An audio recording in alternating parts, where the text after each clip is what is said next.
New York City, my home. On these streets, you move with purpose, because here in New York City, anything can change in a heartbeat, if you know what I mean. And in this city, you grind, because in my hood, confidence is key.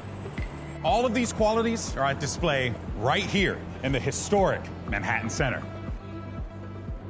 We've assembled the world's strongest Valorant teams for explosive showdowns. It's the premier off-season proving ground where strategy evolves, new talent emerges, and the future of competitive Valorant takes shape. Welcome to the Red Bull Home Ground World Finals.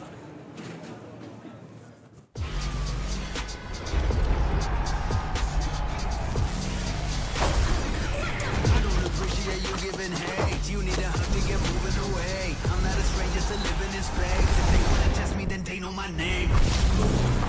Underrepresented on the move. Really wanna stop me, let me through.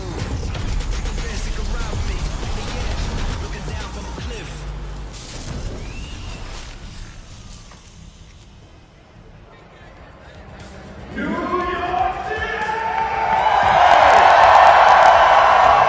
What's good, everyone? Wait, real quick before we get started. Can I get a yeah? That's what's up, baby. Are you ready for the Red Bull Home Ground? Let's do this right here, and I'm joined by two incredible human beings. You know them, you love them from the VC team. Well, firstly, I'm Golden Boy. Hello, everyone. Nice to see you all. I gotta say, I'm doing an event at the freaking Hammerstein Ballroom. This is an unbelievable experience. Let me go ahead and put my mic on. Mimi, take it away. I'm just so excited. We've been waiting upstairs, seeing these teams whittle away. But now we're here, filled out venue in this iconic Beaux-Arts Theater. It is just going to be amazing to see our teams duke it out today. Absolutely. I was walking out here like a couple hours ago, and there were people lined up ready to get in for meet and greets, for the games, for everything. It's packed now. Yeah. The energy in here is electric. Oh, it's absolutely incredible. It's going to be a super fun next few days here, but we're not alone here. We got plenty more people joining the broadcast team. Join us all the way from New Jersey. We got the one and only Elizabeth standing by. Yes, GB, I am here at the floor of Red Bull Home Ground World Finals. And I'm sorry, I don't think you guys were nearly loud enough for GB. New York, let me hear you. Come on. The energy, as I said, is electric down here. People are ready. People are rooting for their favorite teams or the teams that did not make it here. But friends, you are missing out here if you're not here. But I would send it back to the desk.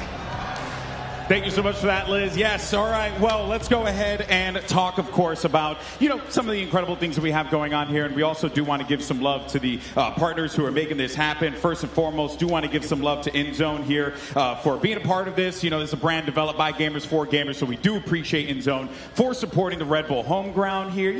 Give some boys some love, you know what I'm saying? But let's go ahead, though, and talk about the format and how this whole competition played out, because this was a bit of a slobber knocker for me. Yeah, it was about as grueling as you can get. We had a ton of teams starting out in this tournament, but the elimination phase was all best out of one, whittling through a group stage of play all the way into play-ins, only for squads to make it today. And even once we got into the playoffs, Christy, it was still a really tough format. It absolutely was, right? Qbert Academy and Cloud9 are the two teams that were able to fight through and make it up to play against the other invited squads here, but it turned into an absolutely mental bracket. Zeta Division, who's on stage here and ready to play, took down G2 initially in a 13-7 finish, and then smacked down FNATIC. The runner-ups in champs now falter in this tournament after that dominant game from Zeta, and then G2 in overtime later on. And then NRG, the reigning world champion, they smacked Qbert out of the way, played a very close best out of one against Sentinels to make it here. I think most people would have seen them as a favorite to be in this upper final, but I don't think anyone could have expected Zeta, especially in the way they made it here. Oh, no. Zeta Division being in this position, unbelievable stuff. It's so great to see this squad pop off the way that they have been. Also, their story, which we'll talk a little bit more about as this whole thing progresses here. But, of course, that was the bracket. This is how it plays out now, right? You got your first matchup, our upper bracket finals, NRG, Zeta Division. But waiting in the wings, it's G2 Esports, a team that's looking to really right some wrongs here in New York. And it's important to note, if you lose this opening match, you immediately have to play again in that lower final against G2. There's no breaks. It'll be back-to-back best-of-3s. So you want to win this upper final, or it's going to be a brutal day to get back to the finals. Yeah, honestly, I think the way the format worked with the first 2 days, it was a lot of a test of endurance. It was a lot of best-of-1s, but against so many different teams to be able to make sure you're consistent, winning out, and get through. You got Zeta Division, which was able to do that in the best-of-1s. Now it's a whole other challenge. It's not just upsetting in one map. It's about finding that form against the champs in a best-of-3, and then whoever loses, like you're saying, being able to play potentially 6 games in one day to make it back to the final. All I'm saying is if you're Zeta Division, you just think of every match as a BO1, and you'll be good. You know, every game. Easy. Might as well. We'll talk more about that in a little bit, though. But we do want to let everyone know that there are some awesome Twitch drops that are happening. So if you're watching online, make sure you have all that stuff good to go. You know, I don't know how these things Connect work. your Riot account Connect to your Riot Twitch, account and then thing. you can get the drops as you watch. You see, she's a knower, everyone. She knows things. I don't know this stuff. But yeah, make sure you go ahead and do that. Twitch drops are activated. So, of course, we thank you all so much for tuning in here. But let's go ahead and jump in to our first matchup. We, of course, have NRG versus Zeta Division. And we're going to start things off first talking about the world champions of our sport. NRG, Mimi, this is a team that only made one change because, well, Sam was like, hey, guys, I got my chip, time to dip. And now you got Keiko coming into this thing, and it does feel like this team is picking up right where they left off. Yeah, they absolutely did. They played 2 games yesterday, and the first one was a dominant win against Qbert.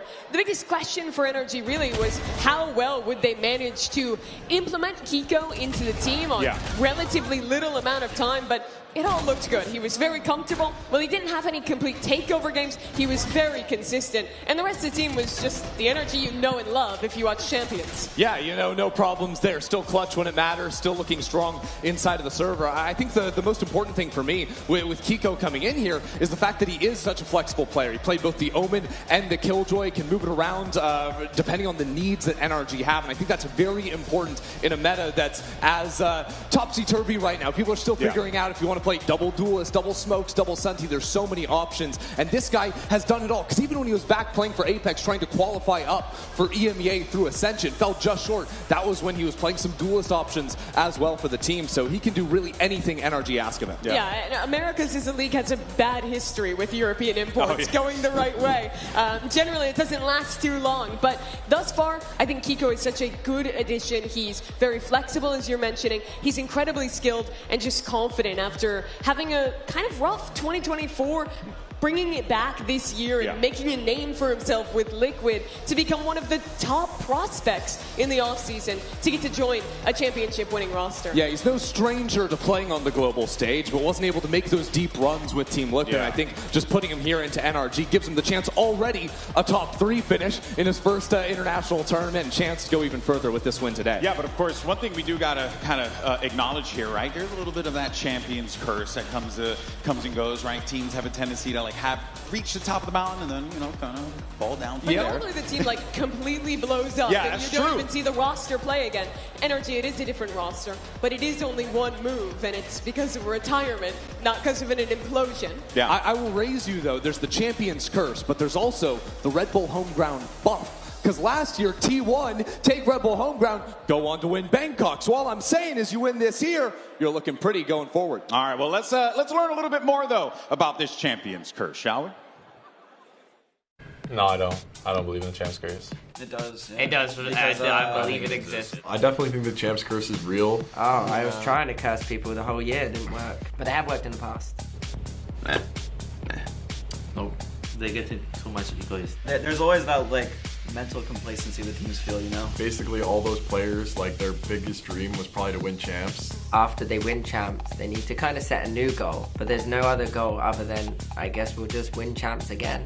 I think that if a team is lazy after winning champs, then they'll lose. But if a team is still motivated, then they'll still be a good team. For some of those players, winning champs again is not enough, especially at a young age when they don't really know what to do with all the adrenaline and the dopamine and then the crash. And so now that they've won champs, they're probably letting off the gas a little bit. As soon as you step your foot off the pedal, that's when all these other teams are going to be catching up to you. If I have to believe in the champ curse, then that means I have to believe in the C9 curse. So I don't believe in no curse. You are the C9 curse. You started the curse. And you left me. Energy have already won, and they've also lost Som, and if they don't get to the same expectations that they're expecting for this year, then there could be some troubles along the way for them. I will say they've already like surpassed the first curse where like the team didn't fall apart. They didn't pass them. One of them fell out of the team. He retired. Yeah. But usually teams just break apart. Like they all like leave. EG, everyone just left the team because they didn't want to be there. I mean, we only made one change, so that's pretty good, I think, for, you know, all the circumstances. I think Som leaving NRG, it's a big role to fill. They picked up a player that could theoretically be on the same level or even better than Som. I think Som brought a lot of intangibles outside of the game. Like Som gives me like vibes guy energy, and you can't just like pick up anybody to be the vibes guy. To be honest, I don't know if they care about this tournament. I assume they just won champs. They're probably not too focused on like trying to prove themselves. I feel like they're just also trying to find the stability in their new roster. Getting someone like Gio is also very, very helpful, I don't think. Usually when you win champs, you kind of get the pick of the litter for who you want to play with. Everyone wants to play with the latest winners. We luckily got probably the best guy. Very happy with how that went, all things considered. I'm sure they'll have ways of dealing with it, but it's going to be interesting. So, shocker there, NRG does not believe in the Champion's Curse. You know, who would have thunk it? They really shouldn't. They really shouldn't. But it does feel like there's this, I think people are just hoping for their downfall. But I think what we've seen so far is that ain't happening with the boys over in NRG. But let's talk about their opponents on the other side of the stage. The Japanese squad came in hot here in New York City. It's Zeta Division. And look at this response for this team as well. And Mimi, I mean, look, I got to ask the question outside of a Sugar Zero, who I've seen many times, XDL as well. Tell me about this squad, because there's a lot of unknowns here for me. Yeah, if you're a longtime Valorant viewer, you probably remember Zeta from 2023 in Reykjavik. They went on that one to get the best placement for a Japanese team ever, ending in 3rd place. But it was really downhill from there. This year, Zeta Division only has one player from that roster left, Sugar Zero, or Sugar Hero, as a lot of people call him. And they've had to really rework the team. They only won 1/3 of their games in Pacific. They didn't make a single playoff. But now with 3 new young players, all of whom were playing Duelists before, have entered the roster, and suddenly they're beating the best teams in the world. Yeah, I mean, the new players, some of them, they're playing Duelist on other teams in the qualifier even for this event, come in to play here in New York City for Zeta Division, and then they do this. This is coming after they beat G2 in a 13-7. They dominate FNATIC on binds. Completely absurd to beat the second best team in the world and only give them 1 round? What are they doing right? What has been working for this Zeta Division team that other teams are not really picking up on here? Yeah, so I think from watching that FNATIC game, things that I watched that looked really good. First off, every one of their players came into that BO1 really hot. That is so important to be warmed up, because you have no time in a BO1. Everyone was hitting out the gate. And the way they were playing it on attack side, they played double smokes, double duelists, and they were just doing a lot of contacting up close to the sites and then popping through with the Waylay and the Raze. If you were watching champs, you know how good the combo of a second duelist with the Waylay was, but they executed on it very, very well. That won them the initial rounds, and then on top of that, they had very good ideas when they had ultimates up. Yeah, well, let's go ahead and learn a little bit more about this Zeta Division team, shall we? まあそうですね。毎年出てるレッドブルなんですけど、まあやっぱり Zeta Division. I know their team's good. I don't know who's on their team. Who's on their team? Yo, I'm not gonna lie, bro. I don't know that who's on that team or anything about that team. A Sugar Hero, they call him. He's been around since the start, a core role in the controller space. To be honest, I don't really know the roster too well. Yeah, I don't really know how good they are. They have like a new roster and stuff, so... To be honest, they are a team from Japan, so I'm pretty excited to see how it's gonna be. I also, like, for a long time, I just used the Zeta Gun Buddy because I think it's one of the prettiest ones, so... Their team is good, and I think they'll do well. That was a dog answer. That's the most PR answer I've ever heard in my life. I don't know anyone on their team. Now he's the experienced one instead of being the young gunner, surrounding himself with a lot of young talent. I mean, everyone's here for a reason, right? Everyone got invited here for a reason, so I'm excited to play against them if we do, but I'm not sure. I haven't really seen too much on them. Japanese scene has a lot of talent coming up, and it's just Zeta's the one that they all want to join, I'd say. Like the one that can lead the charge. They've done it in Reykjavik, they can do it again.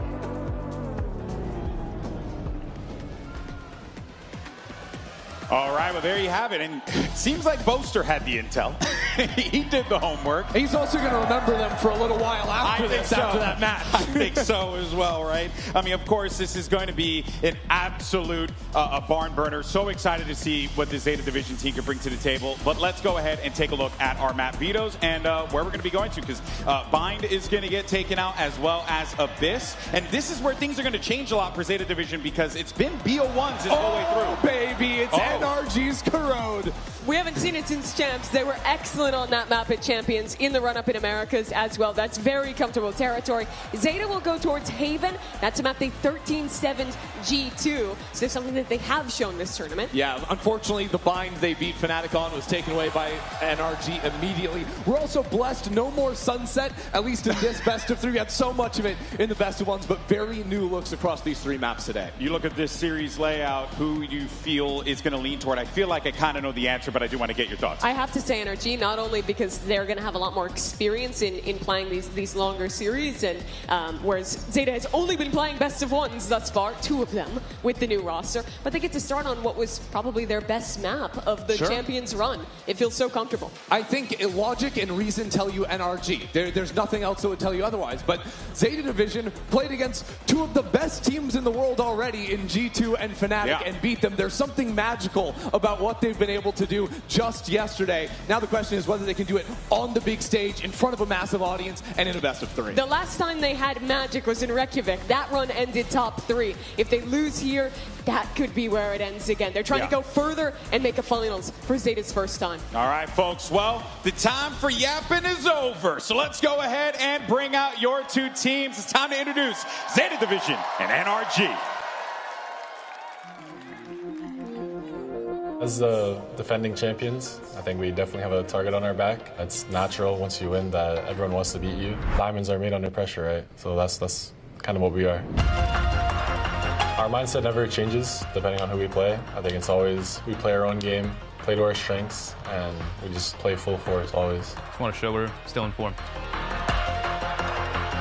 All 5 of us play to one system and like one rhythm very well. Like we're always on the same page. But compared to other teams where it might just be like individual players popping off here and there, I feel like our team is very cohesive.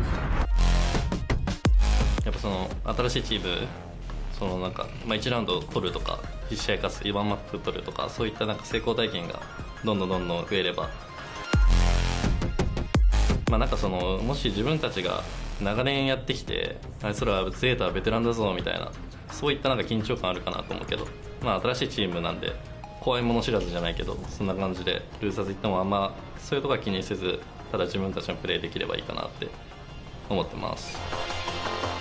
まあ今回ニューヨークまで来て、その久々の海外大会なんで、そこでのプレーはすごい楽しみで、まあそんな中でいかに自分たちが準備してきたものが刺さったりとか。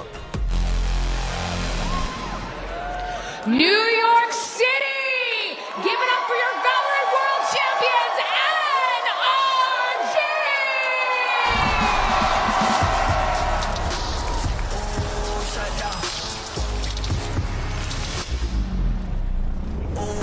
Right now, tell me who you see when you look straight up like, wait, what's now? Oh, shut down.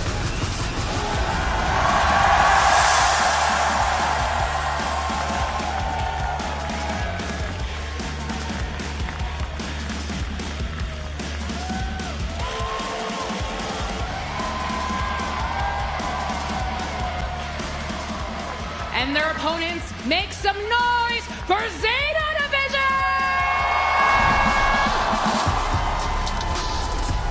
Oh, shut down. Oh, right now, tell me who you see when you look straight up like, wait, what's now? Oh, shut down.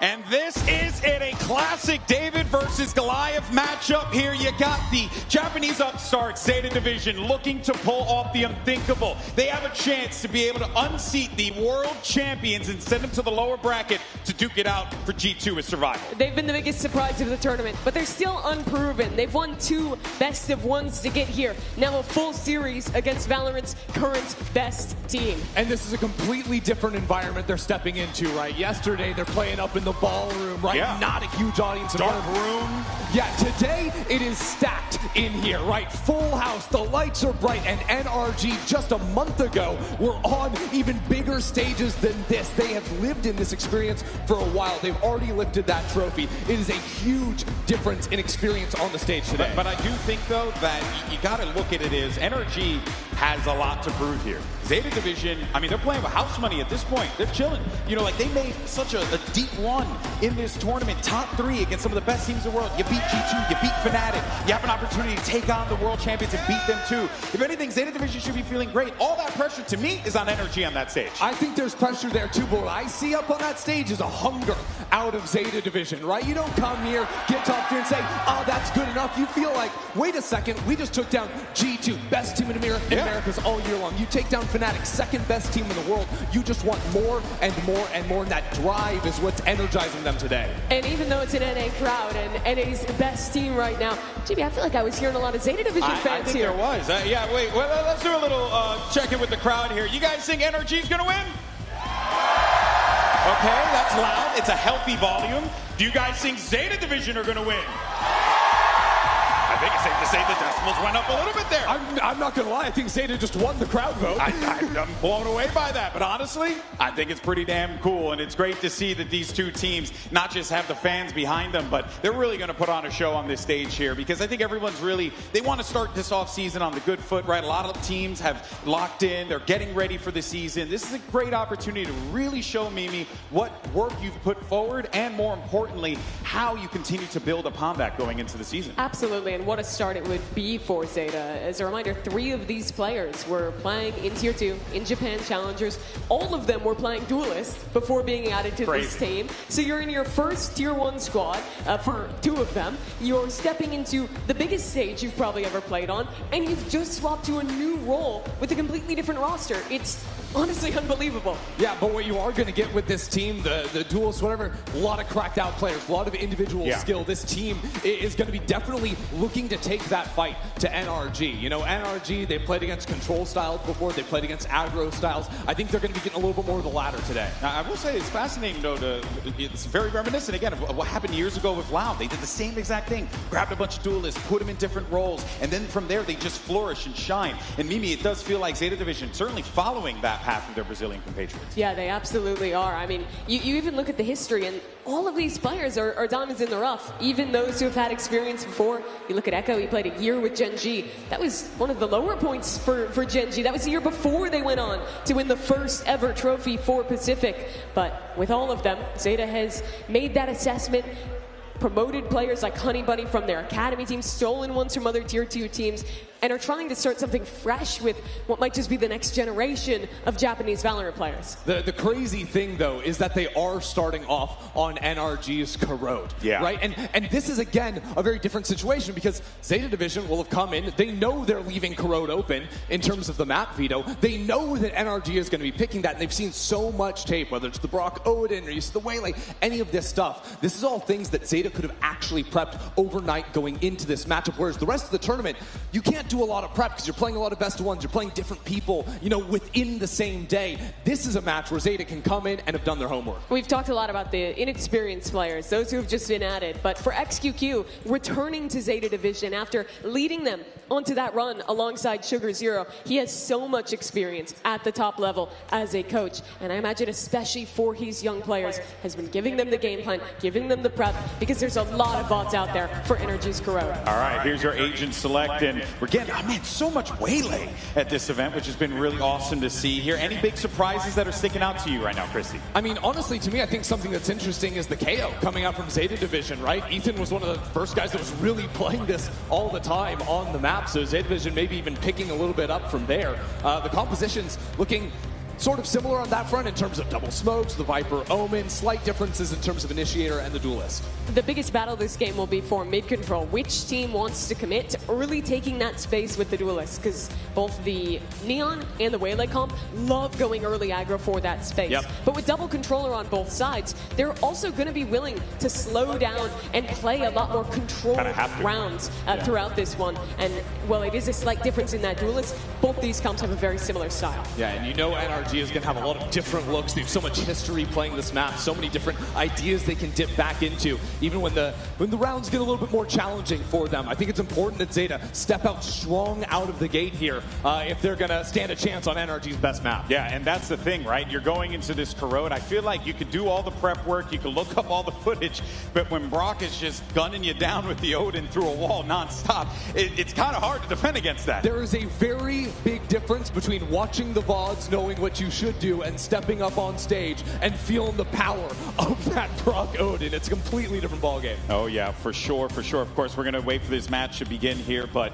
as we do, we'll continue to talk about what has transpired in this tournament. What a wild event as well. I mean, guys, it started off with 17 teams, BO1s through and through, an absolute barn burner from start to finish, a grueling test of endurance for all of our players here. And I think it's safe to say that without a doubt, what we've seen here at this event really just goes to show you that when you're in New York, you just gotta put pedal to the metal, baby. You just gotta make it work. You gotta figure it out here in the Big Apple, Chris. Buckle up, because this roller coaster, you're not getting off until it's all over. Now we've narrowed it down to just 3 teams in the tournament. The 2 that are about to take the stage, G2 waiting the wings in that lower bracket. There's a second chance on life if you lose this first series, but after that, it is do or die. Yeah, 2 North American teams and 1 Japanese team to stand in this tournament. Who would have thought? It's stories like this that make home ground. I think we've had a lot of surprise teams come out and find success. Last year, you were alluding to it, Chrissy.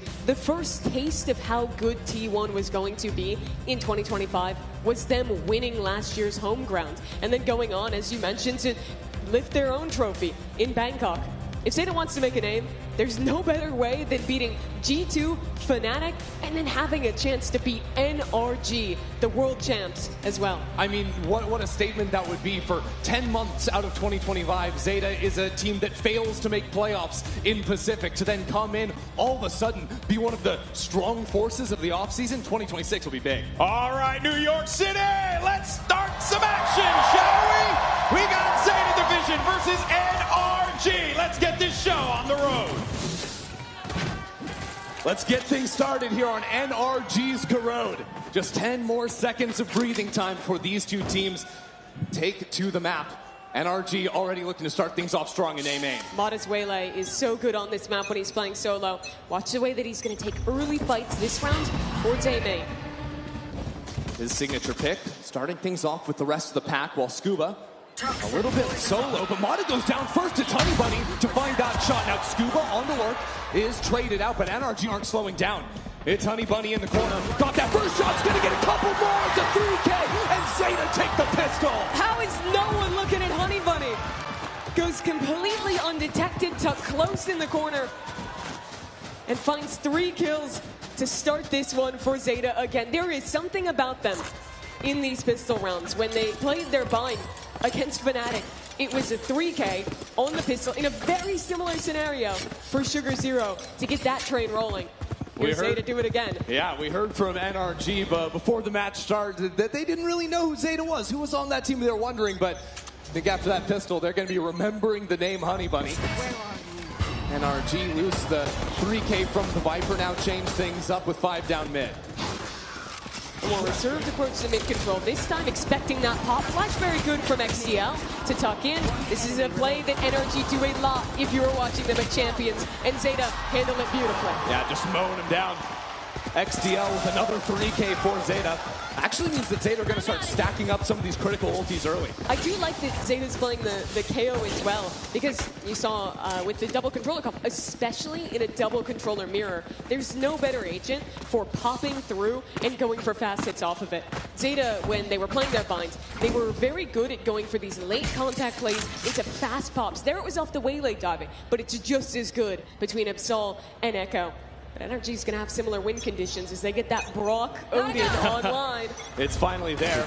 Triple regen shield as well, and both teams geared up for a fight over mid. And Scuba on a molly kill, as a matter of fact, and Ethan not far behind him. Spike down. NRG wiped the floor with Zeta on their rifle round. Absol just the last man standing, and NRG responds. The utility there was so nice from NRG. I believe throwing out the paranoia right side as Mata went in, and then that molly. After a bit of tag was done, the bullet tag gets him trapped inside, unable to swing and help his teammates towards elbow. A little bit wild how quick these rounds have ended. Just the full brawl over mid, which was a signature the way NRG played so often. NRG don't do that kind of round every time, though. They're very reserved, and when they actually commit to a full-on fight, you'll oftentimes see looks more like this default, where they start slower in mid and then look to re-clear or punish aggression in that area. Yeah, or even send Mata in alone, always has the option to recall himself. Have a tough situation. I love how good Waylay is for conditioning, because you can show the exact same hard dive with someone all the way into a site, but still be able to reset back into one of your lurkers.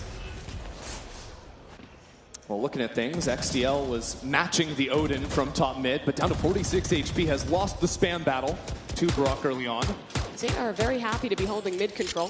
If this B hit, which NRG is posturing towards, comes through, they will have very fast rotates into the site. Down to a minute left, and that flash causes NRG to make a whole lot of noise. Zeta weren't even fighting off of it. Now Mata will jump peek, ready to dive on into the site, but Zeta Division have some bodies here ready to fight this one out. Mata into the site, gets the first. And slows things down for a moment, taking his time around the other side of things while Echo gets back into the site. It's a brawl here. Zeta continue to send players into their demise. 2-on-2, now stuck into the corner. Kiko finds his. And it all comes down to Honey Bunny. And the 1-on-2, slowly taking his time. There's the first. And waiting, will it be the retreat? Honey Bunny doesn't know. Scoop is all the way out into main. Honey Bunny doesn't have smokes to play with. Doesn't have an infinite amount of time. That smoke on the ground is making things confusing for him. Really worried about a player on site, but now he finds Scuba. A tap of the spike, pushes around, but he needs to get back on there. Looking for the half stick, pulls away, and it's Scuba through the smoke to tie things up. That was so well played from Scuba in the one-on-one. Absolutely playing with Honey Bunny's mind, throwing that orb up and down for about 20 seconds of the bomb time. Honey Bunny thought Scuba was still in the site. Instead, he's just waiting, biding his time in main. And that's a critical round. Reset on the economy for Zeta. So we look back at that opening pick. That's a fight I'm going to be watching a lot this game. Mata does this pathing pretty frequently, where he goes into the shed on site. Because they are playing solo Waylay, it's pretty rare for him to actually want to pull back out on that refrag. Instead, he's almost always swinging towards elbow, and he's good for those fights. Also finds those moments to slow things down after he takes the first gunfight. Meanwhile, Zeta have absolutely nothing going for themselves in this round. Decide to go for the save, and it means NRG have a free A site. Yeah, they gamble stacked a little over towards B. Does it go their way? As NRG will get a spike plant down. Ethan actually... Brock is just going to melt them. I was going to say Ethan already had the ultimate, but this round is completely over for NRG, and the fact that they saved that ultimate, now Scuba gets his online as well, is a great sign for NRG. I feel like this is the fastest 5 rounds of Valorant I've seen in a while. Game has been going very quick. Now back to the rifles. I'm interested if Zeta want to continue going for these early mid-fights. It's been successful, but they also might want to consider repositioning that Neon. You have a lot of options for great trap plays with that stun, or even to fight into mains as well. The difficulty with setting up the traps is always almost has to be off of another player holding an angle. You can see that because they're not playing on those typical info senties. Here's a common dive pattern from Mata, up and over into Link, and he's waiting for it. Zeta Division brought a few more members to the party, though, so they trade. That was very well prepared for Zeta. They have 3 hiding away, expecting that play, then send the Neon back in. Absol just walked straight into that one, and there was actually a flash thrown all the way over the top from Ethan, but it came in just a half second too late. Losing the lurker B, it's a pivot call for NRG. They'll be able to take this A site. The issue is getting Ethan out in mid, and he'll tuck away for now or head back forward. Yeah, Ethan needs to be a big point of pressure here, but with so many players in mid, it's hard to imagine a world where he gets more than the one, and that's all he'll find. Getting one is solid. He has info for his teammates, Brock and Kiko, in the post plant. How do they want to approach this? Brock deciding to play on site here, and the shots connect from Kiko on 2 HP. Finally spammed away. So now Brock must clutch it for NRG. Around the corner and taken down by Honey Bunny. From the games I've watched of Zeta thus far, I think I have been the most impressed by Honey Bunny. In the FNATIC game, it was his consistent lurks on Viper that won them so many attack side rounds. His mechanics looked incredibly clean. And here in an even bigger game, he's continuing that form. But this was what you're talking about, the good preparation of Zeta, knowing that this typical dive pattern comes in, so it's only ever a one for one. So many times in this round, NRG had players in good positions, but they were always outnumbered. They're showing the prep. What do they expect NRG to do this round? 5 ultimates available. And NRG loves these A hits. I'm sniffing out a full exec with these ultimates, and so is Zeta. Paranoia line ready from Sugar Zero. And here we go. Echo into the corner. 1 kill for him. A stun as well. He's not done yet. He's still hungry for it. Ethan coming back on in. We'll find his kill. As all things said and done, it's just a 1-for-1. But they're still going for it. NRG clear up through main and are ready to hit this site. Yeah, Mana not wasting any time again. Even trades, even putting Absol stuck in the corner. And nothing he can do against the power of that Waylay ult. So now our attention turns over to XDL. NRG know his position. Honey Bunny trying to come back over to support his teammate. Actually, getting back in the line is so difficult, especially when Brock is walking it down with the Odin. Brock will fall, but the rest of NRG is there. You can credit Mata for the 2 kills he got that round, but I think the real reason that NRG won it was his util usage. Zeta had a great read, going for that read fight into A main off of NRG's execute. And it would have been so much better if he didn't have the perfect hinder to land onto Echo. So you watch it back. This is what I'm talking about. NRG TP out, watch that hinder. Hits onto Echo, the trade is there alongside the Hunter's Fury, and then when they accelerate, he gets his ultimate up and manages to kill Ibsol and cut anyone else from Zeta flooding into that site. A good round from NRG. Ends up using 3 ultimates to secure that one, and now forced onto the eco. Appears they have guessed incorrectly where NRG have headed. That's been kind of standard on these eco rounds from Zeta. They've just been sort of on the wrong side of the map. On the full gamble stack, this time creeping through onto A. Scuba on a little jump peek. Hasn't found anyone just yet. But they made noise jumping around the corner. It's a good paranoia, though, to divide these players up. Hold on a second, Scuba needs to lock it down, and he does. 3 kills should be enough, but rifles have been recovered. It'll be a 2-on-3 retake with those guns in hand. NRG will flip the map, plans open on B. Even with the weapons, it'll be a hard retake. I think the best solution is Honey Bunny does have a smoke if they can get onto the spike site. Down numbers, Zeta realize they must divide and conquer. XTL spotted by Brock, who can stall him out pretty significantly. Trading utility on the other side, but Brock with the near sight still wants to challenge.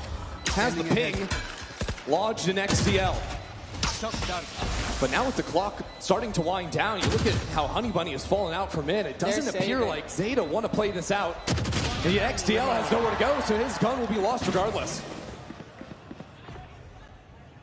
A valiant attempt for Zeta, finding some very good trades into main. But I don't necessarily love the approach in the end to split up on that 2-on-3. Once one of your players gets spotted and Brock realizes this guy's baiting way too much for someone else to be with him, it's a pretty easy matter to lock off the rest of the angles and win out on the anti-eco. But ultimately, well, that was just a poor weaponry. It was. And now here's the round with good guns, and what I'm looking at is Echo buying himself an operator. They've shown a lot of very fast starts to the round with the Neon. Here, they'll have him on a bit of a more passive line towards B and see if he can catch a lurker. It is interesting to me, though, not seeing a timeout called from, honestly, either coach. The pace at which a lot of these rounds have been played, there's not been much room to breathe and reset yourselves, and NRG are maintaining that all the way up into mid now. Absol in the close corner has an opportunity to swing. Zeta actually a little bit behind the play, it seemed like. Absol goes back in, Kiko waits for him and shuts him down, and the whole time NRG have worked up a lurk into A2. Echo has gotten the line on B, but there's going to be a reclear on the other side. Scuba could go huge. Oh, Honey is completely ready for that one, though. And that means Zeta have full control of both B main and A main. NRG need to work together as a pack. Now that's going to be a teleport back into spawn. NRG eyeing up a ping shot to the A site, and there's Kiko. The new kid on the block for NRG. finds his mark. Now takes his time. His good flash sets up Ethan for his own kill. And NRG find themselves up too. I don't even know if they want to go for this.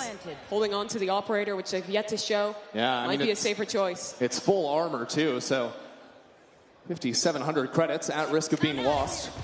At a certain point, NRG might try to hunt, although they don't necessarily know that operator was picked up. Still looking at the money. I'd expect at least 1 or 2 players to make a go of it.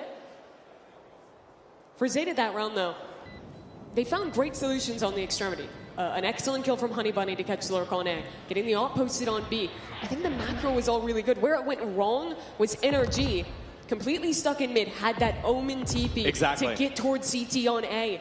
Kiko getting that kill absolutely opens up the map. Yeah, the macro can look great, and then all of a sudden, Kiko can just blow things up with that teleport. Because, while mid control is important on this map, if you don't have one of the other extremities, it's just as hard as ramming your head through main when you go for an execute.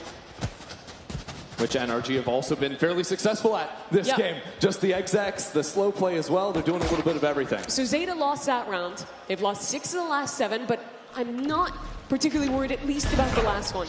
XQQ will still take the time to call a timeout here, knowing that if they lose this round, the money is shot, and this quickly goes from what was a close half to quite a dominant one for NRG. Ramming your head through main. Looking at it, the money might be a little bit shot anyways, but XQQ gonna talk to his team now, try and figure things out. They only have 3 rounds to try and course correct, and honestly, with Zeta Division winning the pistol, this means they've only secured 1 singular rifle round for themselves. Now, to be fair, NRG, Corrode, synonymous, the best Corrode team in the world, for sure, proved that at Champions. But now Zeta need answers, and they need them fast. On this run, Zeta, I think, have 2 choices. 1, show a very similar setup as last round, where they play passive, keeping Echo on the op. Or 2, they pop another fast play at the beginning of the round with him on the Neon ult, and let someone else take that weapon. Either way, Echo has got to be the man to win them this round, to give Zeta some standing in this first half. Or you keep it simple like the crowd was thinking. I saw a lot of love for the Odin out there, just using that one. Can simplify things a little bit. They have the money for the Odin. No, they don't. They don't exactly have that. Actually, 2 stingers, or a bulldog and a stinger. They switched things up at the last second, but it's not ideal. And NRG quickly up into mid. XDL has challenged these angles before, this time being bombarded by utility. And Mata continuing to spam. I mean, that's just silly. With a quick snap back as well. Means first blood for NRG. So tough for Zeta. And now NRG will group up, leave mid, and call back into the B site. They've gambled wrong with the operator. And this round falls just to Absol, alone on the site. And it's the stinger, Mimi, as well. I mean, you're lucky to get 1 kill with this gun. 2 kills with the magazine, I'm not quite sure. If he dies, Echo is likely just going to stay A and let this round slip away. Yep, just save that up again. I mean, 3 rounds in a row, we're saving it, but we'll see what Absol can do here. Waiting inside of the smoke, but Suba just turns around. And Zeta seem like they want to keep playing this one out. As a matter of fact, 1 player dies. It's a teleport back into the smoke. Sugar 0, getting freaky with it. But again, it is Echo last alive. Spike planted. He's had to save twice in a row. Wants to at least try and find a shot, something, but NRG just won't give it. But at this point, kills don't even matter. NRG have plenty of money. Now they've downloaded his position. It's time to run, Echo. There might not even be escaping this NRG squad. You can see them spreading across the map, trying to hunt down this operator. The big win for NRG to secure that. All 4 avenues cut off to hold this off. Even the smoke wall goes up for Scuba. Nice shot from Echo. He continues to stay alive.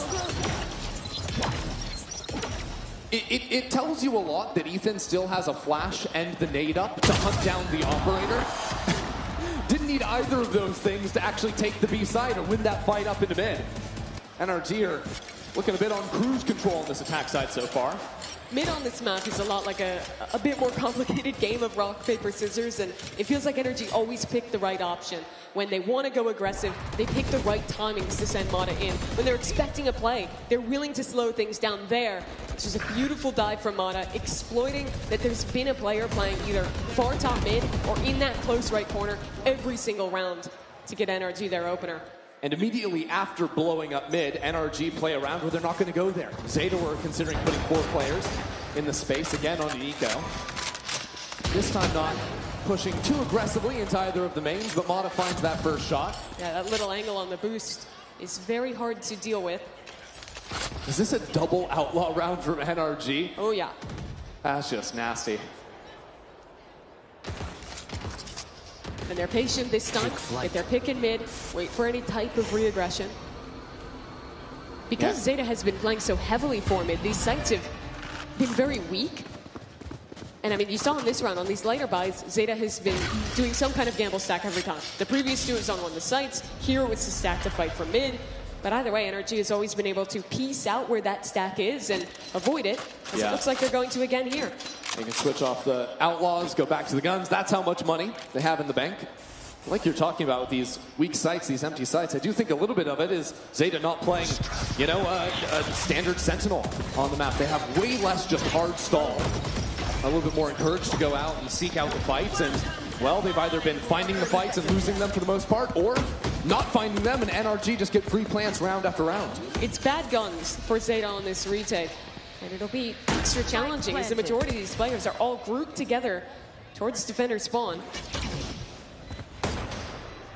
How do you get through a Viper Spit, an Odin, steal util in the hands of these players? It's a little bit grim, that's for sure, especially as NRG continues stalling out that choke towards spawn. Zeta without pressure through mid or on the flank have to go through just this one choke point. And it's not looking so good for them either. Even if they get into the pit, the spike is planted where Brock can just spam it. Look at the ults from NRG, right? 2 off of Ethan, 1 off from Mata. Zeta Division don't want to give kills over. I don't know if they have a choice, though. Kiko's going to get at least one. The other players won't have the luxury. They're getting pushed. That's all good. As long as Ethan isn't getting the kills, you're kind of fine with it. Ethan dying is fine as well. Yeah. Gets him a pip either way. 1 off now. Can play for one of the mains, easily pick up that orb and slam into a site without worrying about any stall.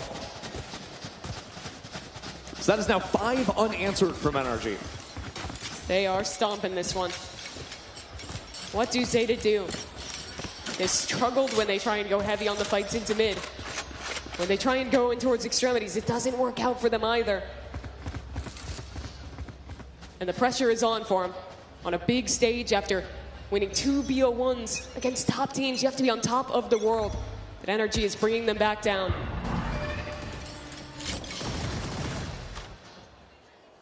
A slow start here in round 12.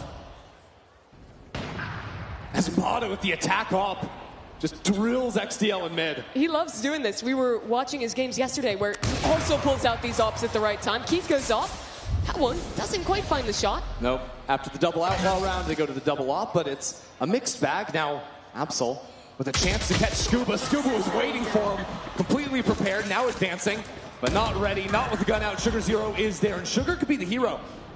The only anchor towards this A side, NRG haven't been able to scale quickly. It's still Mata with the operator in hand. And NRG with a minute on the clock decide to leave Brock in mid. They don't have to rush things. They have time to work with. Letting that op from Mata repost on a line.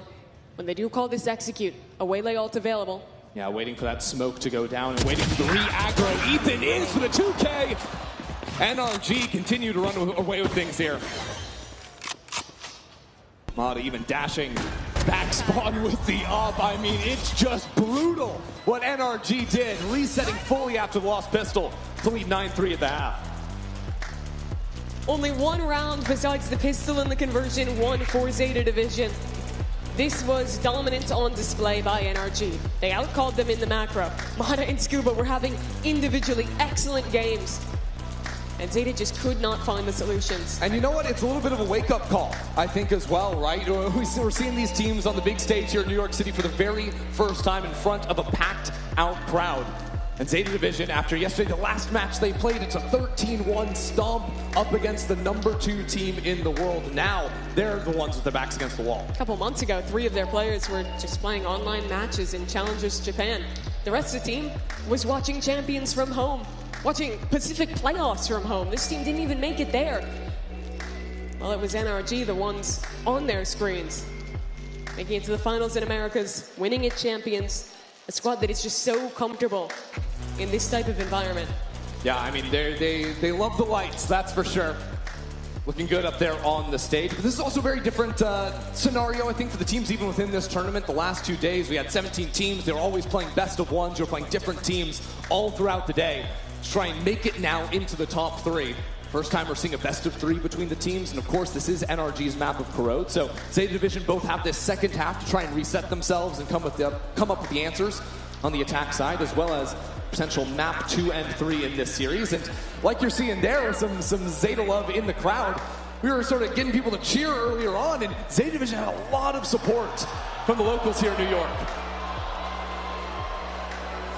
They need it right now. Let's hear it. New York, if you're rooting for Zeta Division, let me hear some noise. But if you believe in the reigning champs NRG, let me hear it.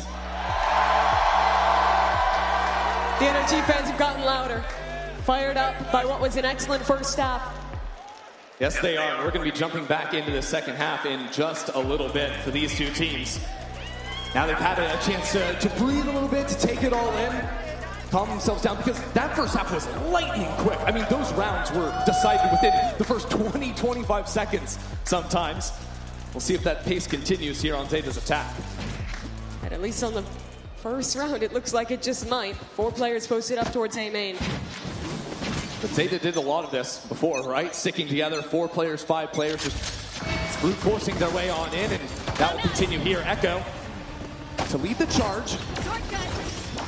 And now zipping through with a wall on the left-hand side. Mana sent backwards, and Echo just continues forward. It's looking for a pinch back into mid. What is this round? They pinched into the mid players, and they're ending B. But the issue, look at the flank. It's Scuba's a crazy behind. round. Absolute mess, and Scuba's turned around on Sugar Zero, was waiting for it. How is he ready? It's a brilliant macro round from Zeta, an A to mid pinch, leaving Sugar Zero in mid still. The pings are there.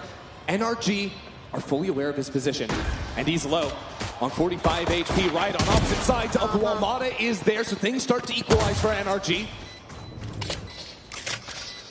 They're going to take their time to regroup back into spawn. Brock was a beast in the pistol round for NRG yesterday. Trying to do it again, but it is flanks on flanks. Honey Bunny trying to secure this round. Yeah, remember the Ghost 3K from round 1. That was from Honey Bunny. Now Echo. Left inside of the site, just to stall out time, just to create chaos. Honey Bunny arrives, and it's a double swing with him and Echo. Now the clock's starting to dwindle away. NRG just don't have the time. They need these fights. They need to get on the spike. There's way too much left to do, especially with Honey Bunny around the corner. We're sticking it over to half, but Absol's there for the second pistol of the match. That's the Zeta that beat G2 and FNATIC yesterday. What I was most impressed by was their set ideas. And that's a great example of one here. Fully feigning like it's an A execute, but with 2 players working up mid, immediately see that rotator coming off B, full pinch back into the site. I mean, this was so cool. I just want to watch this again because it's 3 players going through A, looking like it's an A split, when in reality they regroup in mid. And even the little parts of it, Sugar Zero being ready for a flank, expecting with that mid presence for the B player to have pushed through. Really excellent stuff from Zeta. A very cool round, and now NRG gamble incorrectly, stacking the wrong side of the map. The story of this game for both teams, really. It really has been. So many of these fast rounds. But I am curious because Zeta, of course, really struggled after the initial pistol round and the one after that in the first half. Didn't have all the early fights going their way, didn't have the ability to hard anchor and stall out on the sites. Are we thinking now that the attack side is a little bit more favorable for the agents they're trying to play, for even their play style as a team? I do think so. I think that for them, they're a team where their best successes are when they're controlling the pace, where they have the idea. I'm sorry. While we were talking, Honey Bunny lurked into A, so while Zeta had an open B site, they're calling back into the snap. Because they didn't know that... Okay, they're calling it off now. He saw all 3, all good. Well, they assumed that B is the site that's being full stacked and NRG are just hiding, you know? When in reality, NRG were hiding into mid, so it's a crazy round. And they have a great post here. But to the point, I think Zeta likes to control this pace. Their individuals are very confident to be the ones setting the tempo on fights, especially for someone like Echo. And they also know that the attack side is where they dominated against both FNATIC and G2. Gotta go!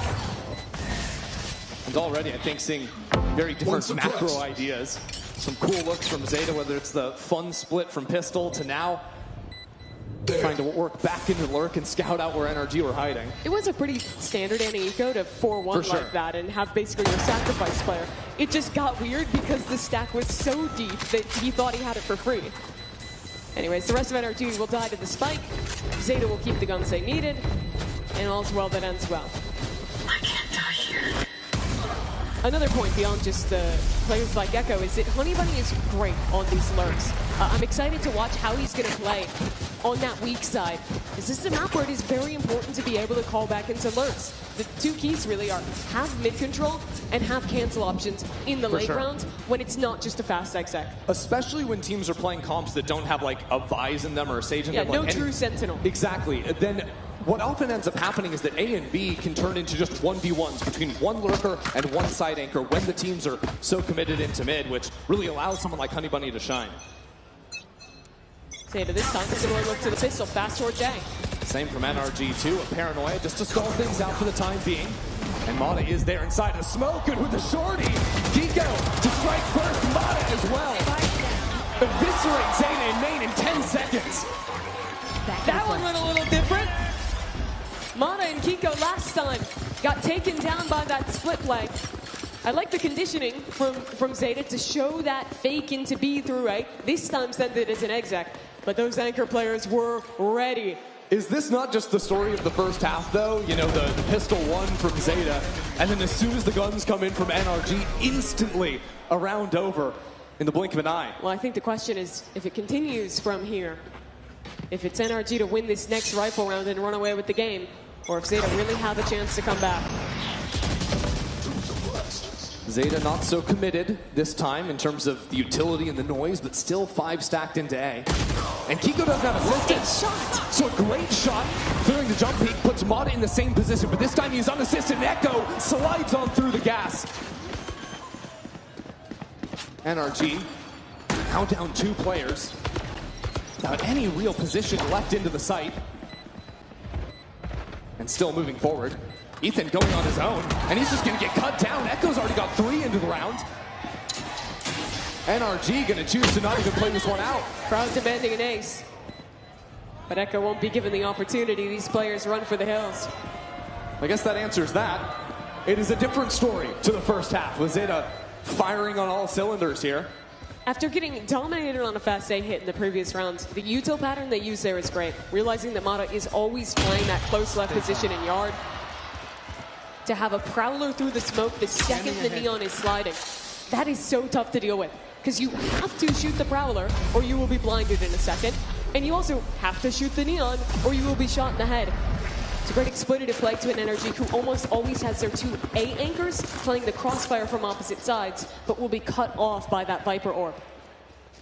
I think good to see Zeta having that change of pace into this round. And this shot to start, just outstanding work by Echo. I mean, it's very different looks even from Echo, whether it's the quiet walk up trying to snipe away at the jump peak and then quickly accelerating into Mata's position. That's how this team likes to play. They contact up behind the controller utility and then have these highly aggressive pops with the duelist. This time, splitting up 4-1, gonna let Honey Bunny try his hand around mid, while the rest of the team is B. Good shot out from Scuba, and there's so much stall as well from NRG between the Molly and the snake bite being dropped down. It is way harder to hard hit the B site than it is getting through that choke when the Viper is flying there, especially when you have a KO with a Molly and a knife to help stall. It's almost impossible. I think Ethan just had the Molly in hand. It came out so quickly. Just the second Scuba took a shot, all of a sudden the fragments dropped. Oh no. Down to 62 HP on XDL.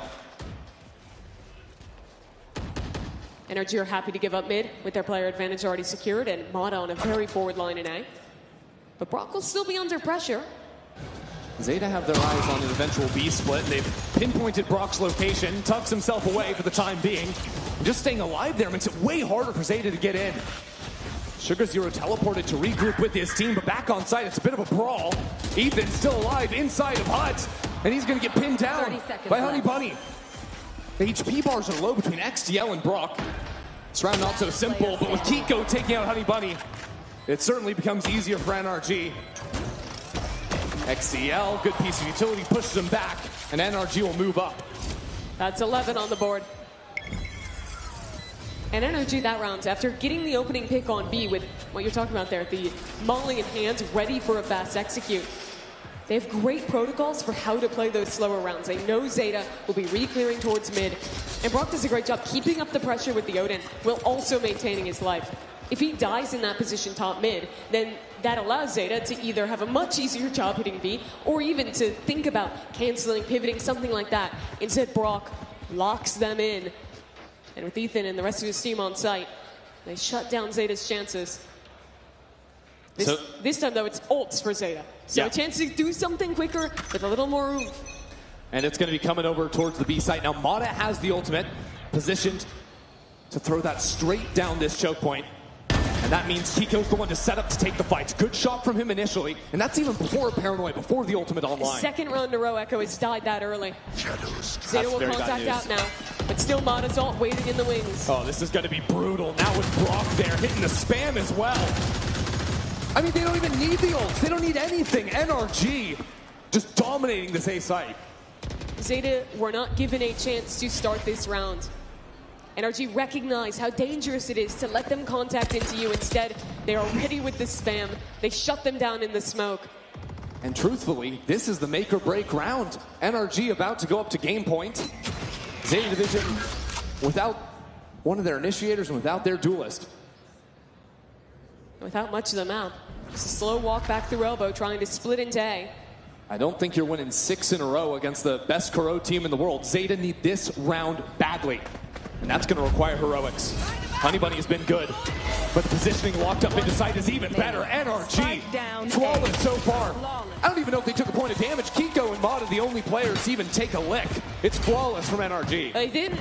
I mean, Mata, after not getting an opportunity to use his ult at the start of the round, holds it for contact there again, rips it, and the entirety of NRG triple swing out towards guard and eviscerate Zeta. Yeah, and that's just Mata understanding how important the round is. He doesn't care about using the ult there because it puts NRG in such a beautiful position for the rest of the map. Again, Mata is not just a great Waylay player because of his excellent mechanics. He's not just a great Waylay player because of his decision-making. He is great because of how good his utility is, even when it's not to set himself up. And it has to be on an agent like the Waylay.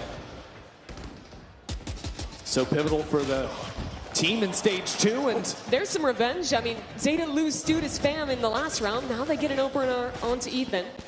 But NRG have interesting position over A. You see Mata was crept up into A main. Still have Kiko on site. So Zeta Division, they lodge Sugar Zero over into Link and decide to move the rest of the team onto B. Echo not even taking time for the snake bite to wipe away. With the wall down, they're ready to go. Here we go. Quick rotate over from Kiko. And now Zeta decide actually they're going to go back in A, but the problem is Mata. Mata crept all the way through A main. And Mata with a beautiful position to cut off the rotates, to cut off the spike. And I think he hears the footsteps. Mata playing this so cautiously.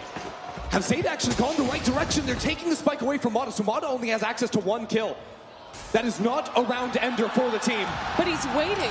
How long does he walk? Oh my God, he takes out the knife! Mata punished! But the rest of NRG have showed up on the A site. It's not over just yet with Scuba coming back in. Zeta under immense pressure on every single front. Put down the Viper's Pit. Now Brock entering into the site. It's got to be Sugar Zero, and it's got to be dodging away from this Hunter's Fury. Scuba back into the side, and Scuba foot forward to take map 1. What was that round? Mata fails a knife kill on the flank, opens up the A site, but it matters not. Scuba with the 4K, and NRG take map number 1 of this series. A clinical start there for NRG, 13-6, delivering a big wake-up call to the hero squad from Zeta. Just coming off the back of a big win, but this is a best-of-3 territory. There's plenty of Valorant left to play. 100%, but I'll tell you what, though, it kind of felt like a little bit of a horror movie moment there. Can you imagine you're, like, creeping down, you're like, wait a minute, what's going on here? Poor Absol's like, the crowd is cheering for some reason. I'm by myself.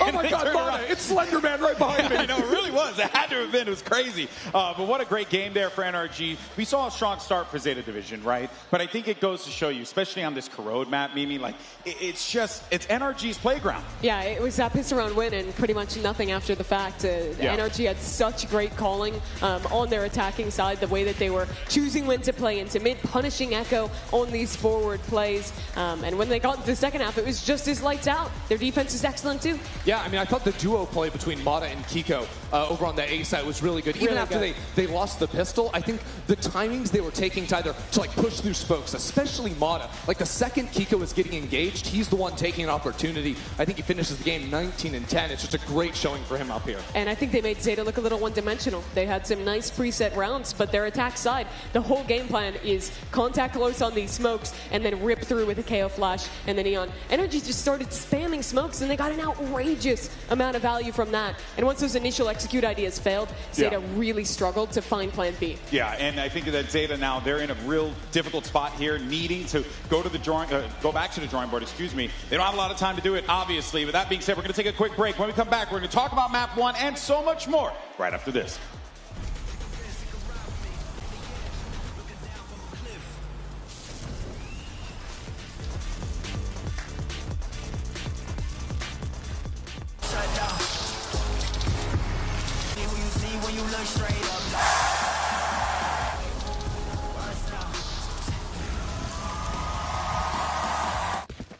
One enemy remaining.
Welcome back, everyone, to Red Bull home ground, New York City. Of course, I'm Golden Boy here alongside Mimi and Ender as we look to break down what we just saw in Map 1 and get us ready for Map 2 because we took a trip to NRG's favorite playground. It was Corrode to kick things off, and surprise, surprise, everyone, if you're just joining us, shocker, NRG's quite good at this map, Ender. Yeah, this is a great reminder for everyone. If you ever find yourself in a chance where you're playing NRG in a game that matters for any reason, ban Corrode. It might be a good idea. It's a good strategy. Typically, teams at Champions might have learned from that because they're still the best in the world at it. Yeah, they are absolutely incredible at this map. Mata especially had an outstanding game, as he always does. We've been talking about him a lot, but I really believe he is the best player in the world at playing solo Waylay. Most other teams do not play as much of this agent alone, meaning the primary duelist with no one else alongside her, as NRG does. And he's so good at picking the timings of when to go quickly, picking the times of when to play more passive. He can up on the agent. He can rifle exceptionally well. And his util usage is always outstanding, as he put on great display this game. I think for me, what's so impressive about how he plays the Waylay is it doesn't matter if he's like the first one into a site, like on the attack side, setting himself up or playing off his teammate's utility, or like we saw him, how he was holding down the A site on defense with Kiko, where it's Kiko taking the first shot, but it's him with utility to play off the back of that. It's him taking a good timing to trade out his teammate. It's such a level of depth, I think, of play from him that he's always finding success. And remember, I mean, the coordination between those two that you were lauding in the last game, Christy, that's coming off of a team who has just picked Kiko up after it had been him playing alongside Sam on that site for so long, and already they've put together some excellent synergy, and Kiko's playing that position very well. Yeah, well, let's keep the conversation about Mata going here because this guy was absolutely lights out in this opening game here. And I think that one of the parts that, Ender, you rightfully pointed out was how Mata approaches the game in very, not I'm going to say unconventional, but he's very much playing for the team. He's always ensuring that he's giving himself not just an opening to work with, but he's also providing those openings for whoever he's around. Yeah, I think what I would call him is just a very well-rounded player, right? Yeah. It's not that he always has to be the star of the show necessarily. Although he ends up becoming the star. Exactly, right? And I think that even in this game, when you saw there were a few rounds where Zeta Division were ready for the typical things he's trying to do on attack and having multiple players to swing in and make sure they can shut him down, he was still able to continue finding holes. We got to talk to him, GB, on his run-up to winning champions back in Paris, and what I was really impressed by was the mentality at which he approaches the game. That was the biggest event he had ever played when he went on to win the trophy with NRG. But throughout it all, he never let himself get blinded by the name of any other big player in the tournament. He always believed that he was just as good, if not better, than anyone else he could be playing with. But he's also accomplishing that confidence, that ego you need to be a top duelist without letting that affect the other parts of the gameplay, without it making him greedy or being a bad teammate in any way to the rest of NRG. He strikes that perfect balance, and you see it in how good he is. And it's ironic now that he finds himself in the opposite position to that, where he's the big name, he's the champion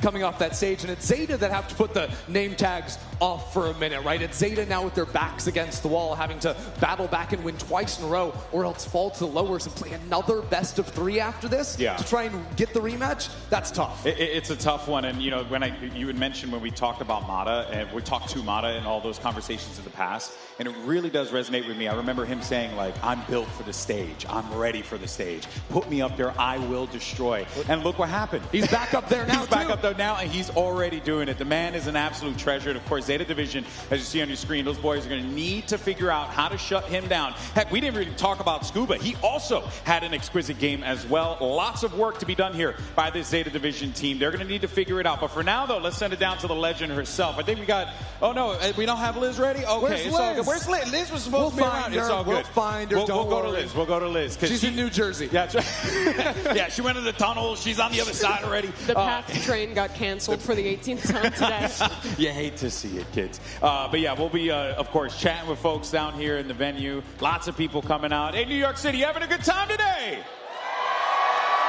Love to hear it. It's an absolutely, it's a joy, genuinely, an iconic venue that we're here inside of the Manhattan When Center. was the last time we had a big esports event in New York? Damn, man. I mean, honestly, there have been a couple along the way. I haven't had much of an opportunity to work a lot of esports events in New York. I mean, Overwatch not World Cup, but finals in Barclays and Brooklyn.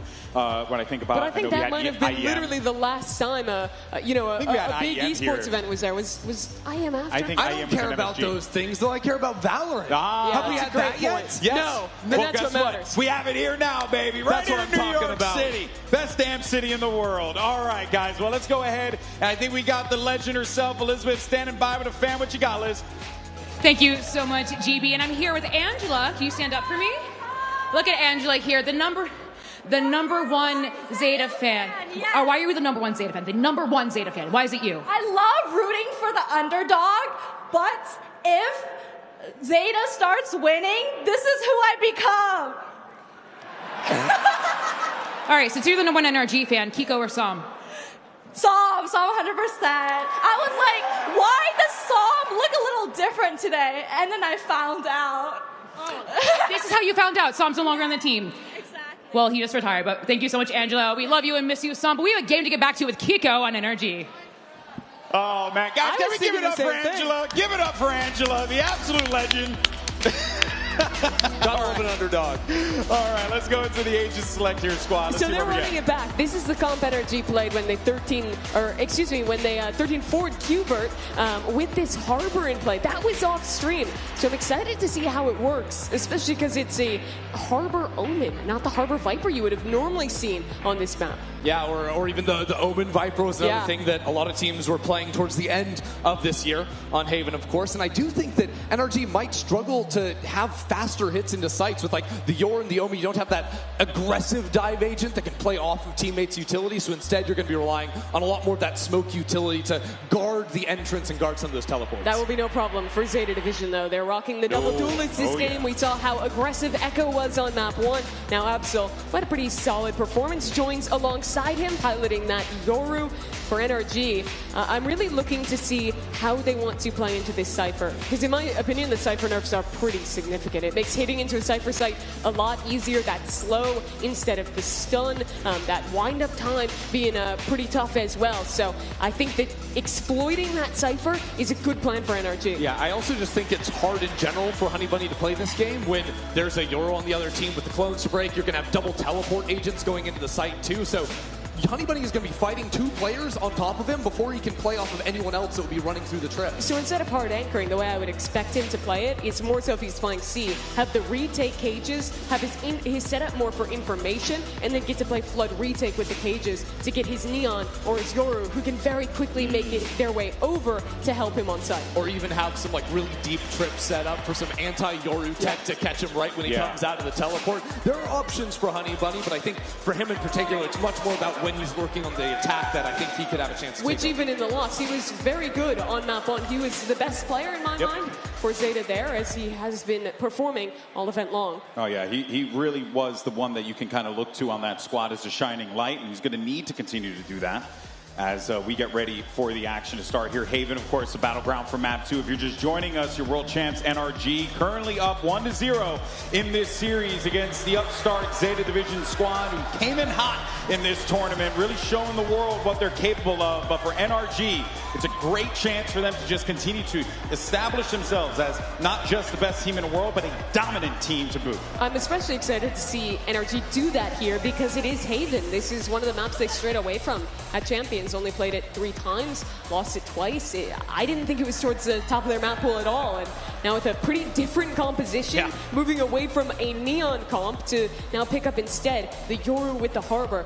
I'm pretty interested to see how it goes. Yeah, Ethan on the Harbor, and for anyone that's wondering, this is pre-rework Harbor. Yeah, as I was well. going to ask. Yeah. So this is old school stuff. Maybe still with the push wall, still with the old alt. Yep. I think this is probably the last time you're ever going to see Old Harbor played professionally, unless they make the finals and then run Haven again. But I mean, like this in a tournament, general consensus. This right? tournament Donovan and Ethan, because I don't think anyone left in this tournament has shown any harbor whatsoever. I like so how he's you the said only that. guy trying to make it happen. You said that, and Mimi is all like, actually. Yeah, Mimi actually just hates fun, and that's what this is all about. Yeah, that's so true. Yeah, how could you, Mimi? It's unbelievable. People from Philly, you can't trust them. Of course, no. Crazy stuff. Crazy. At least it's not California, man. Oh man. Who on this desk is from California? You, and he's lived there for... I have residence there, but my blood, my sweat, and my tears are right here in New York City, all right? The best damn city in the whole mother flipping world. That's right. Love this freaking place. That was impassioned. By the way, we have anyone from the Bronx in the house today? Okay, we got a couple. We made it down to 6 train. All right. Woo, well, way to go, guys. Way to go. Let me tell you, Metro card prices have gone up. The Metro card's dying, GB. That's true. I still saved my Metro card. It's gone in December. I gotta have it. I gotta preserve my Metro card for historical purposes. But let's go ahead, though, and take a look at the series layout once again, right? Because I had mentioned before where we started things off, Corrode, NRG, massive win, 13-6. Now we take our trip over to Haven here, and if necessary, it'll be split to settle the score. But I will say this much, Ender, when I kind of look at the compositions and how things have played out, I'm actually quite interested in how things are when things flip. Because you're going to have these two kind of on both sides, right, that really counter one another. The one team that wants to go and push aggressively, the one team that's looking to block the vision and prevent them from being able to push aggressively. That's going to be fascinating. Yeah, NRG going to be playing a much more controlled style already. It's not going to be the rounds ending in 15, 20 seconds like we saw back on Corrode. Even on their attack side, they're going to be being very much more measured in their approach. To talk map pool for a moment, we were mentioning how this is a bit lower in the pool for NRG.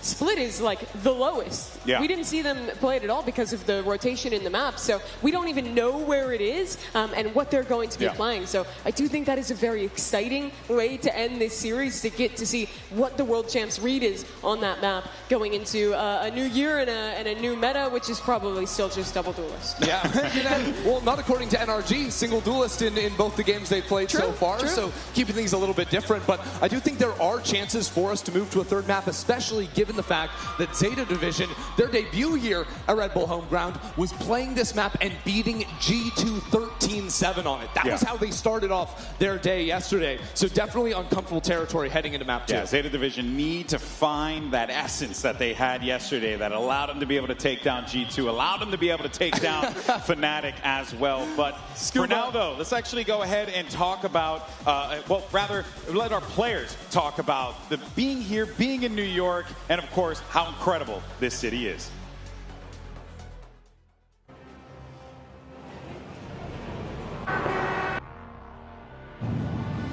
First thing I did was went to Times Square. So much screens everywhere. All the lights and the billboards and stuff. How far is the Statue of Liberty from here? 저는 이제 헬리콥터 타서 뉴욕 전체를 한번 하늘에서 둘러보고 싶어요. I wake up in the morning and I see the view and I'm like, I'm really in New York. New York is like one of the cities I want to see in my life. When I first found out that I was going to New York, I instantly ran downstairs and told my mum. It was amazing. Honestly, when I was thinking about New York, there's two things that popped to my head, and it's not the best, but like, first of all, Times Square, and then Chipotle. I haven't been to a city as dense and as big. I'm excited about the city in general. I've watched a lot of Spider-Man in my youth, and it's played here, so I guess things like Empire State Building. This is the first time I've ever been to New York, so it's been an incredible experience already. I already went to Times Square. I mean, God bless. I love all the Red Bull events. New York is just, it's so different. Like, this is the place where you see in the movies, you see in the shows and stuff like that, and actually being there in person, it feels unreal. Definitely infamous for the city that never sleeps, and definitely the food here. Food here is pretty unreal. We have had pizza so far at like 2 a.m. and hit the spot. I mean, we're here for the pizza. I just want to eat some pizza. I didn't try pizza yet, and I thought the bagel we tried was okay, so I take pizza. Yo, the dollar slices are not $1, bro. They're scamming out here. The inflation has been crazy, but... I'm from New Jersey, so we go to New York for school trips.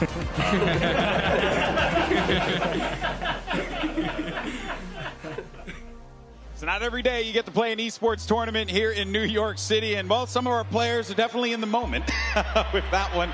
But yeah, we're going to be jumping to the action a little bit here, Mimi. Yeah, we heard some of the impressions of New York. I got a question. Most likely pro player to get tricked by one of the photo Elmos in Times Square. Scuba. Scuba? And I will not be elaborating. All right, New York City, let's go ahead and start this second match, shall we? Zeta Division versus NRG. All right. NRG took map number 1 on their pick of Corrode, but Zeta looked very strong on this in their opening versus G2. I'm glad that I didn't have to go deeper into that material. Here we Perfect. go. Haven underway. So excited to see what this Harbor look is for NRG and what is going to be the last tournament. We get to see that agent before the rework.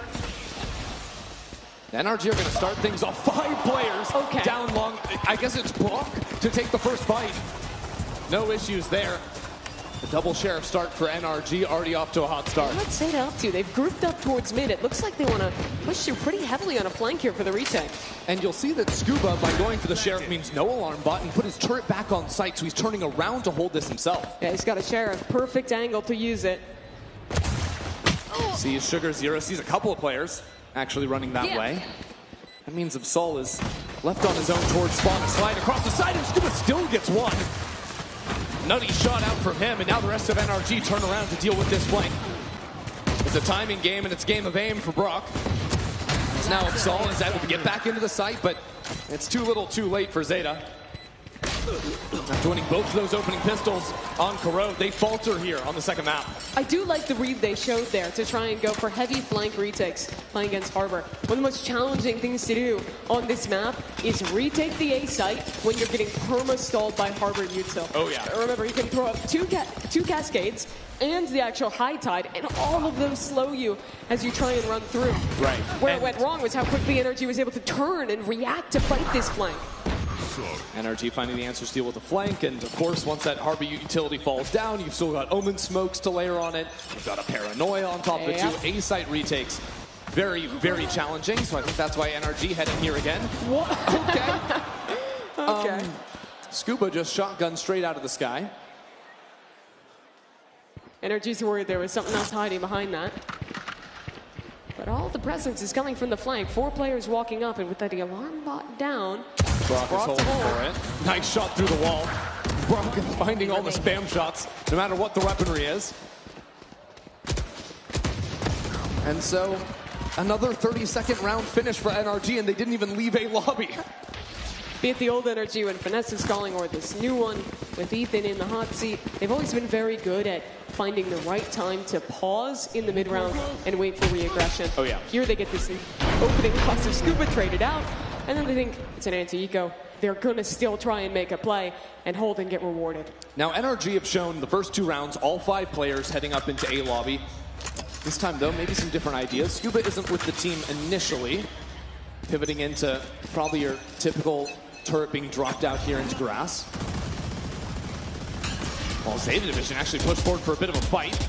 To clone the first victim. They put a lot into faking this, but Zeta already knows that no one walked in, so they'll have a quick rotate, but not fast enough to stop the B plant. Yeah, there is a Cypher trip set up for the spike, but Mata just walks into it himself. The rest of NRG taking very forward space. They want to fight back into C-Link. But Zeta are sort of holding for it nicely, and NRG call away without finding the fight. They don't overplay their hand. What this means is there's still 10 players alive in the post plant. But there's going to be brutal util late round for NRG. Zeta have to get a move on. Zeta have no map control, no flank, no control over garage. 4 players in C-Link, now trying to find some kind of an answer. Back into it, Ethan gets the first. And there's another player ratting it out on Gong. First kill goes Kiko's way. He's such a problem, has to be dealt with. Zeta cannot find the answers. With Sugar Zero last alive, more players entering into the Thunderdome. NRG go up 3. The one new player on this World Championship roster proves his merit that round. Baits his teammate with the Stinger back sight and goes huge to get 2 kills. The layers of that post plant were really excellent for NRG. After faking fully this A fight, they get an easy post on B. Again, feign that they're heavy fighting into C-Link, which buys time, and then it's 2 players stalling back side. As the Yoru reflanks, as the Killjoy is sitting and spawning with mollies. There are so many different ways that they stall time. And Zeta can't know any of that because they were playing so passively, waiting for the fight to come their way. Not the same on this eco round. Again, it's Echo sliding forward into lobby for a shotgun kill. Is that the vibe of our anti-ecos? Just 1 for 1 with a shotgun? I suppose and then so. freeze? Seems like they're at least running back the first part. NRG always going into A lobby. And I think especially when you're playing a comp that is less good at just like hard accelerating, brute forcing its way into a site, it's very important that you're always taking control over A lobby. You need to threaten that you could freeze the round and leave a lurk there in order to play the rest of the map without Zeta being able to stack easily against you. There's a lot of great things coming with the Harbor rework. One thing that I think teams will be sad to lose is the Cascade. That tool is so good to take early space and to condition. It's one of the best things you can have to fight A lobby on your attack side. Because what you see is Ethan usually just using that push wall all the way down long, cutting off the fight, making it really hard for anyone to swing through. And because it's a secondary ability, you can almost always choose to invest that without really risking giving something up later in the round. 30 seconds. Well, NRG get a free sight. I do want to say how interesting these Cypher trips are from Zeta. Look at these things. The deep one over on B, and then in A link, Zeta were playing an idea to like full give control over B site and just make it so that I guess it still contains the lurker. I think maybe Honeybee having some eco ideas and then also realizing that his trips are not going to be valuable against NRG's attack. He's a bunny, not a bee. What did I call him? Honeybee? Yeah. That's crazy. Right. Well, I was just abbreviating bunny. Honeybee. Oh. Honeybee, that's what they call him. I see. That actually makes a lot of sense. Zeta want to dive the spike. And they should get their wish. NRG, really great start to this game. And all of these first 4 rounds has been them conditioning the A lobby fights, constantly putting attention there. Womp womp. Well, Brock, I guess, dies to the spike anyways, but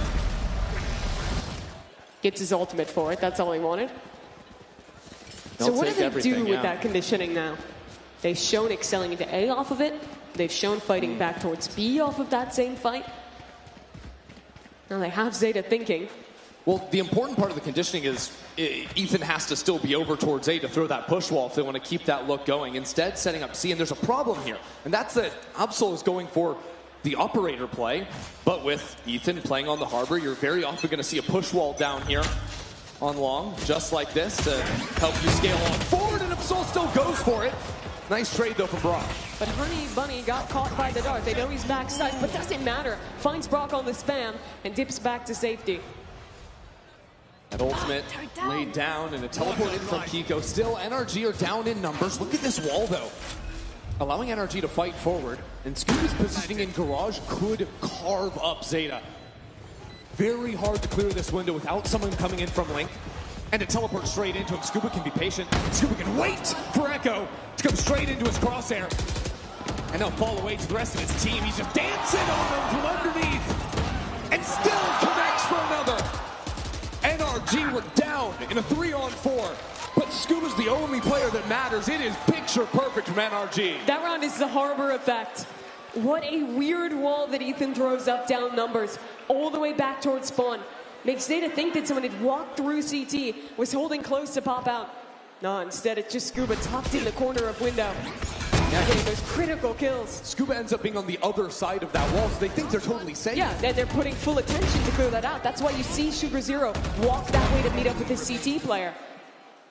And that's a round Mimi that starts off with a good off pick. It is led to a numbers advantage for Zeta, but now, after Scuba dominating, Zeta are broke. Zeta have to try something silly on the eco, and that something silly is going to get shut down by Kiko. Paranoia to shoo Echo away. And another very slow energy into eco. Zeta almost always push when they're down numbers. Someone always tries to make the play. And NRG know that. Echo was thinking about it. Decides to tuck back instead. Yeah, now just a drone into mid to make sure that Zeta haven't crept up underneath window or over to Bunny. Now Brock almost gets timing there on a quick little double swing, but that's going to mean that NRG can reposition and move back A. Yeah, seeing two, they know that it's going to be one on each corner of the map.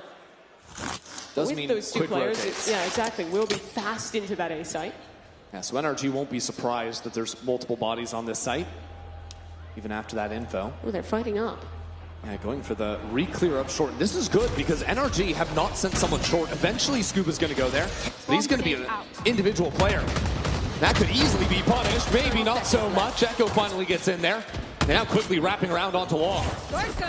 If Echo can find this kill, there might be something left. It's a good start, and Echo continues. Echo causing havoc in the backlines, quickly shut out of it. That means Honeybunny up in heaven again. Mata just turns for that one. It's too easy. Energy 6-0 up. It got dicey with Echo's heroics, but there was nothing more to find from that round. Energy continue to show very good procedures in these anti-ecos. Slow starts to punish the aggression, pause to figure out the setup, and then have great trades in the late rounds as well. You look at Zeta's perspective, they haven't been able to win the A main fight. Energy has stopped even going there, but with the threat of that harbor, they don't want to do it. Instead, they're going to walk down mid this round. That turret reveals the walk down from Echo, but that's intentional because what Zeta are doing are they're leaving the operator on their Yoru on B. They're showing the aggression. The op would not be expected on this line, and they know NRG like to re-clear that space. Mata will spot the drone, re-clearing through A. It's these players down in mid that are in portal closed. A little bit of danger. But Absol, his TP runs out, has to pop off the line. Now swinging back in. And at the same time, NRG stepping back in A. There are 3 players that have crept down long. What can Echo get here? Push long, he's in front of it. It's nice from Zeta. 3 kills, make it 4. 1 enemy remaining. Zeta used that timing to punish the quiet, slow play from NRG. They tried to clear away all of these different spots that Zeta could have walked up, but Zeta still slipped the net. And in a 1-on-5, Kiko already spotted Echo. Takes him down for a flawless round. And that's a major flawless, too. It's not just keeping all the guns alive. I think there's 3 or 4 heavy armors that were undamaged in the round. Huge when you're trying to get a comeback going. And the way they play that round, I think, fits so well to their composition. Like you're talking about, masking the operator in mid, walking for re-aggression. This is not a composition where I think you want to choose to either full commit or sit back. It's about finding the right timings to re-aggress in the mid round and finding out where Exactly. energy is. And they do that so well there. Because that walk-up into A lobby comes at 1 minute on the clock. After the same player, Echo, walked down mid for the fight. The op again, spotted out and TP'd back. I mean, Mata's just getting full information. This is a round where NRG can just dominate with the ultimates, comboing up. Brock is going to follow off of that information. Just the one shot for now, and Mata is forced out of things too. So now Zeta brought all 5 players onto this side of the map. But they have no way to deal with the lockdown. Instead, have to fall all the way back, and it's what we talked about earlier. Post plant with the harbor. It has so much stall in Mata, even fighting up. Hunter straight on the other side. Echo dives down into the depths of hell. The rest of Zeta close behind, but Mata making quick work of all of that. Echo still strong into this round. He's found a few. It comes down to a one-on-one. XTL versus Brock. And Brock is down low. That spike in the open. The drone doesn't catch Brock. Brock has gotten the spike. And the shock as well. Brock waiting for his moment. But now backed over onto default. It's a good dart that XTL dodges from. They're both dancing around one another. XTL! Massive for Zeta! Zeta Division needed that clutch. Brock nearly stabbed the dagger in their back, but instead they stay in it. And well, it was his one-on-one to push this round across the line. It was Echo who made it possible. Watch him sliding in with the shorty. Getting another kill here. Expert movement on the Neon. And saving Zeta. The heroics next to each other to win that round against 3 ultimates of NRG. We're talking about how hard that retake was going to be. Necessary for Echo to find that. So NRG go back to their A default. This time, only Mata behind it. Saul wants to play through the wall. Doesn't love his odds, doesn't want to get slowed through that, so instead just waits back in the corner. It's so scary to op a line like this against the harbor. Did someone get across left? Look at it, there's a walk-up scuba right shoulder to shoulder with Echo, who decided not to go for it after all. NRG putting a lot of attention into mid. They'll put pressure garage. Try and see if they can let Mata work. Oh, the Yoru 1v1. Absol is not expecting Mata to be pushed up into the corner. He'll still have good crosshair placement for it. But there's no drone from Brock. He used that into garage. That makes this clear much more challenging. That's the kill, and that's the quick teleport away. Spike down A. And Zeta have ultimates to play with as well, so it's going to be this lurk up from Scuba. Knife out is punished. And this forces at least one player on Zeta you'd think to turn around and deal with the B player. Well, now they're going to call the pivot. And Scuba, his job is to keep the gate open. He won't be tested 30 for now. seconds left. Instead, NRG uncontested into the B site. It's Zeta with the ultimates playing retake. Big kill from Honey Bunny, and I'm also looking at Sugar Zero. Spike planted. Now without Scuba, there's no turret, and he's waiting in garage. 2 players advance towards him. Sugar Zero cleared by Ethan. And now Absol doesn't really find anything on the site. He's got a shorty in hand, a clone in his face, and the timings are not there. XCL has the first shot. That's with an operator on his Yorda, swing around the side. NRG mowed him down, and are right back in it. The repositioning from NRG in that post plant was so good. It's the lurk to get them into B, to pivot out of a very bad situation towards the A site. But it's that refight, backing out of B, taking garage, putting pressure there before then returning to the site that gets NRG the win here. Yeah, the way Ethan has been calling the B post plants is really nice. You think about that round where they fight forward, fall back. You think all the way back to that round 4, I think, where they had that fake fight over towards A, the fake fight in the ceiling. It's all this aggression and then calling back into the site. And while those get the same outcome, they're called in very different ways, where Zeta can't get a read in the one way. The NRG want to play their post plants. Off the tough round loss, Zeta will call a timeout. And it's a tough time to do so. Their money's going to be broken. Just looking to maybe hobble something together alongside Echo's ultimate. I really like the rounds where they go for the mid-round re-aggression. I don't think that they've found a lot of success for those early fights. NRG is almost always, at least in those first 30 seconds, waiting for that aggression, using the Harbor util to push it off. I think it comes down to the team calling the right time for Echo to re-aggress and catch a lurker off guard.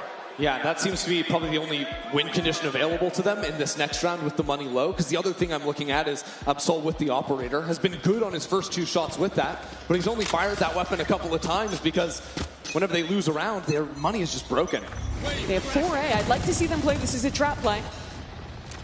That's what they're looking for right now. Not showing their hand just yet.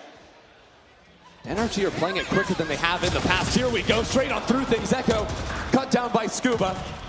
And NRG's backline makes quick work of that. It was a good call, but they went too early. Instead of fighting into long cleanly, they had to slide through a harbor wall, which slowed them down and messed up the spacing. And you think about it, in the last round, NRG only had left the 1 player there. So maybe they're thinking they can pick off 1 or 2 guys. They're not expecting it to be all of NRG. It is worth noting that Honey Bunny has walked all the way down from C. There's an alarm bot. Exactly, and now cut down. Every anti-eco NRG has shown thus far, they're doing the same kind of full team grouped A default. It's funny that for all the talking Bonkar was doing during the timeout, NRG haven't seemingly changed all that much on the anti-eco, and it's been solid for them thus far. This wall's a little bit different, just cutting down the site right down the middle. Going for a simpler plant and a little bit of spam shot there. What the heck is going on? Sugar Zero having a bit of fun with it, but it's 1 round for NRG. Last 2 chances in the half for Zeta Division. These will be the rounds they were really talking about during their timeout. Have the money for a glass off on Echo. Will they commit that? I think it is so hard to off when you are playing against this Harbor composition. Cute little play at the end there from Sugar Zero. NRG this entire half have basically not touched the C site. They have been leaving Honey Bunny to hang out there. Here, they'll finally put some attention on him. Ethan got caught in A main. Yeah, that's a tough one. And that was him trying to show that similar utility to the last rounds to make this pop a surprise. So now Honey Bunny is fully prepared for it. Flash in his eyes. He's also fully revealed, but keep your eyes on Sugar Zero. Inside the smoke, it's a good spam off the trip. And with Echo now coming into the site as well, it's still NRG winning. 3 kills for Mata, but now he's got to get 5. It's got to be more. Yeah, it's the ultimate to recover the spike. Sends a TP. Which way does he want it? Not quite yet. Broken immediately. He just has to run. He's coming out of here now completely. towards B. And he has no clue where XDL could be. He's faking it, no sticking. Players approaching from both sides. It's quick timing here from XTL and a good punish for Zeta to get their third. Zeta catching Ethan there is absolutely massive. We didn't get to catch the kill, but as soon as he dies, you immediately understand that that presence on C is real. Yeah. And with this double duelist comp, your defensive rotations are so fast. The Neon sprinting, the Yoru on a TP. And that's far with how slow energy have been. They haven't been able to take advantage of that for Zeta. I love that anchor smoke you see on your screen there, too. It allowed Zeta to start flooding players back in from C-Link. They were able to use that smoke to shoot off the Cypher trip that Honey Bunny had set down. Similar one to that you see on the minimap now. Yeah, they had anchor cages as well that helped that go further. It just means impossible for NRG to get control over backside. Yet NRG with a similar round, different position of the push wall. They use an Omen smoke along instead to see what they can see. But with the Neon jump through, Zeta will realize that this is again fake presence. A well-timed drone in mid as well. They should figure out quickly that this is a C finish. But for the attack, NRG has some ultimates at play. There we go. Ethan to start things off, and Kiko might even teleport deep into the site. It's a bit of a mess on here in backside as Echo finds the first kill. And now Kiko right in front is shut down by Honey Bunny. A quick reposition as well on low HP. Zeta Division are here on the site. C is not working out for NRG, and now the flanker Absol comes in as well. NRG have nowhere to go. They've got no health to their name either. After this timeout, after the eco, Zeta Division have fought back. And Brock gets 2 kills, a little bit absurd. Yet the round doesn't seem super doable, especially with that timing caught. Zeta Division come back within 4. I love the decision to disrespect the harbor out there. These last 2 rounds were all about the sea anchoring and really great floods. It's a similar scenario as the first game where we end 8-4, but with basically the opposite split. Instead of winning the pistol and getting stomped out after that, it's instead a latter half recovery, winning 2 sets of 2 rounds. That'll feel a lot better going into the second half, especially if they can win a pistol, as they did for both in game 1. And I think another great thing is how well Echo is playing. He is on a roll right now. 15 and 11 for the team on the Neon. And he's been so active in all their rounds. Every single round, it seems like he was walking forward right at the beginning, whether that was the ecos, finding shotgun kills, whether that was being the first one to flood back into a site on a retake. I mean, his retakes in particular were really impressive. Jumping out of A heaven to find 3 kills on that 1 turn point round. For sure. Talk of retakes, though. That's going to be one of the biggest strengths of this composition for NRG. Harbor is great at cutting players off and segmenting off the retake to make it easier to get through those choke points that are notoriously hard to flood from on this map. You look at the early rounds as well, and you'll likely see similar ideas using push walls for A lobby to aid in the fight there, or to walk up C-long too. There's a lot of creativity with this agent. I think one of the big differences, though, in the way that Zeta like to play is that you're almost always going to see them trying to leave these lurkers in really pivotal positions. The space they'll take, they'll often leave a guy there like Honey Bunny to be able to listen to rotates while the rest of the team leaves. He's the guy to step up in the mid-round. So if I'm NRG, I'm thinking, hey, Honey Bunny is having a rough game right now, sitting at 3 and 10. When he's on the lurk in mid or towards C-long, what ideas can we have to re-clear and flush him out? Because once you kill Honey Bunny, it becomes a scenario like Corrode, where if they can stall out and execute, there is no other choice for Zeta. And if you're trying to get into the weeds and think about what the teams are thinking, those are, of course, the things going to be running through their minds. But the stakes as well are incredibly important for Zeta Division, right? They're already trailing 1 map in this series. It's a best of 3, trailing 8-4 at the half. If they lose this map, if they lose this series, they then go down to the lower bracket to compete in a best of 3 against G2 right after that, right after this. And that's for a rematch tomorrow against NRG. Think about what this team's run means as well. Valorant is huge in Japan. We learned that when we saw Masters Tokyo. We see that in the viewership of their challenger leagues, of every Japanese team in Pacific. But it has been a drought since Zeta's last miracle run in Reykjavik of a Japanese team doing well at a global event. So Zeta trying to right that wrong, keep this run alive. They would have to start here. It's going to start with an attack down C-long. Positioning Mata is in, though. Very difficult to deal with. And now with this wall dividing up the side, it's going to be Mata in the corner, finding a couple. Ethan turns it around. NRG say no. No miracle, no magic, not today. As the energy is sapped out of the room. A potential Zeta comeback. Insult to injury now. Almost unlimited smokes ready to block the spike towards long. The two Zeta players separated and spotted. It's just not going to happen. Not with the classic down there. And while Honey Bunny will check in with him in a couple of rounds and how he's able to succeed on the lurks, this is a round where no matter how well you do, it's just not going to happen.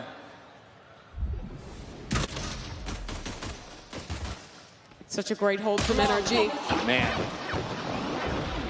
Ethan for the 3K. And you see a little glimmer of what NRG are going to be trying to do. It's not even just the retake, it's also the quick flood with the Harbor. Yep, it's so good to block the dive player off from the rest of his team. It's way harder for anyone else to get through a Harbor smoke. Here, it wasn't even the smokes, just Ethan swinging off Mata's contact. You saw it last map, but it's true here as well with the Yoru. Mata loves playing close on smokes in off angles like that, and he is excellent at single-handedly anchoring in those kind of positions. But even if he dies, there's still two players quickly into the backup site. But what I want to look at in this round is Echo. Shotgun purchased, every single eco. Think of that first half. Echo picked that one up, was always good for a kill. This time quickly moving into the A site. Check that out. Already NRG are here, and they are cutting it down Zeta, so the story continues to be the same.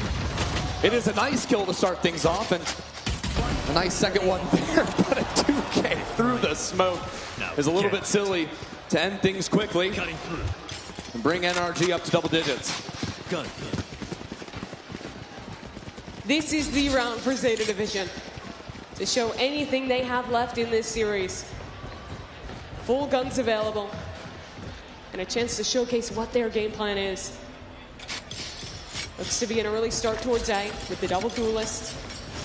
A good composition to take that space. But I think the problem really comes down to actually getting into the sites against an NRG that has such good stall utility. Getting into A might be a little easier. Look at Brock. That is a Bucky in his hands.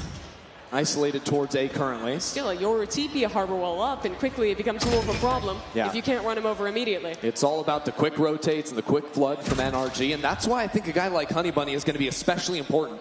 If you can catch the rotators on B. It's a very Zeta round. Ooh. Get an embed towards mid, get an embed in A. Give yourself choices.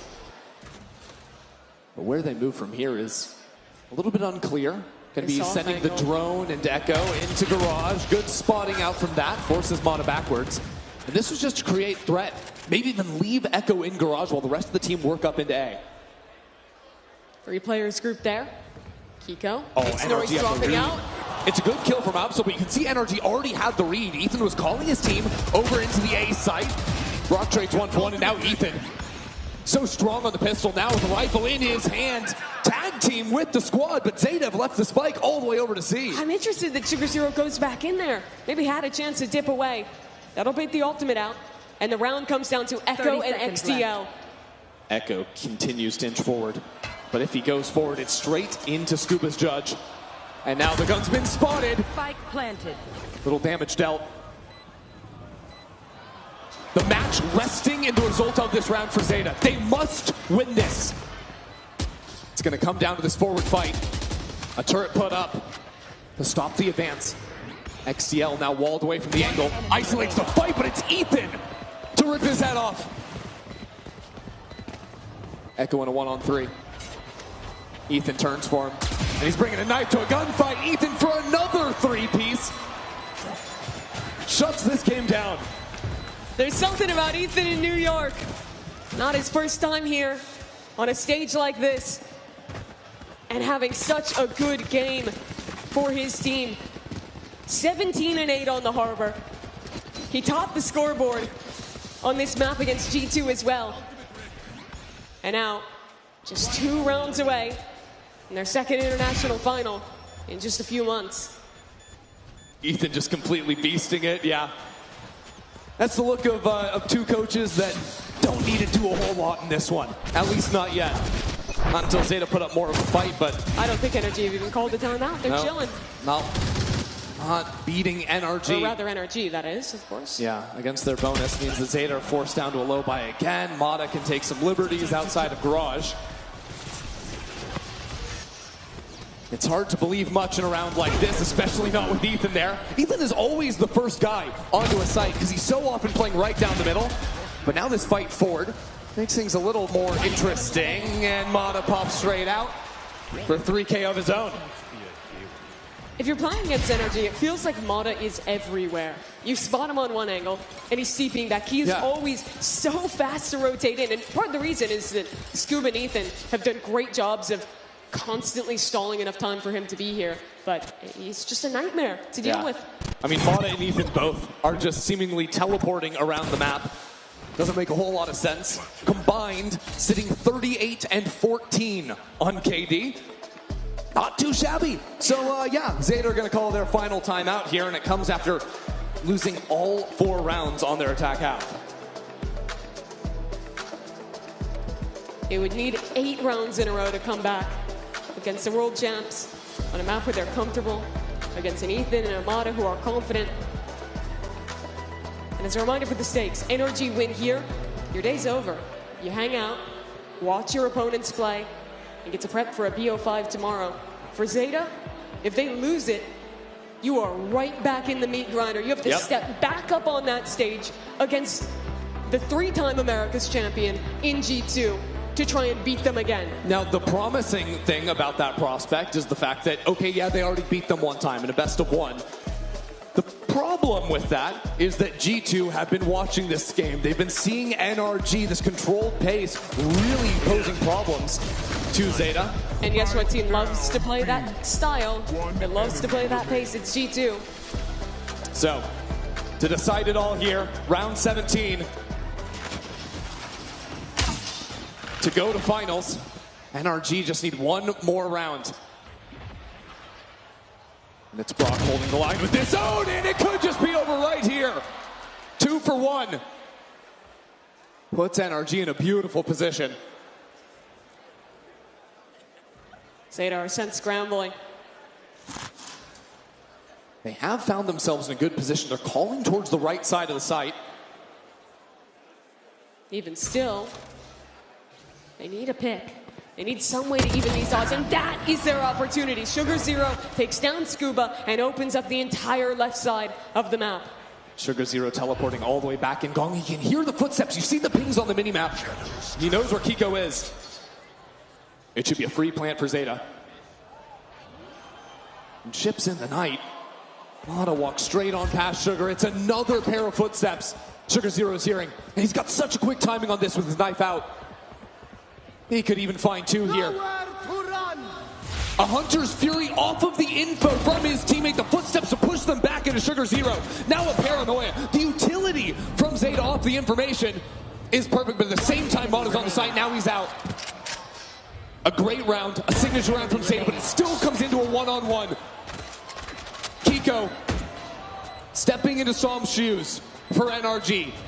Now just needs 1 clutch to send them to the Red Bull Homeground Finals. He won't be able to do it. XCL on top. That was a straight-up 3-on-5 for Zeta. XCL finished it, but the only reason they had a chance was the Sugar Hero finding that pick into mid, getting the information to allow the Hunter's Fury and Spawn to come through, and buying so much time for XCL. But those are the types of rounds Zeta need to find somehow. They need 7 more of these rounds where they can poke holes in the defense of NRG. We've seen so many times NRG quick to respond to early aggression, to overstack a side of the map, to leave gaps in their defense.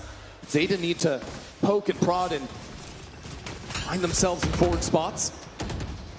This round, they're going to pick up the pace. It's a very quick split into C. And it comes with NRG having 4 players on the A side. Scuba not even trying to play C. Brock will have the Sova ultimate for this retake. But Ethan's going to be very late. Garage is the battleground. Zeta send 2 in there. They've locked down their flank. But if Zeta can hold Garage, their chances here are great. Could even come and fight forward. Brock just sees Echo, takes him down. But now by holding on to Garage, Zeta have quick movement back into the site. Hunter's Fury from Brock. Not catching out Honey Bunny. It's a bit of a mess. Scuba drops him behind. And it's an execution from NRG. Sugar Zero forced away. XTL also off of the site, but Sugar gets back on in. It's a full stick inside the cove. It's a full stick from Ethan. No one is there, but he is. XTL back to back. And a round win for Zeta. XTL, the one man keeping his team in it in repeat C post plants. They needed their hero.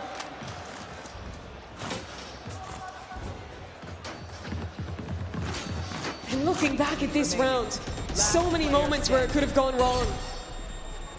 The Cove giveth, the Cove taketh. That it does. NRG were slow on the rotates, had Ethan so late towards A, but now they have to go again, and Echo buying a Bucky with the ultimate. He is not slowing. It is light speed, a teleport into the backline. So Sugar Zero up on top, but Ethan saw him through the pixel inside fake, the smoke. But look at Mata. Oh, it's a mass Mata inside of the corner. Quick trades out from Honey Bunny. Zeta, full steam ahead. And yet NRG have beaten them to the punch every single time. This time it's Kiko. Sidestepping on the back of sight. And the rest of NRG have shown up. So Zeta slow things down for just a moment. Waiting for an opportunity, but it's not going to be there. XTL has been a hero twice before, but 3 times seems nigh impossible. Jump up from Brock. XTL is waiting for it. It won't be there. Scuba sends NRG to the final. NRG, their second final in just a few months. This time, a new player in the mix in Kiko. And an achievement for him. A dominant 2-0 victory against Zeta Division. Back-to-back 13-6s. NRG picking up right where they left off. First time playing in front of the NYC crowd. Absolutely delivering as the hometown favorites.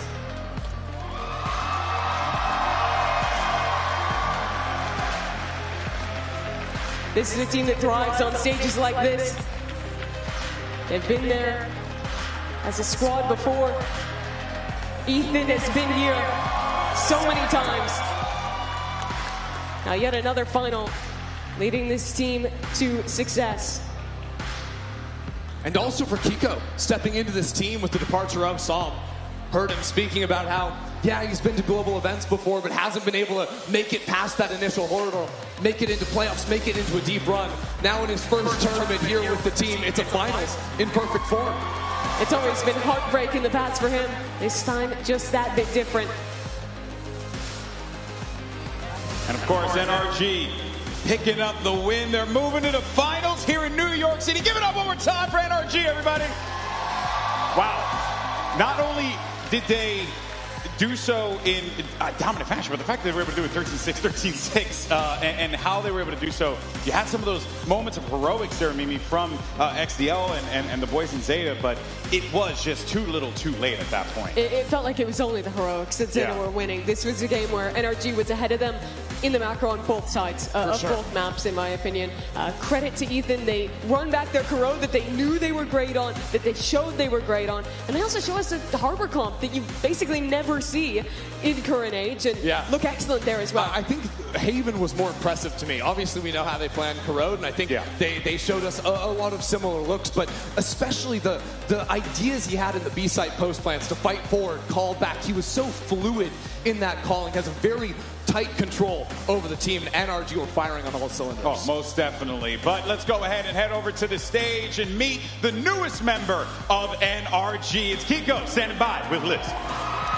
Thank you so much, everyone. Please give him a warmer North American welcome.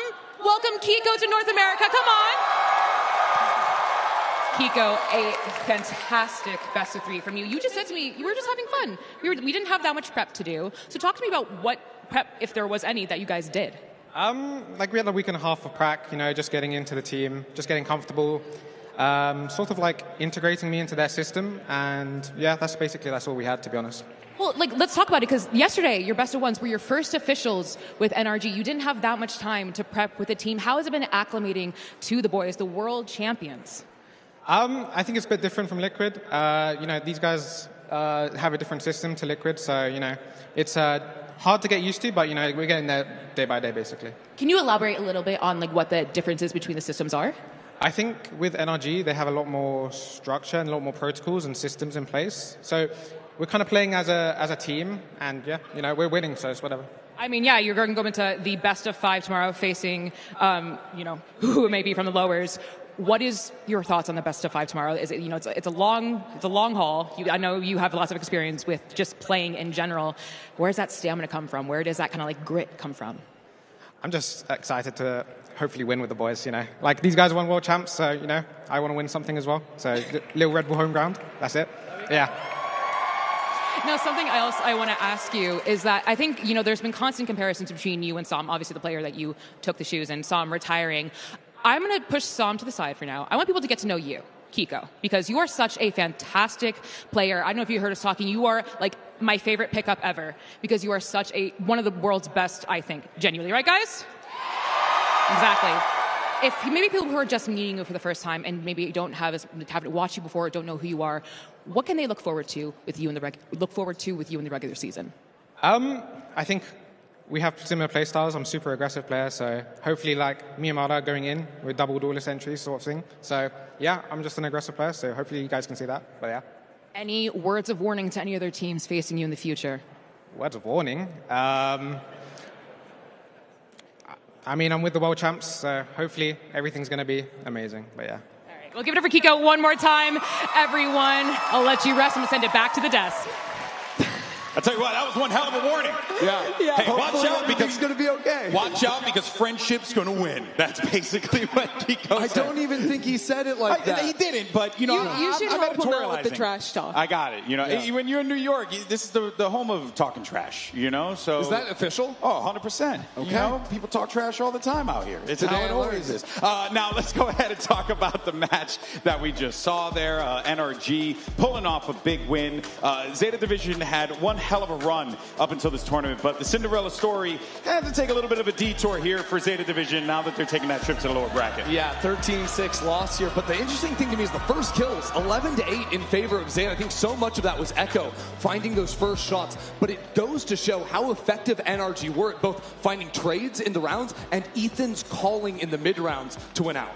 Yeah, it was all about that macro from Ethan, but also from Mada, who on both maps, I was actually more impressed by his defensive play than his offensive play. He does such a good job of positioning himself into weird off angles around smokes that was absolutely destroying his Zeta Division, who loves to contact up and then go for those pop plays. Here's a look back at map 1 of Corone, which NRG also won, and just reiterated that they are the best team in the world on this map. Yeah, we talked a lot about how flexible Mada was, whether it was the attack op coming into the more aggressive play or on defense as well. That tandem play with the guy we just interviewed, Kiko, over A made that site nigh impenetrable on the defensive side. Yeah, there's such a confidence that you're seeing from this NRG team. You were seeing it from the coaching staff in between those rounds, the casual fist bumps they were giving. They knew that they were here to just do business as usual, and business has certainly been handled. But, now NRG find themselves in the finals here. Another final for NRG to try and win a trophy, Mimi.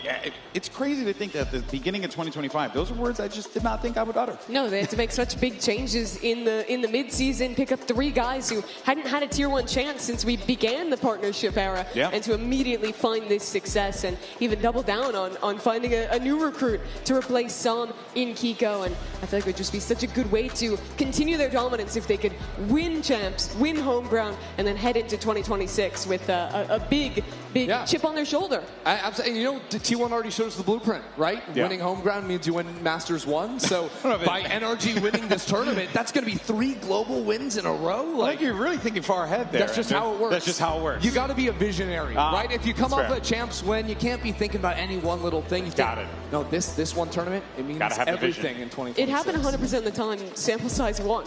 Yes. So. Correct. Yeah. So who's to deny it? Who's to deny it? Who's to deny it? All right, folks. Well, of course, that being said, congratulations to NRG. They are going to be moving on in this competition to the grand finals, where they will await the winner of G2 Esports versus who you just saw on stage, Zeta Division. Before we do that, though, we do want to let everyone know that we have Dorm Ground coming up after this. It's going to be pretty cool. We're going to see 2 collegiate universities clash in a BO1, and if you see right on the screen, right there, okay? If you're watching on Twitch, just get, activate your account. It's gone now. It's gone? No! Damn it! I missed it. But in any case, so, it was there. Activate your Twitch drops, get your free, stuff, and have fun, okay? Spray and a player card. Look at that. I think the title as That's well. why she's up here, because Lord knows I can't remember this stuff. All right, folks, so that is going to do it for our upper bracket final. Congratulations to NRG. They're waiting in the finals, but coming up next, we got Dorm Ground and then our lower bracket finals. We'll see you guys in just a little bit.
absolutely.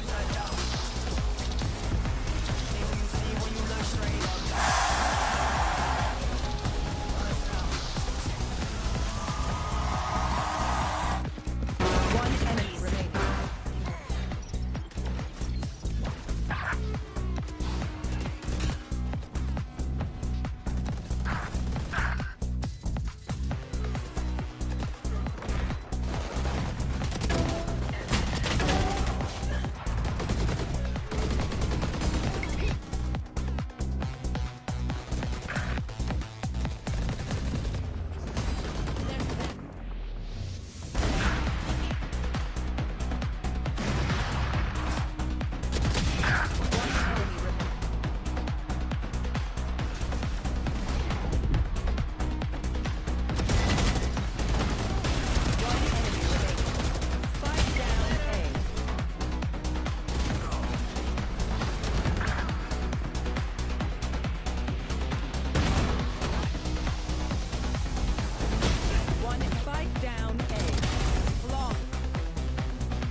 crowd.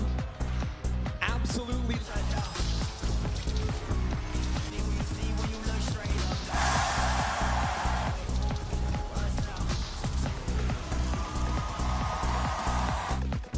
One enemy remaining.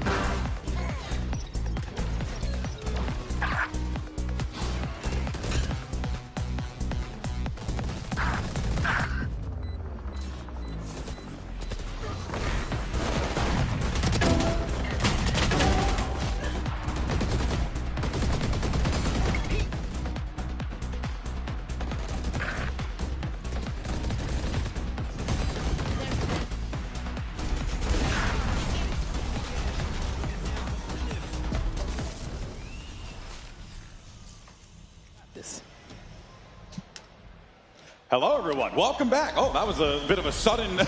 Hello. Oh, good day, everybody. We are joined by. Oh, I think you guys know who he is. It's Tens on the desk, everyone. Give it up for Tens. First time in New York? It's my first time exploring. I've been here like when I was way younger, but I'm an adult now, so I kind of like go out and see the city a lot more. So it's been amazing. Did you enjoy adult experiences? Did you enjoy your adult experiences? I was just like I mean like going out eating food and like walking around. Let me ask you this. Yeah. Have you had a chopped cheese? What's that? Oh, brother. Oh, no. We got you. We got Have you. you got to a bodega yet? What is that? A deli? Have you had a slice of pizza, like $1.50 slice? yeah. All right. Okay, at least we did that. All right, guys, we can at least breathe a sigh of relief. Okay. Guys, here today we're going to be doing the Dorm Ground. This is going to be a pretty fun one.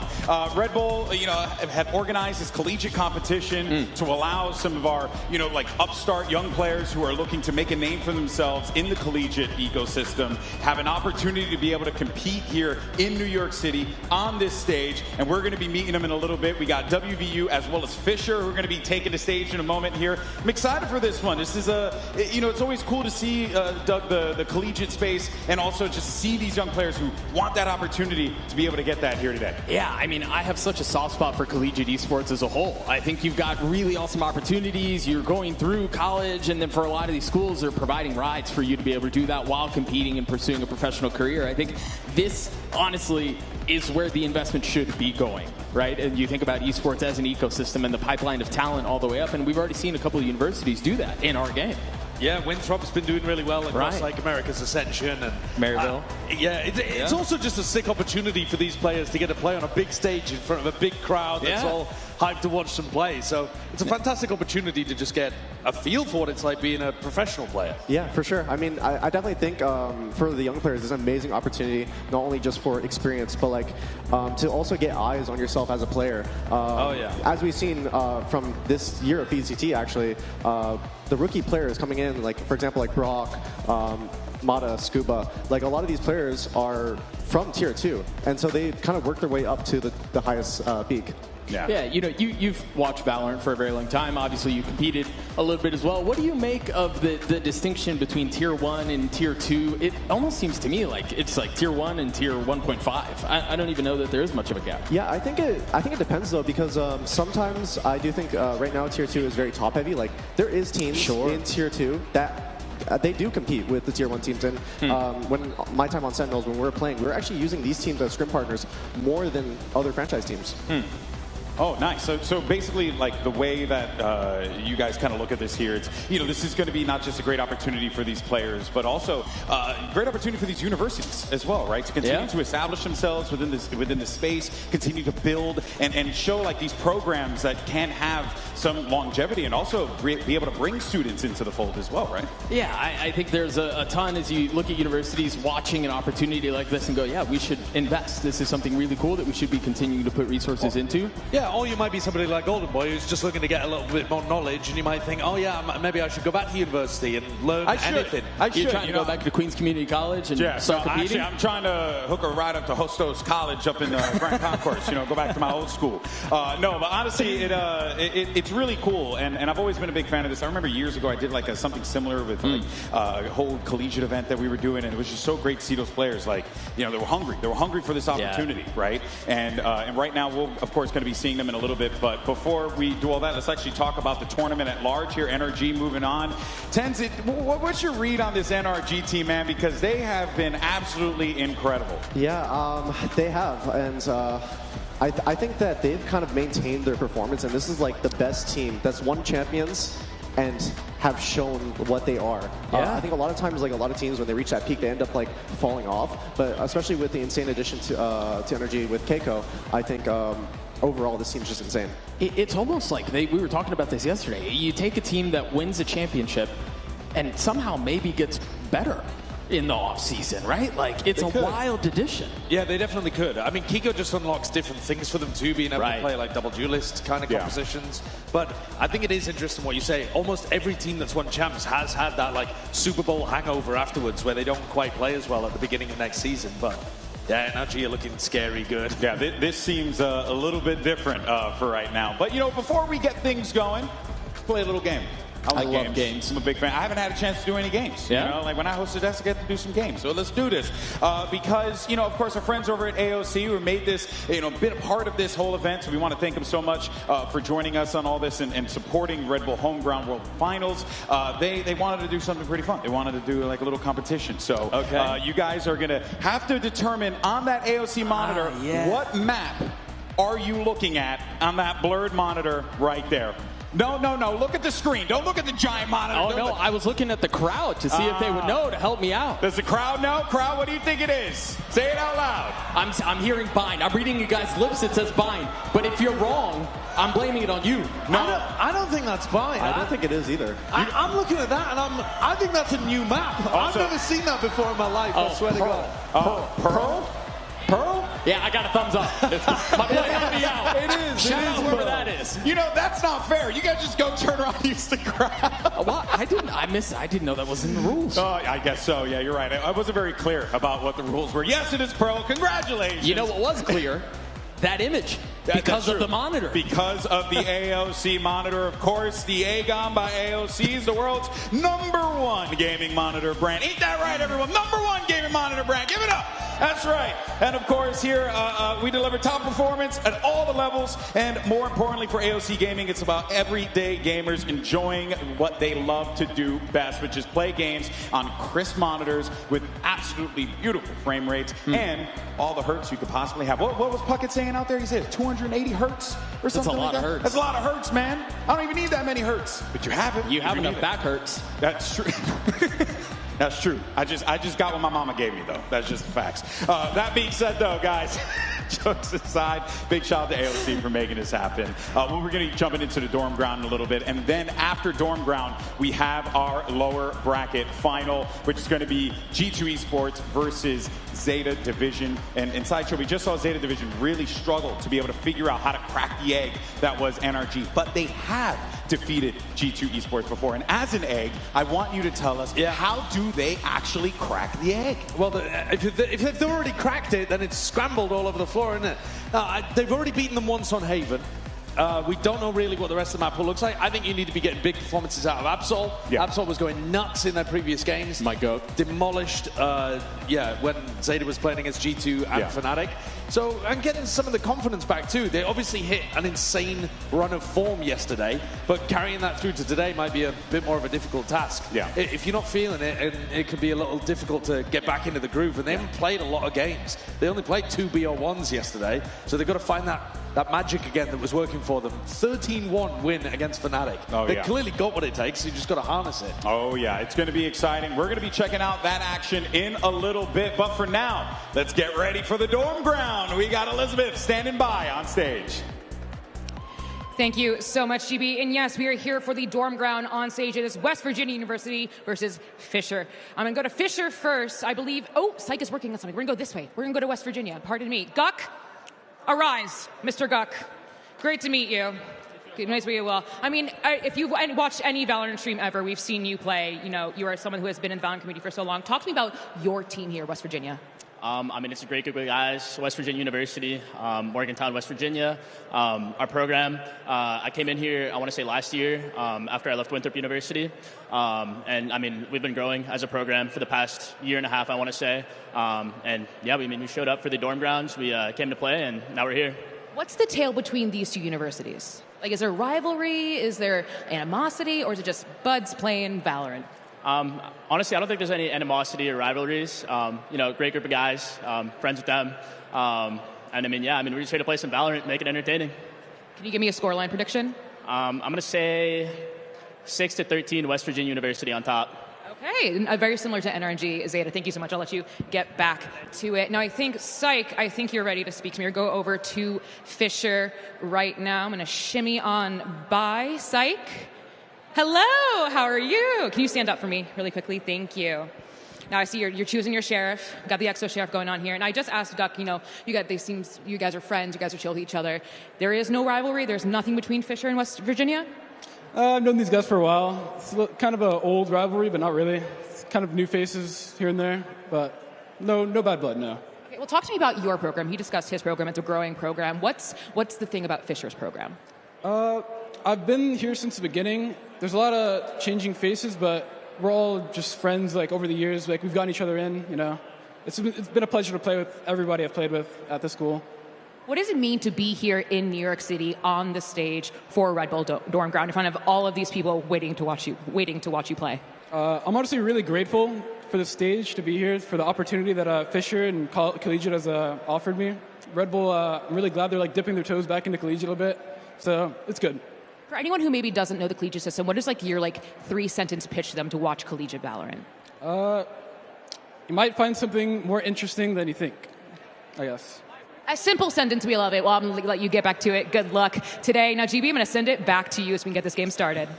Thank you so much for that, Liz. Yeah, looking forward to seeing these two teams in a moment here. And I think at the end of the day, you gotta, support the up-and-comers, right? Yeah. And these are the players that are going to be the hopeful future of our sport and, be able to do some really cool things down the line. Yeah, because the truth is, the four of us, we're old.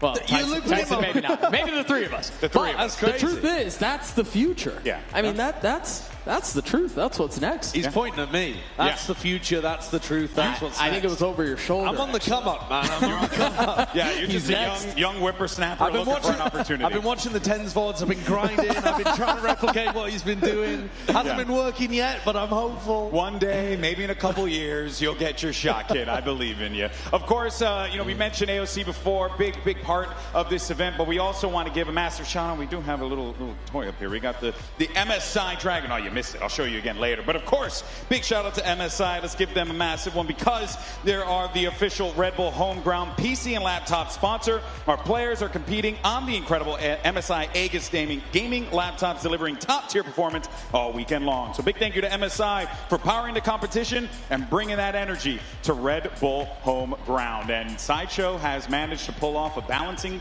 trick that we got to get to the cameras. Bring the cameras back. No, the dragon fell off. Actually, not yet. Not yet. We got to position the dragon. Stay there. Production, let's come back in. We're so back. Okay, and then we got it. There it is. Look at that. Look at that flat head able to balance that plushie. What does Unbelievable. It say? What does it say about the fact that we can balance something on an egg? Yeah. Well, I mean, it normally has more of a dome on it, but I've been wearing a headset, so now it's dented. so there's a nice little head dent there for the dragon to sit in.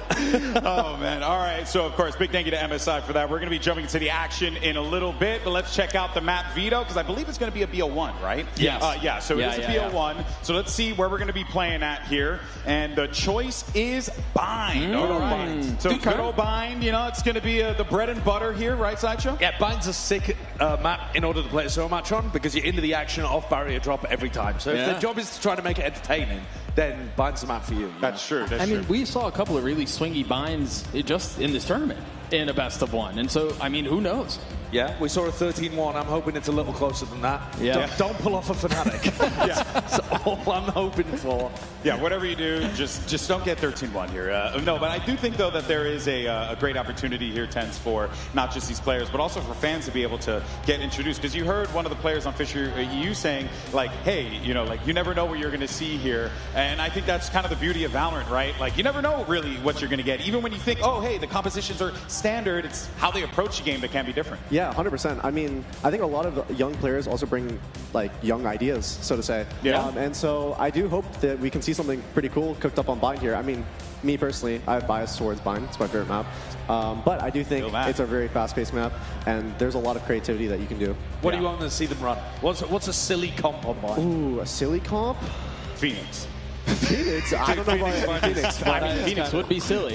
You said silly, so I just I don't even know. I'll let them cook. I'm retired now. You don't got to think about those things anymore, baby. Exactly. Just sit in your ivory tower and just chill. No, jokes aside, though, I would like to see some wacky stuff. You know, what would you like to see, Doug? I'm a bit messed with a little Chamber. I'm not gonna lie to you. I think Chamber gets a little play on Bind, but maybe not as much as you would like. Or not a ton this event. A little, but not much. Yeah. I mean, seeing a little bit of Veto would be cool too. I'm just down to see more and it actually be useful, because quite a lot of the Veto that we've seen at this tournament hasn't really done much. Yeah, it's been quite poor. I don't know, man. That last play from Baby Bay holding down the spike when the dart went dart, that's it, man. You know, deleted one recon. That's right. MVP. That's value. That's value. Infinite value there. So I don't know. But I would like to see some Veto. I think that'd be Zeta were playing Waylay Rays, so they can like double dive with both of the duelists onto you. That's cool. That's fun.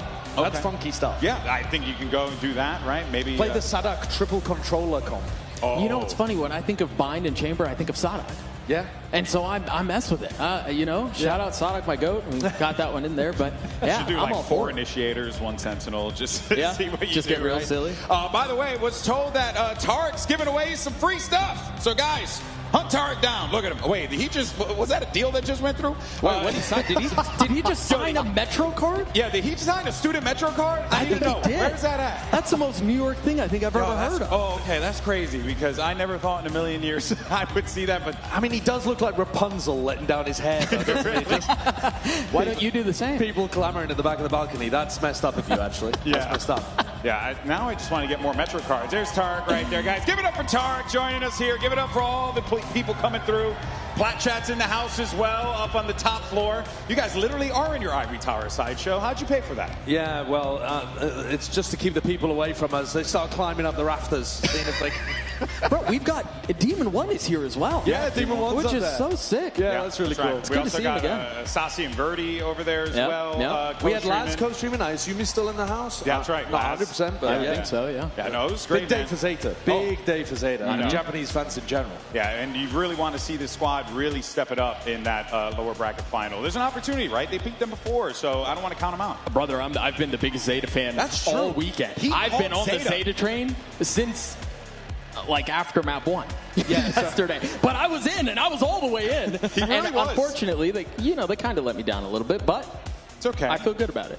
Yeah, they're just setting up the revenge narrative for the grand final. Don't worry. Exactly. Yeah. They downloaded their opponent, right? As one does. As one does. They're getting ready, for the run back. You have to lose to learn. Exactly, right? That's what I tell myself when I've gone 0 and 10 in ranked for the day. Dude, I'm doing so much learning. Is that how it is for you, Tens? You're like, I'm just learning right now. Or are you just winning all the time? I'm learning.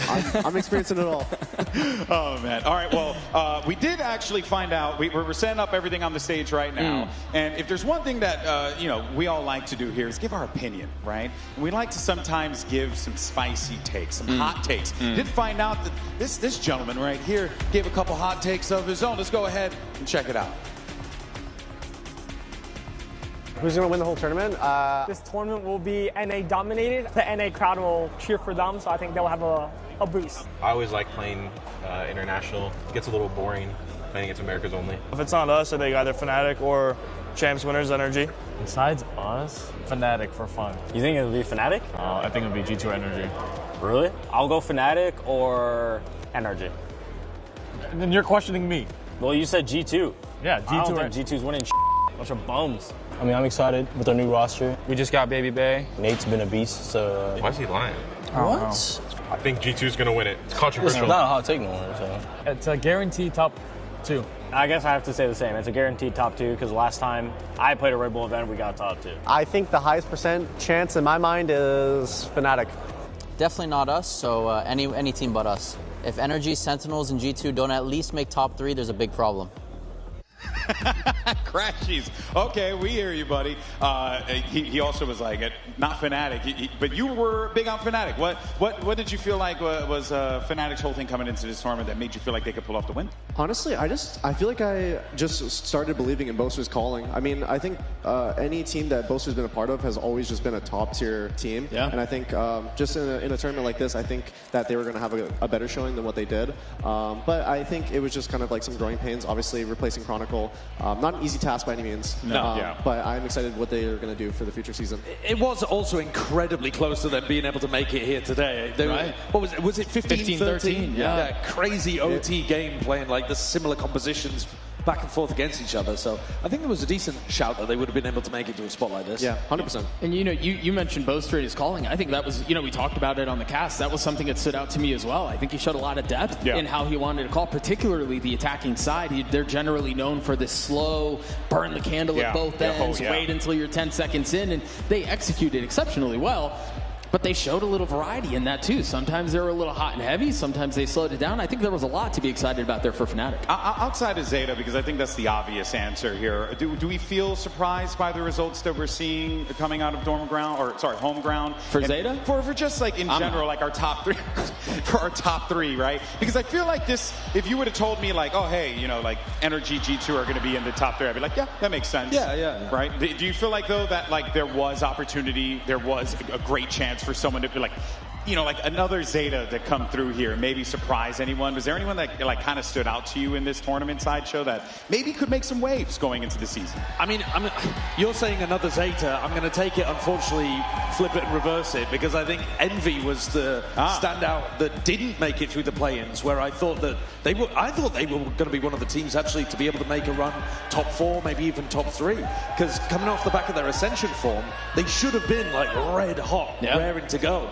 And then I just don't think they quite got it into gear early on. Like they came out and immediately lost map 1 in a BO1 format that's very difficult to get going if you start out slowly. I would love to get your thoughts on that, Tens, as someone who's obviously competed. What do you make of the BO1 format? It's tough, no? I definitely think it is quite tough, and like being a player, I think in that situation, it's kind of scary to play all these BO1s. Like BO1s are pretty terrifying in Valorant in itself, just because comp variety, different maps, and some teams could be cooking up some new stuff. So it's quite difficult as a player to kind of play and then deal with that. But I mean, you make the most of what you have. Does every round feel like a burden on your shoulders because it's a BO1? Yeah. I mean, I think it's just because the game's very momentum based, and the minute that you just start winning the map and you obviously take it, there was just nothing that you could really do on the opposing side. Yeah, no, that's a rough one, right? Because it's this format has truly been unrelenting. But the good news is, hey, we're in New York. We're having a good time out here, and I did get what happens. I was just loving the signs for people out. Did you see the shirt? I don't think I can read it out loud. Thank you, GB. I'm going to take it from here. I'm here with Tobey, who has been in the audience, and you have been shouting, you have been screaming. I mean, then we have this beautiful sign, Kiko greater than Sam. Talk to me. What? I mean, Angela said Sam is greater than Kiko. We have to balance it out. C'est la vie. Tobey, please, the floor is yours. Okay. So let me just get out my notes app, because I got a long list for this. All right, first off, Sam, you're a great W streamer, but are you a W player? That's what I'm really asking. Are you focused on playing the game, or are you focused on getting Twitch subs, Hey, really quickly, do you think Sam's a W player? Yes. Thank you. All right, second one. Okay. Number 2, okay? Kiko's in his prime, he's a young gun. Sam, kind of getting up there in age. You're going to be joining FNS in the booth soon. Hey. You're going to be joining FNS in the booth. Over here, Finesse, he's over here. If you want to stare at him, he's over here. Turn around. Right here. Hey, Pujon, this way. There we go. This one. It's him, not me. It's him. Listen, you retired for a reason. You focus on streaming. Do you have... I'm so afraid to ask this. Stop. He's streaming. Let him focus on streaming. Come back to me. I'm from New Jersey. Focus on me. Make this about me. Thank you. Do you have I hesitate to ask this. Do you have a third reason? All right, I got one final reason for y'all. The most important reason why I got Kiko over Sam. Kiko knows his way around the code. I thought we said we would never bring that up again. How dare you, Tobey? But it's okay. Okay, we got two sides of the argument. Now, really quickly, because we're going to our collegiate game next, who do you think is going to win, WVU or Fisher? Honestly, give me WVU, you know? Okay, sounds good. All right, well, Des, going to send it back to you. That might have been one of our interviews of all time. Bro, y'all gotta put some respect on Finesse's name, man. He's one of the GOATs. Yeah. I need to cut that crap out. That was unbelievable. That was not the greatest attempt at moderating a debate I've ever seen. Liz may have given slightly more weight to one side of the argument. Yeah. No, it's so ridiculous. All right, guys, we're going to be starting things off for the dorm ground in a minute here. BO1, our players are making their agent select picks happening, and we're going to jump into it as soon as we are ready to go. Looking forward to that one. I can't believe we just did that interview. That was that's esports, baby. That's television. Yeah, you see the signs out there, and you don't know whether they've got a proper, a backing behind them. Has somebody put a lot of thought into the sign, or have they just scrolled something down? That's true. He came with reasons. That's true. I think if you got like a really good sign and you got like, or a shirt maybe. Or a shirt maybe, something like that. I did see a shirt. Okay. Kind of stood out to me. Yeah. It said, Mommy's Little Meatball. What? Yeah. Who's got that shirt on? Well, let's not point him out. Oh, sweet. But baby. I did see it. It was quite funny. Or was it Daddy? Was it Daddy's Little Meatball? I don't know if that's better. There's two different variations, actually. Oh, did you sign both? No, I only signed Mommy's, not Daddy's. They do. I mean, that sounds like a duo of ranked players, doesn't it? I think I've run into them in my black games. You run into the players, Mommy's Little Meatball and Daddy's Little Meatball. And then the third in the trio called Meatball. Man. I'm too old for this. It's too much. All right, you can see the players. They're getting ready to go. The good news is, Tens, you're going to be joining us here on the desk the whole time, right? Yeah, I'll be here. All right, here we go, folks. So I believe we are ready to go, but our players are still in that setup period. We're going to be jumping into the action here. We got some interesting stuff, some interesting compositions that are going to be coming out here too. We'll show them as soon as we pop up on screen. That should be pretty fun. And of course, it's going to be, looking at these comps, guys, this is going to be kind of wacky, Doug. I'm looking forward to it. Yeah. Honestly, before we even get to the comps, I am a little concerned. Tens, joining the cast, he's successful. I'm threatened. What, you think you're going to lose your job? He's going to take my job. I don't think he wants your job, buddy. You're right. honestly, so right, so real. I think he's good where he is, Hey, man. At the end of the day, it's always fun to just get out there, yap some Valorant, and have a good time. So we're getting everything still set up, folks. So sorry for the delay, but we'll be jumping into it. You see the players are roaring and ready to go. And of course, in a few, we're going to get the dorm ground underway. I do want to let everyone know that there is Arena at play. Just want to throw that out there. But let's throw a little appetizer out there. Before we start the game, we do have one more thing to share. Yeah. Tens, you have an event coming up. Isn't that right? I do have an event coming up. And it was at first an idea because I wanted a way that I could, kind of celebrate like VCT and also like the Game Changer circuit and celebrate these players and their amazing moments. So backed by both Red Bull and Riot, they were able to support me in creating this idea. It's actually an awards show, and so it's going to be hosted in LA.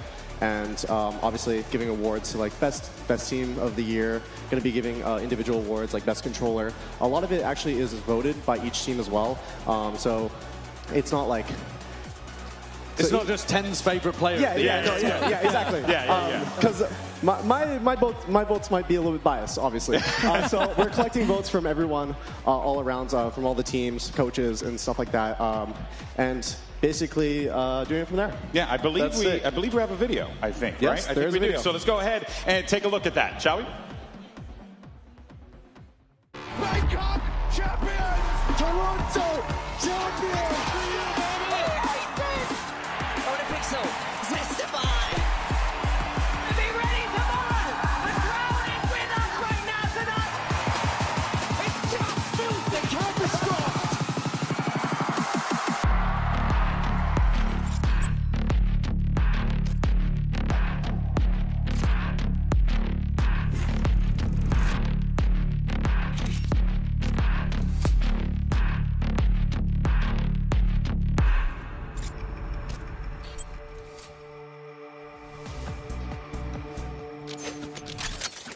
There you have it, folks. We're going to get our own award show. Thank you so much, Tense, for making that happen alongside Ryan Red Bull. Amazing stuff there.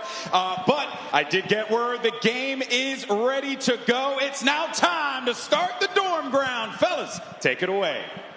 Thank you so much, Golden Boy. Again, an opportunity for these teams to showcase a little bit of who they are and a little bit of the work that they've put in. A comp look already. We've got the Reyna, we've got the Deadlock. I mean, Tens, we're going to get silly right off the bat. This is going to get quite a bit silly. I've definitely seen both these comps before, either in practice or from previous iterations of metas. I'm a big fan of the Reyna and Skye pairing because it allows you to double flash areas where it's kind of like, in theory, uncounterable. So I'm excited to see a lot of that. But also coming in the Deadlock on the other side from Fisher. Oh, this is like fake B long pressure into an A short pop, and I think Fisher might have the timing here. Yeah. Turn around. They're nipping at your heels. 2, 3. Turn around, brother. That's not the right way to look. What a play from Dinks. That is an instant 3K to get the crowd riled up early for West Virginia. Spike plant. That's a fun debut, right? First time on the big stage, a cheeky little 3K. And not too shabby, kid. Immediate punish on what Fisher were going for. They caught a really nice timing, to be honest, but now left in a 2v5. Good luck in that one. Yeah, especially with the limited util coming in, both Viper and Deadlock on the retake. It's going to be quite hard for them to actually pull through, so it should just be a free win. Yeah, it just got a little bit tougher, didn't it? Forward tapping cleaned up, and the pistol goes away with West Virginia. And again, dude, what a start. Flawless stuff. Should be a really difficult comp to get through, actually. Viper and Deadlock on the defense side, but if you don't ever actually have to go through that utility and instead they push out Shower straight into a triple kill, then yeah, it's going to be a little bit easier for West Virginia, I think. A great beginning. What do you think about running the Deadlock now, Tens, that the GravNet is on such a long cooldown? I actually forgot about this. I haven't played in a more, what's it called? Team-based setting? Yeah, organized setting in a while. So I definitely think it lowers the stock of the Deadlock because the net was such a powerful ability. So for early controls, trap plays, the fight pressure from that is pretty crazy. So having it on a longer cooldown obviously makes Deadlock not as great as before, but I do think the character is still pretty good. Yeah, they believe in it still. Deadlock currently posted up B with 3 other members of the defense within the same zip code. And it seems like West Virginia is kind of just going exploring here a little bit. Grab an orb here, an orb there. Quite a lot of respect, full buying up into this round, right? 3 Spectres. Yeah, that's true. 2 rifles. It was a flawless round. They got the plant money, got the kill money onto Dinks as well. So a really great beginning, an opportunity to get a showstopper online very early too. Being greedy with it, if anything, going over towards Showers, grab the orb, come back in this direction. They are, though, heading into a stack. Is this a little greedy or is this a little min-maxing? Well, yeah, definitely min-maxing, but you don't want to min-max the amount of deaths you're taking on the B site if you walk into 4 players defending it. They're flipping the map. Yeah, they're out of there. I don't know what they saw. I mean, I know they saw the net, but that was it. But yeah, they're hightailing it A. 30 seconds left. What can you do there, Lishi? Nice shot. Clean one there. But again, the gun difference already causing problems to spam into the smoke. And the flash on the other side. They're going to try to funnel their way out. That's another domino that falls. Numbers the way of the attack. And Spike in a really nice spot, too. It should be pretty clean. Especially when you invest, 5 guns into it, the Spectres and the rifles. You want to get out of this as cleanly as you can. Yeah, definitely. For keeping the economy high, and I mean, it's going to be their bonus now, so being able to keep these 4 guns alive now, they should have a lot better, or easier time winning this. I think the overall plan so far, that they were trying to farm the ult orbs. Let me see the, where do I see the points? Yeah, oh, 3 away. So yeah, it looks like they'll probably do more of these controls for the orbs, probably prioritizing the Raze ulti. So it looks like it's going to be a 3-man shower control coming onto there for the Raze ult. Viper's obviously on the other side to just see what the... Sorry, I'm like... What the setup is. Yeah, you're good. We'll see if they can pull that off, get the orbs into the hands of the duelist. Quite a lot of pressure coming into Litchi here. I think he's got a decent idea about what's happening. Things getting closer and closer to the ult, as we were saying, Tens, but not probably going to come online this round. No, Samo dogged from B through TP. Just, you know, nipping at their heels, so to speak. Also sent a flash down to try to see if A77 was doing that lurk play over towards Fountain. But they've lost a bit of space over towards Showers now, and you don't really know what's going on. 3 players stacking. They are taking their dear sweet time, aren't they? There's that double flash play that we were talking about earlier. Yep. They buy some time, trying to make their way through. Very nice hold by Fisher College. The attack trying to punch back. 2 rifles still in tow. Spike picked back up. The defense playing very close by, with the exception of Fortap being still on the other side of the map. Spike planted. And Inox is left alone in a 1v3 with ult in hand. Yeah, the spike goes down. But still so much work to be done. Oh, that's one, but that's all it'll be. Good trade from Rex there, making sure that there wasn't any danger. When you're up against Arena that's 6-1, you don't want to be offering them any opportunity to win a clutch like that. Great grab net value, that's what we're talking about. I want to give a quick shout out to that wall that the defense side is currently using. I think the first time I saw it, was it Nats maybe? Yeah, Nats loves that kind of stuff. Once again, creating the more Viper meta on Bind. But that wall just basically allows them to just hold that space. And it makes it quite scary for the attackers. I think one adaptation they'll probably have to do is, instead of popping through short smokes, they're going to have to pop through the wall, because it looks like they're giving like the short space for free when they're going up towards A. Yeah. Dings, though, does have that showstopper up, so it took him a few rounds, but now WVU with massive ultimate that they can use, and just putting that fake pressure over towards B long again to go back into an A short pop and punish. Speaking of punish, very nicely done. Great read, I think, that B pressure was fake, because they've done it a few times now. Yeah. Ult is going to keep them back for just a little bit, buy some time. But now they drop the satchels. There it is. Popping the rocket, turn around, the gun barrel gives them away. And now they have full control of the site. And net not even connecting, Reina will fall. And you saw the good bit of utility that you can play around. They've actually got tons of post-plant util here, yeah. Good, quite can't get himself out of the site, though. He'd love to reposition over towards short, where he can use his molly more safely. It's 3 on the raise. Nicely done. From the brim, 3 kills found. A great start for WVU. A great finish there from Guk, too. I don't think that's the position he necessarily wants himself to be in a post-plant, playing brim, but so happy to be in that spot, hitting shots like that. Now, Tens, you know your way around Reina, right? Yeah. You may have an iconic clip or two with Reina. How good does it feel to be able to start this off early in a map and you're sitting at 6-2 and everything kind of feels like it's going your way already? Yeah, I think Reina is, by definition, the feast or famine agent. Sure. From my time playing Reina, especially when you're heated up, and it kind of bestows you extra confidence to do a lot of these more wacky plays, go for these 1-on-3 peaks and end up dismissing away. So I think a lot of Reina's kit definitely gets like a stat boost from your level of confidence that you bring in. Yeah, you kind of get a little rude. You can afford to get a little 100%. rude, can't you? Well, there's none of that disrespect here, at least early in the round. Oh, Rex tried to disrespect and pick up the ult orb. I think he managed to grab it, but at what cost? Cost his life. This is an eco, but that's a nice grab net. Sets up Samo for a kill. Yeah, very nicely done. Double dips, maybe? A bit more than he was looking for, a bit more than he bargained for, and now the duelist says the tips of the spears make their way out onto the site. Syke is the last one left, and I mean, maybe you get one. He gets one, gets a showstopper, kills 3 with a huge collateral ult. Oh, yeah? Is that how that's going to go down? It's happening. It's not happening. It could have happened. There was a world out there somewhere. If you go through that portal at the back of the stage, you reappear in an alternate universe where it occurred. Right. I think it's where the players came out of, actually. Out of the portal. The players are spawning from portals now? Yes. All right, well, Syke, with that death, does get the showstopper on. Well, even with the kill, gets the showstopper online. So the defenders have got now at least a tool to be able to work with. Remember, West Virginia University were putting fake B pressure at the start of this half. Now it's going to be real B pressure to Fisher Reed it. I mean, they've got a couple here. Maybe set up for the crunch, the flash, down long. They want to fight ahead of it. Well, you had nowhere to go. Forced into that brawl, and now the ult that's going to try to pave the way a little bit more. They haven't cleared out Octagon, they haven't cleared out long, and they've got to be careful because there's going to be flank coming in from behind them. But with no other choice, they set their eyes towards the site, pushing forward and establishing the little control they have, but the minimap is awkward. He gets 2? No way! Oh, that's criminal! And there goes Psych with the ult as well. All left on Litchi.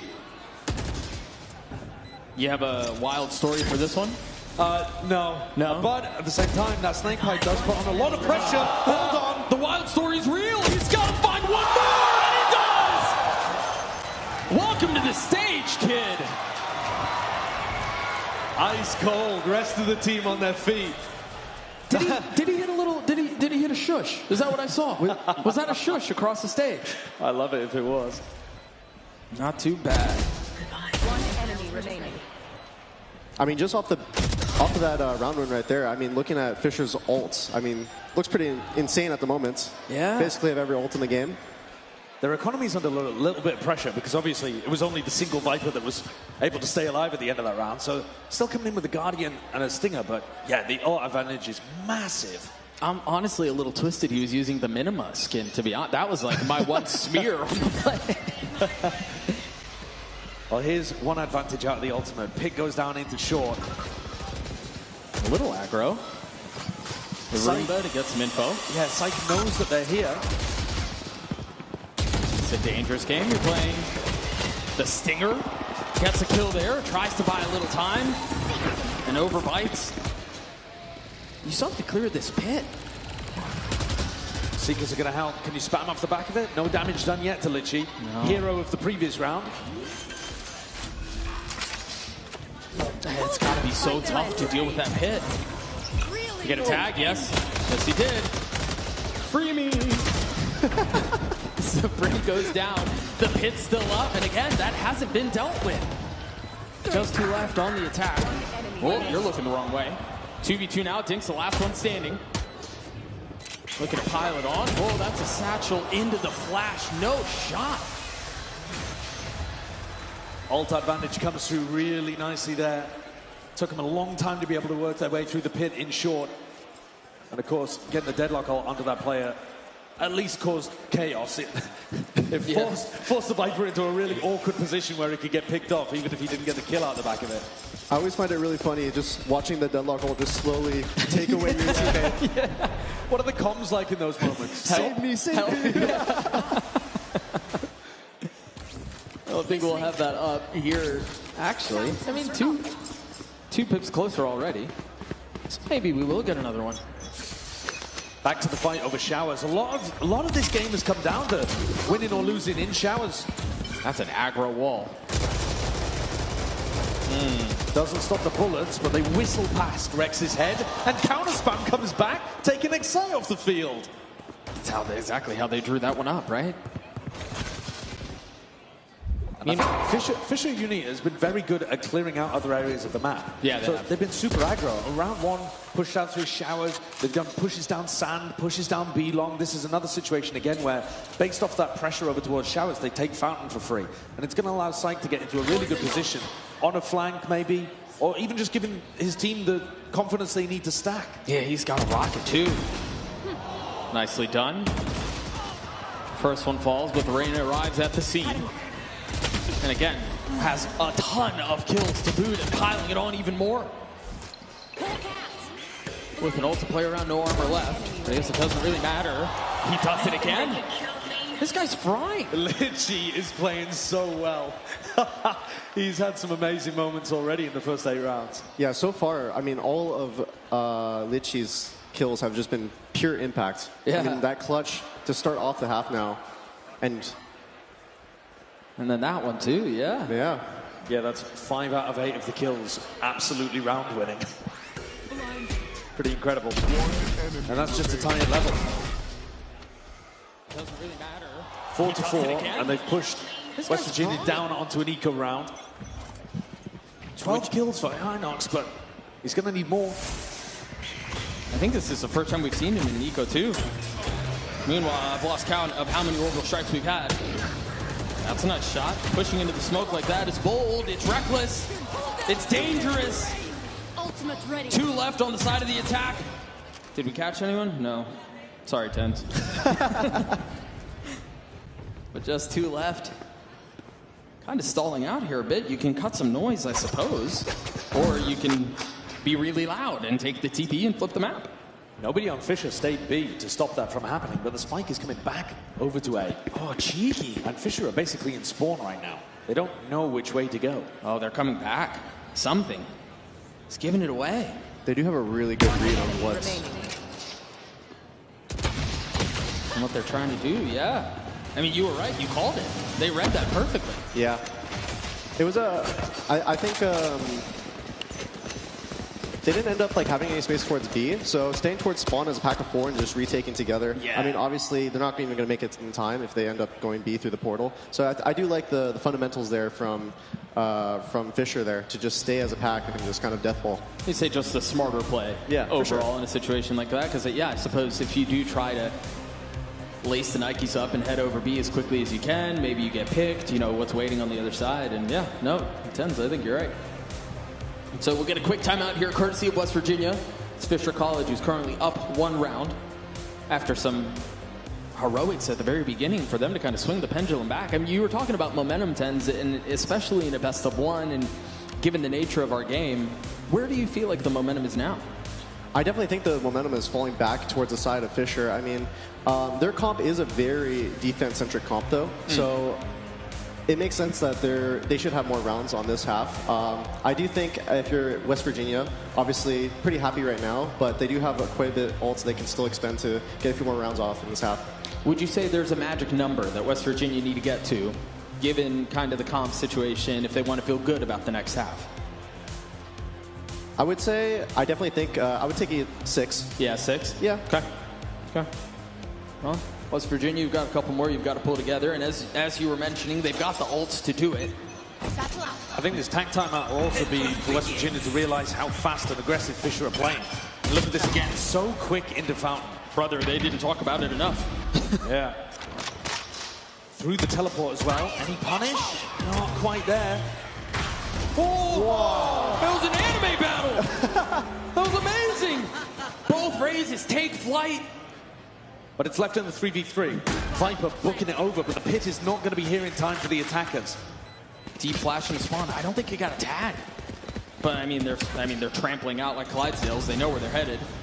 Second flash certainly confirms the suspicions. But they're just trying to buy time here for A77 to get into position. What a shot. That's the position he was looking for. It's actually Inox who's able to walk away with 2. Crispy on the taps. Of course, it's Litchi. Do it again. Do it for the people. Do it for the culture. He's going to get away with it! Unbelievable! Brother, take a bow! By far and away, the most impactful player on the stage right now. Feels like every single time West Virginia get into a winning position, if they haven't got past Litchi already, the round is not won. Sick opener as well. Yeah, that was the dope. 2 races jumping past each other. I definitely thought Inox had done enough. You know, Tens, you were saying it feels like all of his kills are impact kills. And so you can look to the other side of the proverbial stage and go, oh, well, Inox is 15-7. He's obviously carrying the game. But like you were saying, Litchi feels like he's the one who's dictating how the rounds play out. Yeah, I think Inox is kind of like the opener, and then Litchi, unfortunately for West Virginia's side, is the closer. The closer. Definitely been closing out a lot of rounds, and it should just be... Oh, nice spam there from the Reyna. Dude, the closer's such a dope nickname. that's not bad. I was thinking college Nats, but yeah, the closer's got a bit more of a ring to it. It's not as cumbersome, right? Kind of rolls off the tongue a little bit better. What does it do here on the other side of this? Vandal spam through the smoke over towards, and look at this again, the flash. It was cooked. You guys, you flashed yourselves. It didn't clear, and there's a bit of a mess there. It's not amazing, but Fisher are doing the best they can just to stay afloat in an anti-eco. And Litchi's dead, and so you assume, obviously, that means the round is done, right? Molly misses from Rex. Sykes around the back. Pit looks amazing here for University team to close it out. Nate will help. I don't know they can really find a way in. That's not going to help the situation either. I mean, you've got Syke who's currently pushing up into the pit. And it will fall, but there is a flank on the other side. Dinks is right behind you. Right on time, right on cue. Good nade. Perfect nade. And there's a Thrifty coming through. Exactly what the Doctor ordered. I mean, we might end up completely tied at the half here. I think that first kill that Enox got through the shower smoke on the deadlock was just such a great opening for them to just work the map and then end up taking that round away from Fisher. They kind of needed it too, didn't they? I mean, you take a quick look at the timeline. They lost 5 rounds in a row. You needed something to kind of swing momentum back your way, or at least stop the bleeding a little bit. Definitely. They've got some pretty obvious ults here to work with too. Seekers into a post-plant Brim ultimate, or even to put some pressure on, an area of the map like showers here. Run! Nothing comboed with it. And so for tapping, able to leave. They've got Odins, they've got Ops, they've got Wealth. Generational. Spoken Decatory. I didn't know Fisher College had it like that, They got some rich backers. Oh, West Virginia have gotten out onto the site. Are going to commit to getting the plant down. We'll see what they can do with that op. It's the first time they've really had it online. But it's Rex who's keeping him back, at least for a little bit. 18-8, and Inox has to sit on the sideline for the rest of this round. Very nicely done. A beautiful swing to find a second. But still more work to be done. On to the third. Delivers. Yeah, call his number one more time. Ultimately falls, though. One more to find. What can Samo do with a molly in his lap and time short? Forced into an uncomfortable position. Forced to solve a problem that does not seem to have very many solutions, and he just cannot. Tens, you wanted the 6-6. You got it, brother. Switching sides. Guk managed to extract himself in that round and play over towards short. Molly came flying through, and that made the post-plant play a lot easier for him. But that is a big recovery. I gotta say, though, the rounds where Litchi wasn't carrying for Fisher, they weren't able to put many of those up on the board. So if Litchi starts to cool off slightly, then West Virginia are still looking a bit better, possibly, for their defense half. Counterpoint. Yeah, counterpoint. Litchi just does it again. Maybe. Possible. It is very possible. Possible. I mean, why not just do another Just clutch? keep doing it. Right, yeah. But I think this is where it gets harder for the Viper Deadlock comp to work on the attack side, especially with that nerfed Gravnet that they're using. Online only once every minute. Yeah, doesn't not much. really give you many options to work around the map and try to create those picks. Yeah, it's going to be quite tough. I think, especially if West Virginia decide to refight for the space that Fisher end up trying to take with the Gravnet. I mean, the refights are going to be absolutely insane. With the double flash, you mean the Rainier? Like double flash and basically like stand behind the net. So you don't take that, but then you basically kill them as they're running up to take the space. Yeah, I mean, they do have really good bits of utility here to try to put this back together and see how they can test their mettle. And Fisher on the attacking side now. If you are just joining us, welcome. Thank you for tuning in. This is Red Bull Home Grounds, or actually, I'm sorry, let me erase that. Red Bull Dorm Grounds. We have 2 college teams that are currently duking it out on the stage behind us, and then we do have the main course, right, the lower final here in just a little bit. But it's been a blast of a map to watch already. Yeah, it's been very entertaining. Last time we saw Bind, at least as far as I can remember, it was the 13-1 stomping of FNATIC. So thankfully, we've got a much closer game here. Yeah, there are a lot of people who are trying to forget that. But if you keep bringing it up, not the Japanese fans, they're not trying to forget that. I'm playing to my audience here. The Zeta Division fans are tuning in. Yeah, this one a bit closer of a game. Very back and forth, actually, and a lot of aggression, too. Fisher really trying to be very proactive on the defense side, so we're going to try to force those fights. Tens, this might be a bit of a gimme question. Maybe I know exactly what you're going to say, but give me one player that's kind of stood out to you, that's maybe wowed you as we're tied 6-6 heading into the next half. I mean, I think obvious, either top performer on either West Virginia or Fisher. Yeah. I think Litchi closing it out. Mike Goat. The closer. The closer. And Enox, obviously, been getting insane amount of multi-kills. Expecting Fisher College to go for that B-long pressure. Does this turn into a shower's crunch? They've missed the timing a bit. There's another one. Litchi getting active early. Oh, the rewrap here is lovely from Samo. Samo, where are you going? Do they know? He's got no. They don't know, do they? Bit of a mess. Nice response, though. Out from Dinks. Not able to connect onto the second, though. He got a triple kill in the previous pistol, but denied, held to one, and Psych with a response. Great start for a team with a comp where we're wondering how it's going to work on the attack side. Only one player holding towards A, and they got deleted in heaven. Yeah, 18-9 for Inox. Wait. Doug, for me, it's your one fan. Yeah. That was mean. That was unnecessary. I'm so sorry. That was uncalled for. I'm so sorry. No, look, they're sat with the second. Right, into the next we go. I was going to take that opportunity to get a jab at TenZ, but you, whatever. I'm sorry. I'm here. Unreal. I'm here playing defense. Speaking of which, West Virginia's going to have to figure that out and do a bit of their own. Well, they've done the same setup again. One player holding over towards A, 4 stack on B. They've certainly got to read that Fisher College's comp wants to lean over towards the B side of the map. It's wrong to begin with. I think it's an interesting idea that Fisher are doing is actually walling off U-Haul to just basically make it so no one goes in, no one goes out. I haven't really seen much teams do that. They normally just throw the deadlock wall over the site to just kind of stop the flood. Yeah. So this is a very unique approach to taking the site. I mean, obviously, before the match, we were talking about interesting things, and I definitely think that checks stuff like the box. that. Yeah, that checks the box for sure. Okay. See if they continue to do it.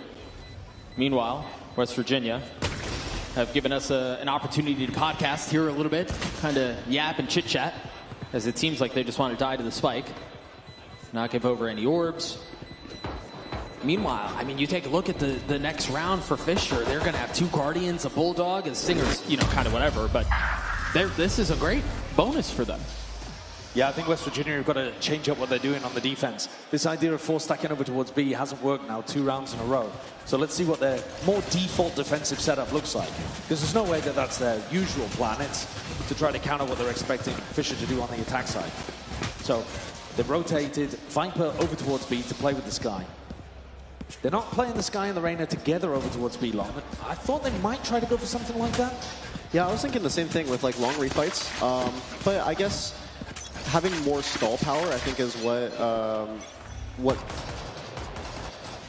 West Virginia? Yeah, what West Virginia is looking for on this side. Good flash down long. Satchel's on the way out. Oh, good cover. Yeah, that's not going to work, is it? Yeah, really good cover from Excite. A77 got stunned there by the dog and had to play defense. Bodyguard, your teammate. But you're really looking to do that kind of stuff if you're Fisher College here. Use your each different piece of utility to try to isolate a player and then follow up on them. They've already used that grab net, so long cooldown for that piece. Nice tag. Nice Earth swing out from Inox, but I mean, I guess 1 keeps you even at 3s apiece. Off of the flash, you imagine they're going to want to fill in behind it and try to take some elbow control, but instead decide to get the spike down. The floor is lava. Nice flash again. Do you scale? Are you just buying time? Nicely done. Just 2 left. On either side, and the spike has been taken for a little bit here. Rex just down to 20 HP. You see Dinks trying to stop the forward and find a little bit of space. Nicely done by Rex. 1 more to find. What can Dinks do in this 1v2? Now left down to a 1v1. Spots a scalp and takes it 2. That smoke applied so much pressure. A tap from Dinks, and they thought he might have been sticking the first time around. Lured them in, and then he's dancing around up top, isolating those targets. I definitely think that smoke that was thrown was just amazing, allowing the plays to be made. I mean, sitting on top site and getting the first one on the right, I think you couldn't have done that with a traditional smoke for sure. I mean, going on top, you'd just be visible to everywhere. So it was a really, really cool way to kind of smoke the spike and play around that. Yeah, allowed him to isolate so many of those 1v1s. It is Inox and Dinks at the top of the scoreboard by a long shot here. Molly. Can you do a better version of that than me? The Brimstone voice line. Molly. Nah. TenZ? Molly. Hi. Okay. Yeah. All right. I don't think any of us are getting voice acting work anytime soon. No, I do not think so. I'm afraid not. 2 judges for the defense here.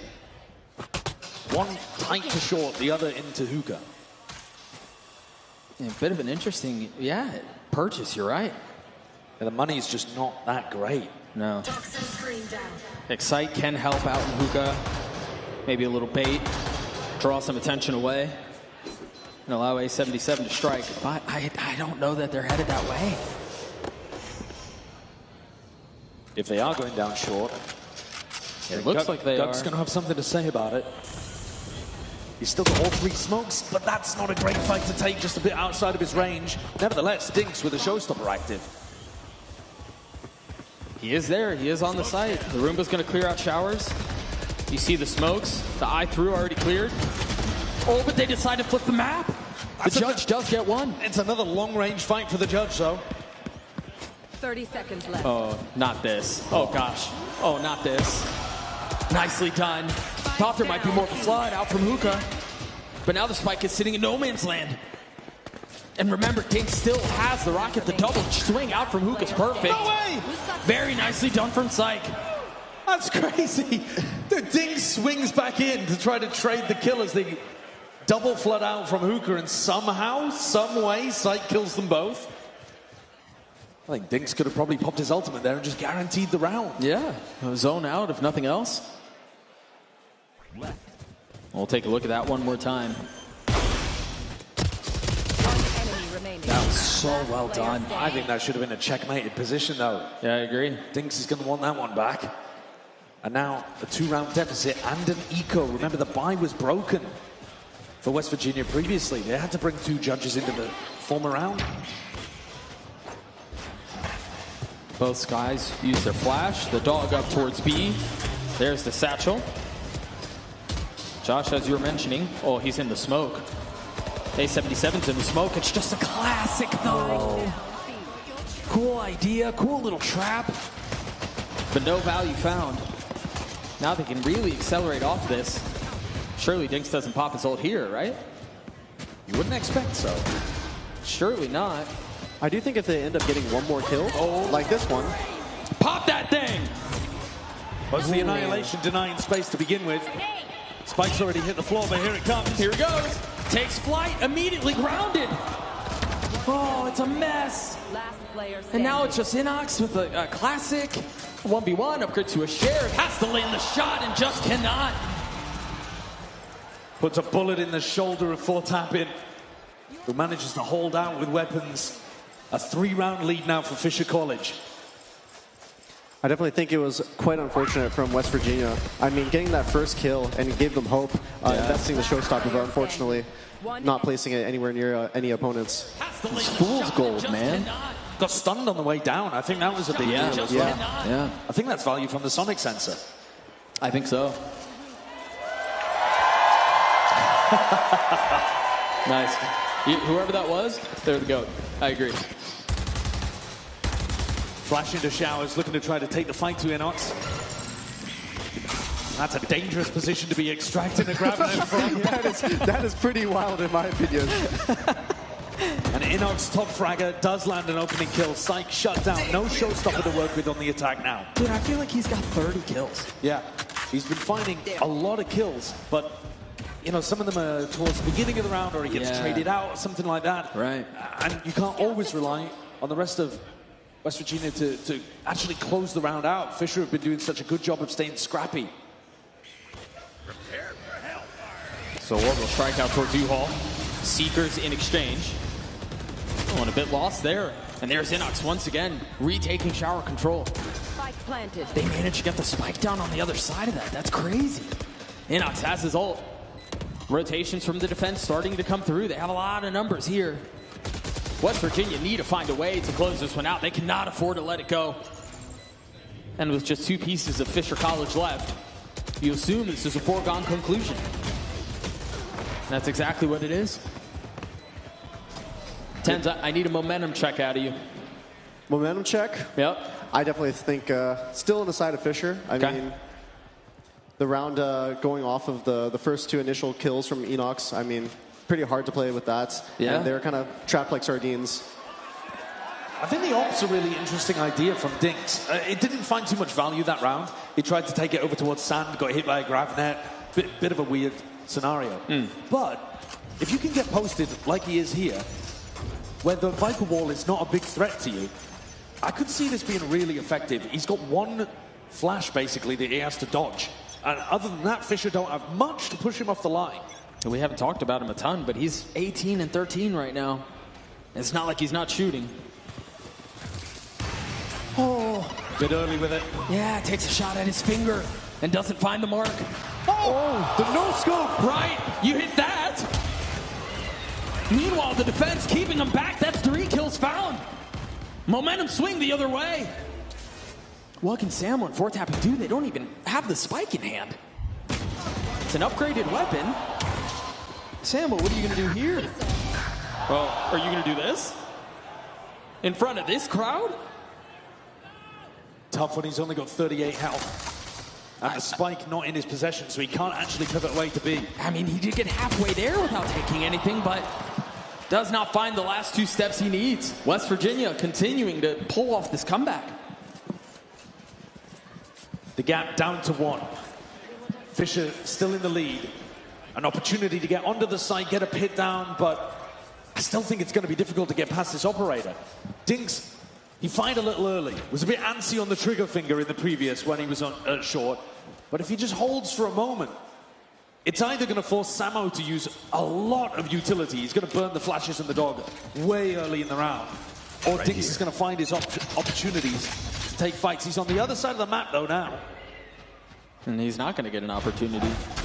At least not yet. Perhaps later in the round. They've got double flashes here to refight, but the fight forced into Inox way early. Yeah. Without getting a kill, as you're mentioning, Tens, it's so feast or famine. If you don't get that kill, you're kind of stuck. Yeah. So 25 and 15 for Inox. But forced to watch the rest of this one, a spectator.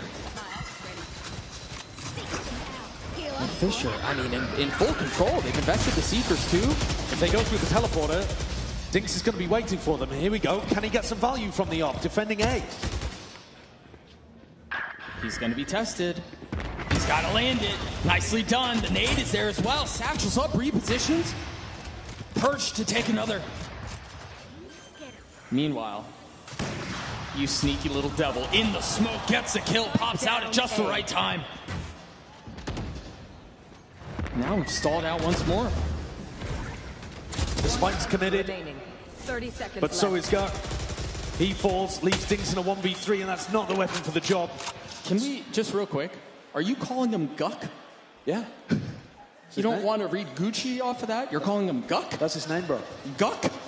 You didn't hear the interview earlier on, or listen, he's a Winthrop University legend. Guk sounds gross. My brain isn't going there. Wait, so what one is it actually? Is it Guk or Gucci? Surely it's Gucci.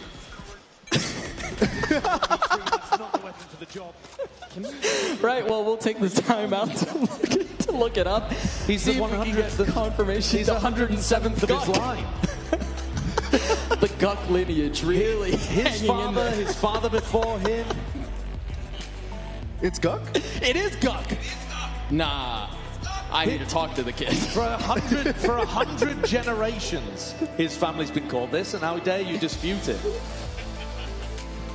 I feel like Gucci's such low-hanging fruit. I don't know. Anyway, Guk it is. Either way, Fisher get up to 11.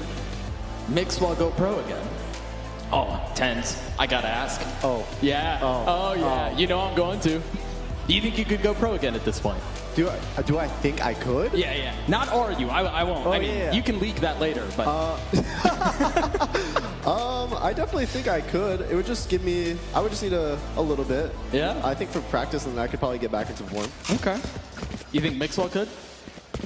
Yeah, I think so. Yeah. Yeah, I think so.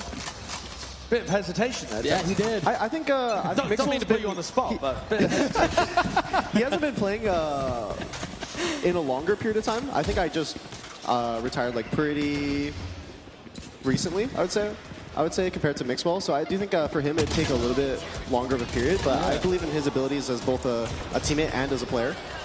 There you go. You got a snatched up cocoon. Does look silly, doesn't it? Well, there's no hope there whatsoever. And we've got the pit down on the site, the wall back site. Yeah, the wall actually, though, doesn't stop you from going into lamps. It's supposed to go a little further back into the left. Right. And that was the common wall that you were talking about earlier. Yeah. Right? Still have to find a way to play around the pit. The pitch should be allowing Fisher to get up to match point here. They've forced their way in. Oh, what? Shouldn't be favored in that fight. No! But go on! 3v2.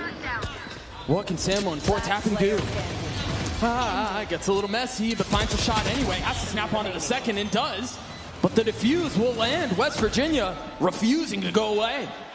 And I just love how both sides have just been winning. I mean, it's been very back and forth with momentum shifting between both sides of the team. I'm glad that we're able to see kind of like the strengths of both compositions, but then also the players popping off, having their own individual like clutch moments.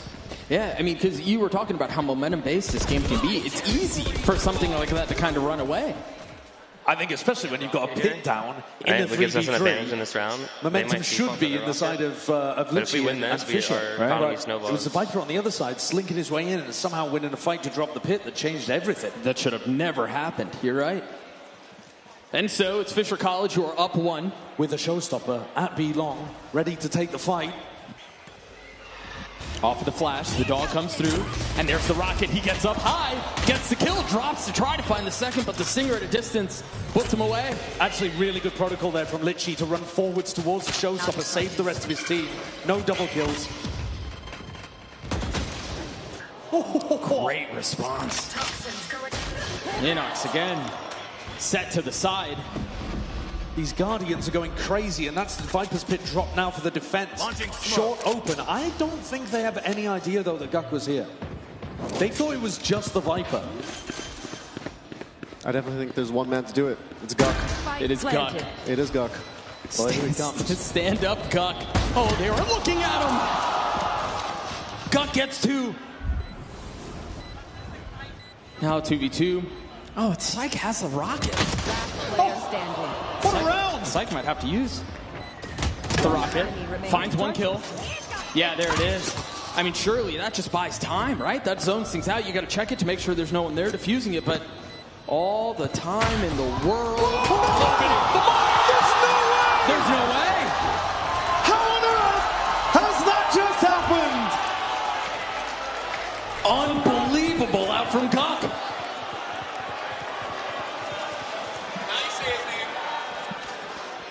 He's got the anti-explosive boots on. Somehow he's managed to run through that. I don't know where the showstopper went. Look at this. Really getting behind Guk there. Look at this on the replay. Dude, Psych went for a direct hit straight into his face. What a round. Same, bro, same. Right, 11-11. Couple of ults to keep in the back of your mind. No op this time around. The Flash will find some info.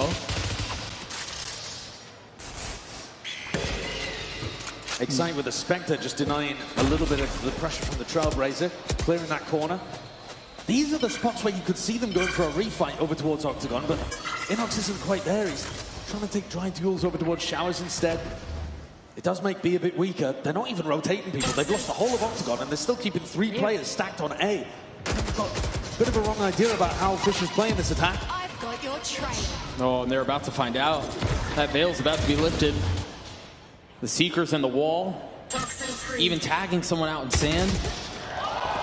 That's a big kill. Litchi getting 1, traded right back, though. As he's able to get another. And the spike is flipping the map. And it's Inox that's here. How many can he find? 1 with the Empress pop, gets away. And buys just enough time, and all of a sudden, Samo has nowhere to go. Another flick from Guk as well. But you're right, Samo somehow has been left in an unwinnable 1v3. Has no clue where A77 is either. Exit path blocked. Yeah, brother, they're stalling out. West Virginia gets on map point. They had an open B site there, and for whatever reason, Fisher just doesn't feel comfortable about committing the plant in that situation. Maybe they didn't quite realize that 3 of the players were stacked over towards A. But they had the opening, they had an opportunity, and now we've got a tactical timeout coming out from Fisher College. They can't afford to let this slip. Can I just real quick? Hammerstein, you guys look beautiful tonight. Holy smokes, what a venue. You guys look good. First day that we've had a crowd here at this event, and they pack it out. I mean, we're busting at the seams. You can't be throwing out a 6-7 and then spelling 7 with an N. Oh, that is a bit... like Sentinels? Senvin? Senvin? 6-Senvin? It's weak, in my opinion. Yeah, it's not great. It's weak. It's not great. But I'm just a hater. What can I say? I'm just a hater. Tens, do you understand 6-7? Never has a more sentence been uttered. I wanted to put him on the spot. But instead, once again, you deflect. Unbelievable. I think I missed the cutoff where I understand it. Unfortunately, I'm not young enough. I think we all did, to be honest. to be perfectly clear. No, I get it. I understand what the kids are doing. Right. Yeah. Yes, you of the three of us, the most hip with the youth. Yep.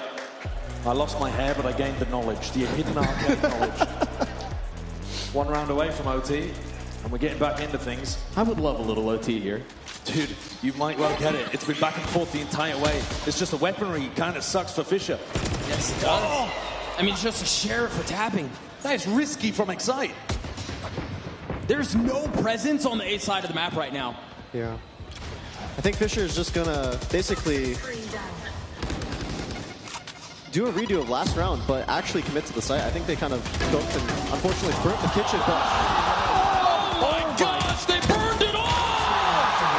A77 slams the door on OT, and West Virginia walks away with the dub.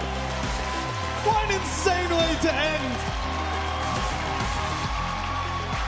Man, that was fun. Turned up with some huge rounds towards the end of things there, A77. What a 4K spray down. Beautiful to watch. And went the full distance. Yeah. They did. I mean, the stars actually aligned for A77. Literally. Really did. To just spray transfer in a straight line and get 3. Oh, man. Again, West Virginia walking away with the dub 13-11. And boy, I mean, we were talking about it prior to the round. OT felt probable. Yeah. To be honest. Almost inevitable. Yeah. But yeah, all smiles between these two as well. They've played together before, a rematch of the grand finals of Dorm Grounds. And plenty of players to keep attention, keep a look at if you're looking towards the future. Yeah. You're paying attention to collegiate esports and who's on the come up. Yeah, no. And Guck, most importantly. Right? Can you believe he was calling him Gucci 07? Yeah, I can't believe it's not idiot. Unbelievable. This guy, right? What a bum. No, but honestly, it was really fun to watch. Guys, give it a big, massive congratulations, WVU. Putting on one hell of a game. Very, very entertaining matchup. Yeah, both teams. And also Fisher University as well, guys. Give it up to them as well. Both of our squads here that participate in the dorm ground. This is the future of Valorant Esports, so we want to make sure we give them that love and that opportunity. So once again, thank you guys so much for that, to WVU as well as Fisher.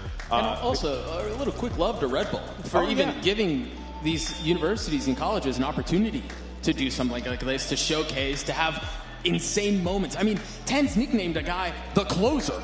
Like what? That's a peak career moment. What are we talking about? Mariano Rivera or something like that? Yeah, but better. Yeah, I guess so. I'm a Mets fan, so I can say that. Okay, how could you? All right, get out of here. Just disgusting.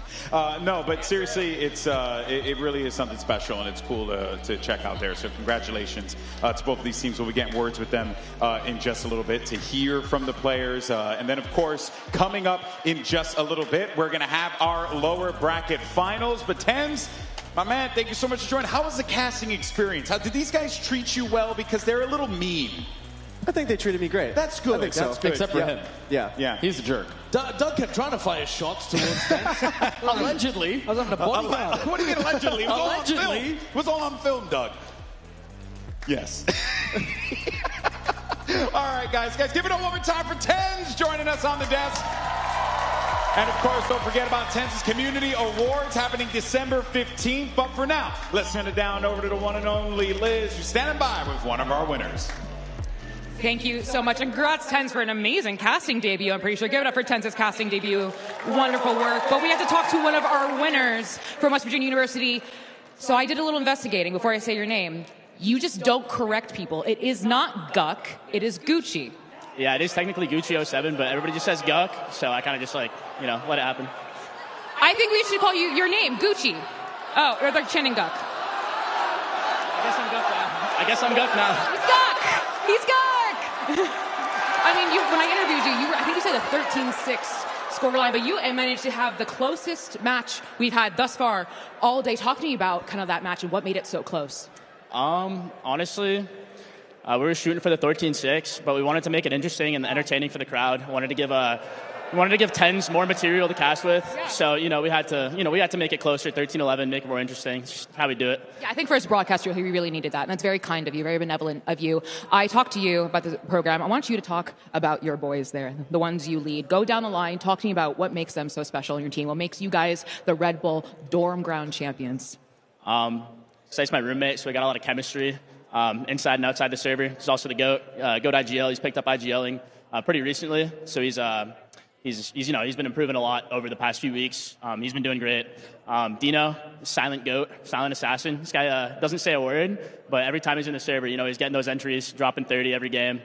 He's the GOAT. Aiden, he's like our sentinel. He's stoic. He always sits there. He locks down his sight every time. Doesn't let anybody through his Viper wall. And then Theo's the GOAT. You guys saw that on Reyna, bro. This guy went nuclear. Literally insane. Awesome person, awesome teammate. And yeah, I mean. And what makes you so great? Talk about you. I don't know. I'm like I can be the GOAT sometimes. I can not be the GOAT sometimes. It kind of really depends. But I do like playing around smokes a lot. I've been in smokes jail for 5 years. So, it's fun though. I love smokes. Never giving it up. But yeah, I mean, I'm just like, I don't know. I'm always a smokes player. It's just how I am. So that's what makes me. I'm going to talk to you kind of more like collegiate at whole. We have a sign back there that says support collegiate esports. I think a lot of people, guys, who was his first collegiate game they've ever watched? Great. Look, all these hands are being raised. So this is their first collegiate game they've ever watched. You're on that debut. What does it mean for you to be that kind of representative of collegiate esports? I mean, collegiate esports is honestly just an amazing opportunity. Anybody that competes in Valorant, first of all, if you're already a student, check your program. See if your school has an esports program. Join. It's always fun. You meet new people. There's also programs that give out scholarships. So, I played, I guess, professionally for a little bit. Being able to transition there into Winthrop, they gave me an opportunity, I want to say 2 years ago at this point. So I played with them. We were the first university team to qualify for Challengers. It was really cool. And then I left there, came to West Virginia, and, we've been trying to grind as well. But I mean, honestly, there's so much competition in collegiate. If you guys are not watching collegiate, you guys are missing out. It's extremely entertaining. There's a lot of really close games and a lot of really good teams in there as well. So. Very good for Guk one more time. And thank you to Red Bull for making this possible. Friends, we are going to take a break, so stay right there. We'll be right back.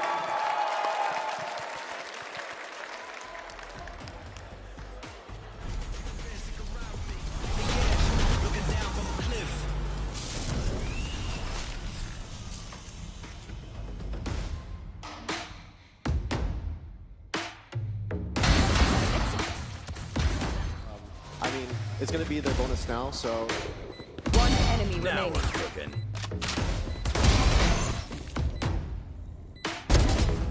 One enemy remaining.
MVP of the tournament?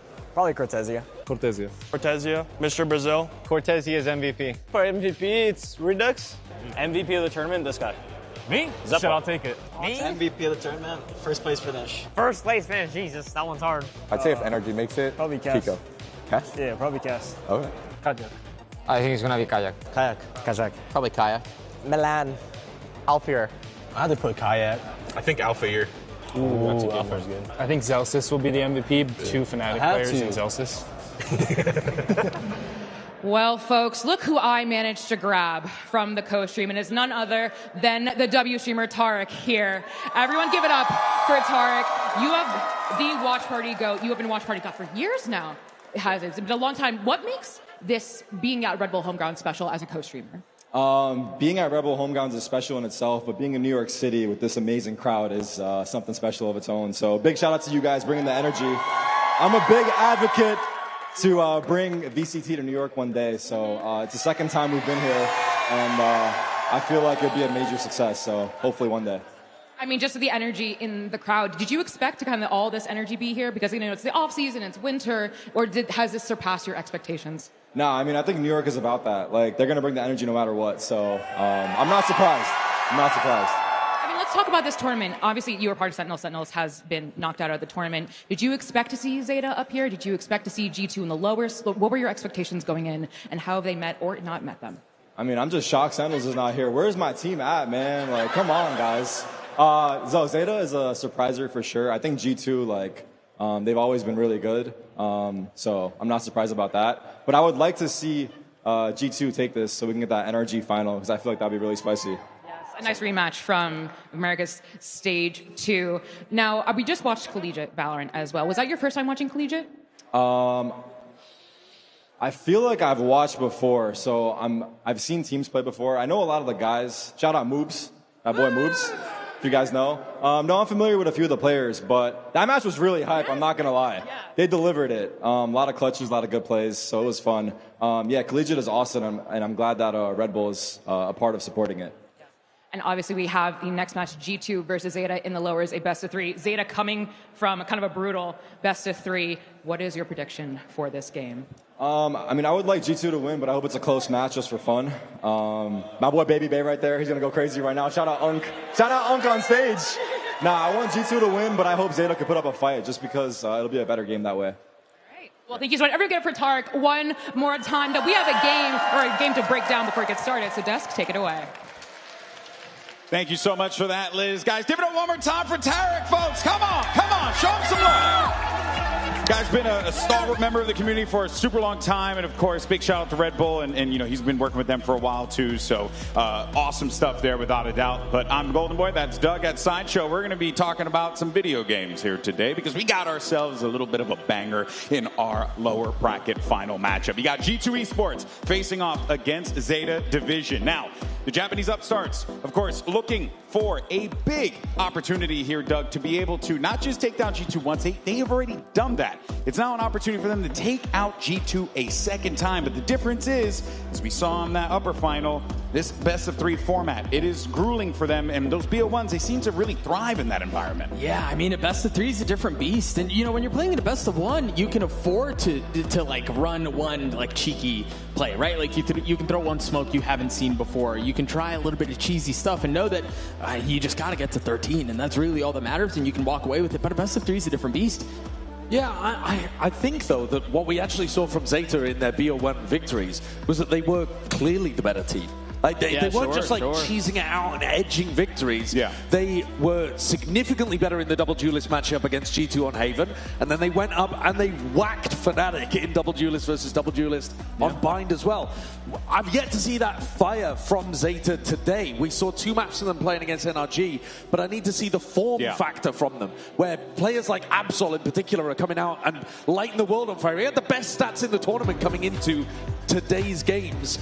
I want to see that kind of drive from them, that belief that they can do it. Yeah. They're no longer an upset team because we've seen them get 2 big upsets already in the upper bracket. Now they've got to actually do it again when it matters a lot more. Yeah, and I think more importantly here too, right, for this Zeta team, you look on the other side of the stage, first match of the day, you've been playing in like dark areas, kind of isolated from everything else up on the top floor of the building here at the Manhattan Center.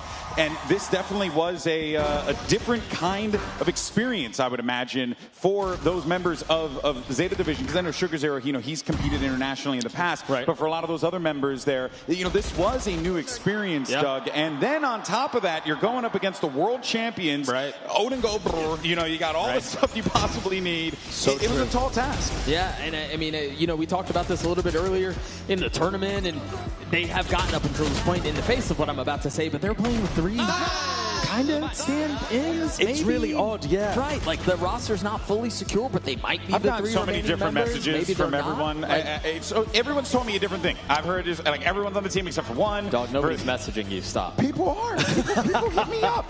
Okay, no, but the streets are talking. But people, it's unclear right now what Zeta Division's full roster is going to be for next year. We're assuming it's going to look either exactly like this or a lot like this. Yeah. But at the moment, it's not set in stone. And so, you're watching these players play and you're thinking, well, it looks good, generally speaking. And of course, you got Sugar Zero leading the charge there as well. We just saw him on your screen. So, he's a player who's a veteran. He's been here for a while now, right? This is a great opportunity sideshow for him to really show like the work that they've put toward. They've had some time now in between that energy game into now, courtesy of the dorm ground, so they can work through some things. I don't remember the map that they played. Was it Sunset or was it Bind when they against G2? Against G2. That was Haven. That was Haven. So they won on Haven against G2. They won on Bind against FNATIC. That's what it was. Okay, I was thinking about, because I'm thinking like, where do you go for the maps here if you are Zeta, right? I'm thinking any map where you play double duelist. I don't want to see. So Corrode, for example, they didn't play the double duelist there. I don't think it looked explosive enough. I want to see them play fast. I want to see them play explosive. I think that's when they can be at their best. When they're the ones putting pressure on their opponents, when they're the ones that are able to get big results out of players like Eco, players like Absol, and they're kind of just running you down. Like, that's what I want them to be playing. We don't know what their comps look like across every map, but I can tell you that their Haven and their Bind looked pretty impressive, so I want to see more of that. Yeah, I think that's got to be the key. It's always interesting to see a team play with house money for the first couple of rounds and go, we're going to play a little loose. We can go double duelist. We're going to go in your face. And, if we lose, nobody's expecting anything from us anyway. We can kind of play a little bit more to the wind. But now they find themselves in a best of 3, and it does seem like they diverted from that approach at least a little bit. And so you're right. They do need to go back to their roots. Let it fly. Yeah, for sure. But problem is, you're going up against G2 on the other side of the stage. And they've made a change, controversial quite a bit for a lot of people online, but the fan love it here in New York City still very much for G2 Esports. Baby Bay joining the roster here. And while we talked about this squad having some hardship against Zeta Division in the in what we call playoffs, pool group stage, however we've referenced it at this event. The thing that I think sticks out for me is that I highly doubt, Sideshow, you're going to catch G2 twice like this, because you can't just do it once. You got to do it 2 times against a team that has been a multi-time regional champion. And earlier in the tournament, it was Jorgamo keeping them afloat when the rest of the team was having those slow starts. And I agree with you. I think it's unlikely we're going to see G2 with another slow start today. It felt like that was more what was worrying them at the very beginning of the tournament. And then they kind of warmed up into what was going on. You heard Valin talk about it too, where he was like, we're really not used to these slow starts. It's not something that we associate with ourselves or our team, but that just shows you it's more of an exception rather than the rule. And Jorg has been there the entire time, making sure that even when the rest of the team was struggling to wake up, he had a couple Red Bulls and he was down to go with 0.9 kill per round. Yeah, you remember he started the last map against FNATIC off with a 4K. With a frenzy or an ace. With an ace. A straight up ace on the pistol round. That's a pretty good way to get rid of a slow start situation there. It's not bad. Yeah, no, I'll take that. Right? Any day of the week. And I think what you do look to Jorgamo as the player to be that spark for you. And I think the talks and the conversations about slow starts and all of that is very firmly in the rearview mirror for the squad that seems to continue to get better, and they're starting to answer a lot of questions about how their compositions and the roles are going to work, given that they've gotten rid of Jonah P and replaced him with Baby Bay, who's going to be in a bit of a sentinel role. And so I think a lot of it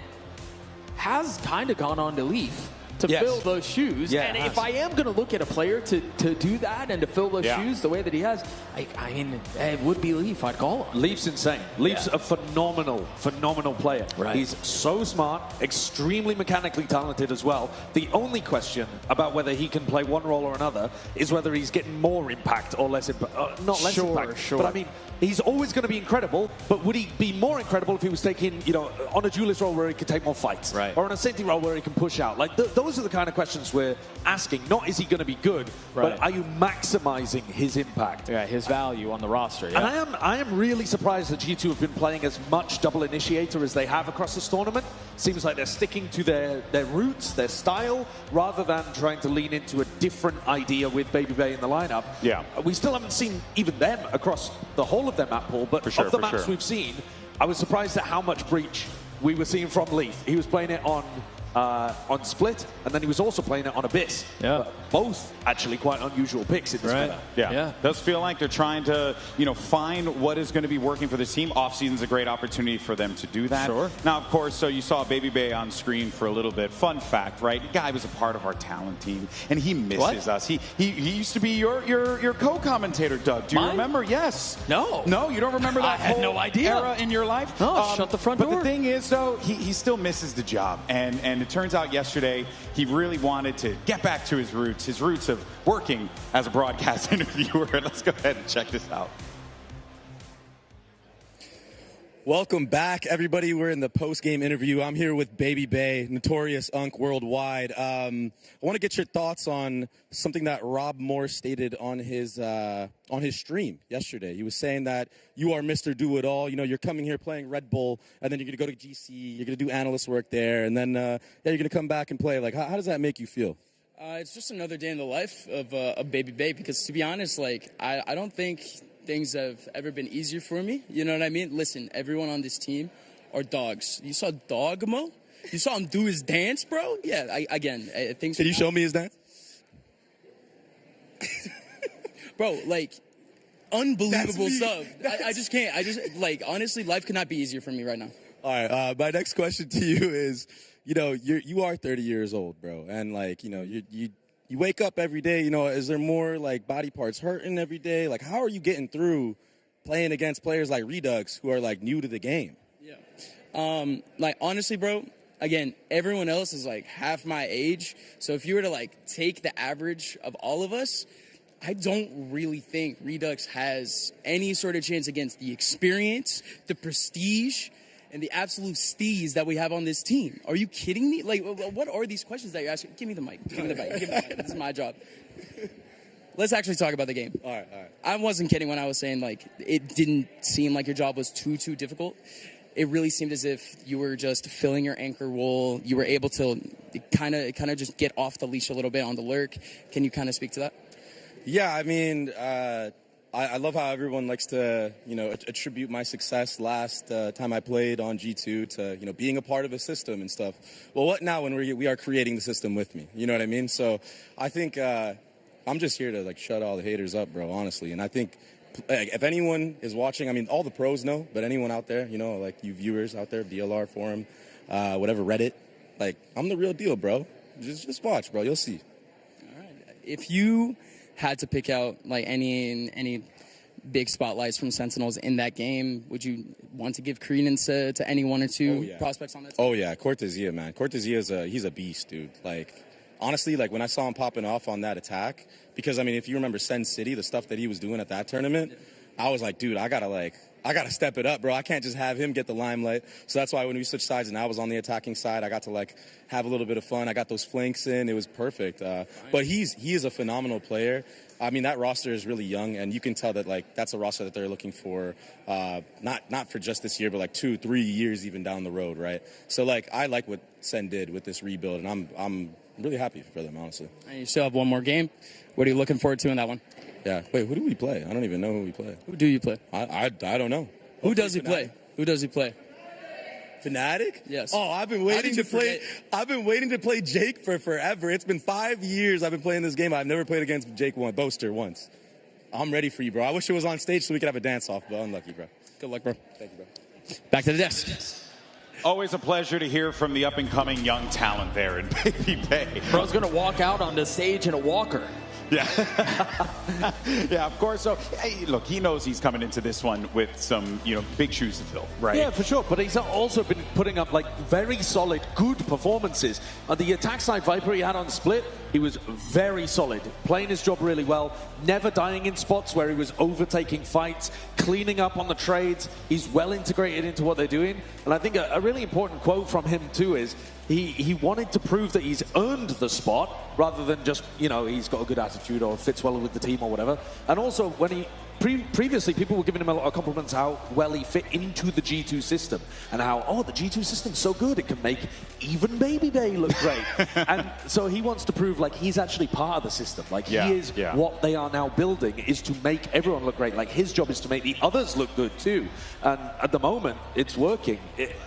It's early in the off-season still. Exactly. But it's interesting new looks. No, for sure. And look, I mean, it's going to be a point of conversation for the whole season here. Oh, yeah. And look, we want to know who's going to win this game, right? Who's going to come out on top? Who's going to face NRG in the finals here at Red Bull home ground? And thankfully, we have a scientific method to figure that out, courtesy of Herman Miller Gaming. We're going to spin the legendary Christopher Elizabeth Puckett in a circle to get him to predict who is going to win the game. All right, we got our players set up. All right. Liz, go for it. All right, ready? I have a degree in political science, not real science, but we're going to do it anyway. All right, are you ready, Sugar Zero? All right, are you ready, Jay? Baby Bay, Worldwide Dunk Extraordinaire. All right. I'm so sorry for what's about to happen. Should I do a Baby Bay pose while we do this? Oh, sorry, go ahead. Yeah, okay. All right, 3, 2, 1, hit it. Oh, God. Oh, my God. Wait, hold your point. Start pointing. Oh, why are you putting your feet up? Oh, my gosh. Point. Oh, yeah. Drum roll, please. Oh, do you want to do best 2 out of 3? Or no? Yeah. Okay, best 2 out of 3? One more? Yeah. All right, Puckett, hold on tight. Spin to win. 2, 3. Go, Herman. Oh, my God, we are going to kill a man on here. Oh, it's just going to hate us. Here we go. Okay, and we're pointing. Dre, you are so bad at this. On it. Wait, Dre. Whoa! That's crazy! We have to do it one more time! Oh no! Oh no! We gotta go again! Gotta go again. Hold on tight. Guys, who thinks G2 is gonna win? Zeta? Okay, let's see what Herman Miller thinks. Gentlemen, please, one more time if you will. 1, 2, 3. And round they go. Oh my. Spinning like a ballerina pirouette. American Ballet Theater, New York City Ballet in New York City. Some of the best ballet companies in the world, and Puckett will be joining them.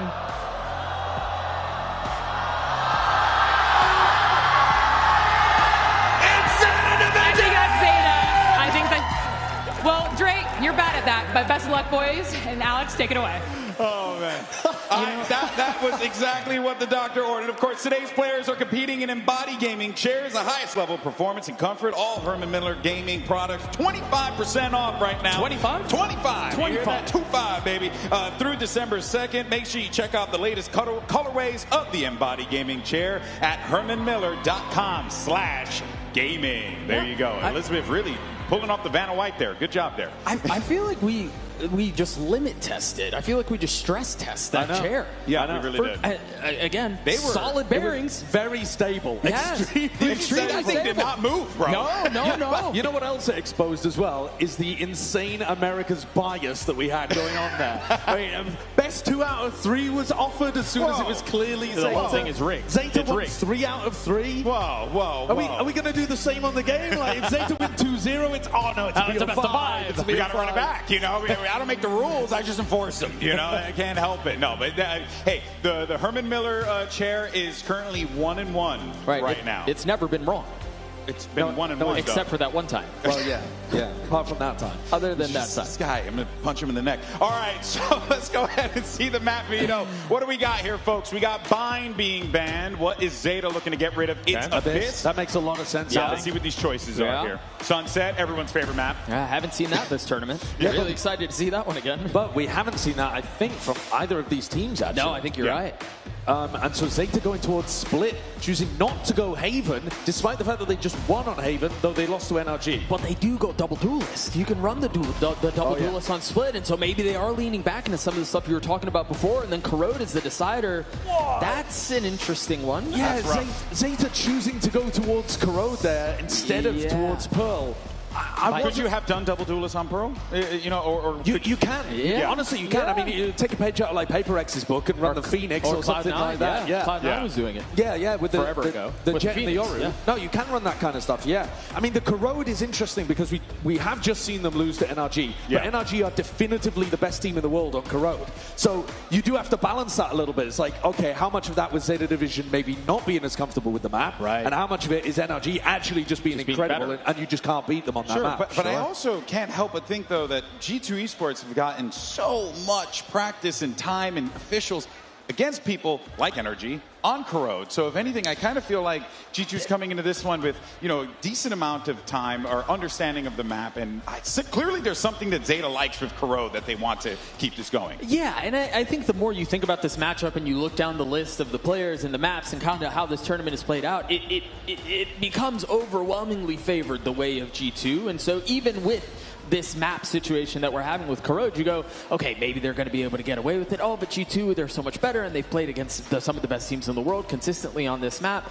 But the truth is, Zeta has given the finger to that this entire tournament. Yeah, for sure. If G2 had not lost to Zeta in the uppers, we'd all be talking about how G2 are the massive favorites. Right. Like you're saying, because historically they would be. But the reality of the matter was, they kind of got caved in last time they played against them. Yeah. So I think if they come out swinging on a map that they're comfortable on, if they bring it to them on, I mean, Sunset, if they can play the double duelist there, a lot of people do still play that, even if they don't. It's a neon map. You get Eco out there trying to bring the pressure to G2. There are chances that Zeta can start swinging really early and set themselves out on a good footing. Yeah, and also, too, we were hearing earlier, and you guys were talking about it, too, about the, the slow starts of this squad. They're certainly going to need to wake up, and I think this New York City crowd is definitely ready to help them do just that. But let's go ahead and send it down over to Elizabeth, who is ready to kick things off.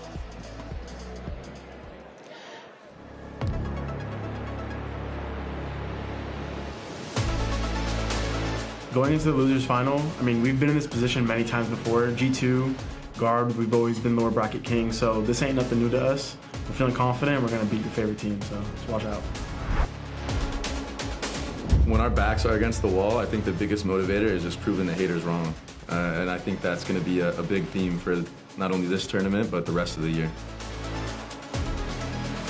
Gotta be pure confidence, man. Like we've been training, like we've been good players for a long time. And with me in the roster now, like I got that LAN energy that we all need, and I think that'll bring us over the edge. 連携と自信と爆発力かなって思ってます。まあそうですね。毎年出てるレッドブルなんですけど、やっぱりこの新しいメンバーでこの世界大会でニューヨークまで来たので、まずは一生目標に頑張っていこうかなと思ってます。1ラウンド取るとか。1試合勝つ、ワンマップ取るとか、そういった成功体験がどんどん増えれば。New York City, let me hear you make some noise, because we're going to bring in our first team. Give it up for G2! Feeling amazing. Confession the messages left on the station. Represented on the move, really wanna start and let me prove. Take a risk, take a ride with me on the edge, looking down from the cliff.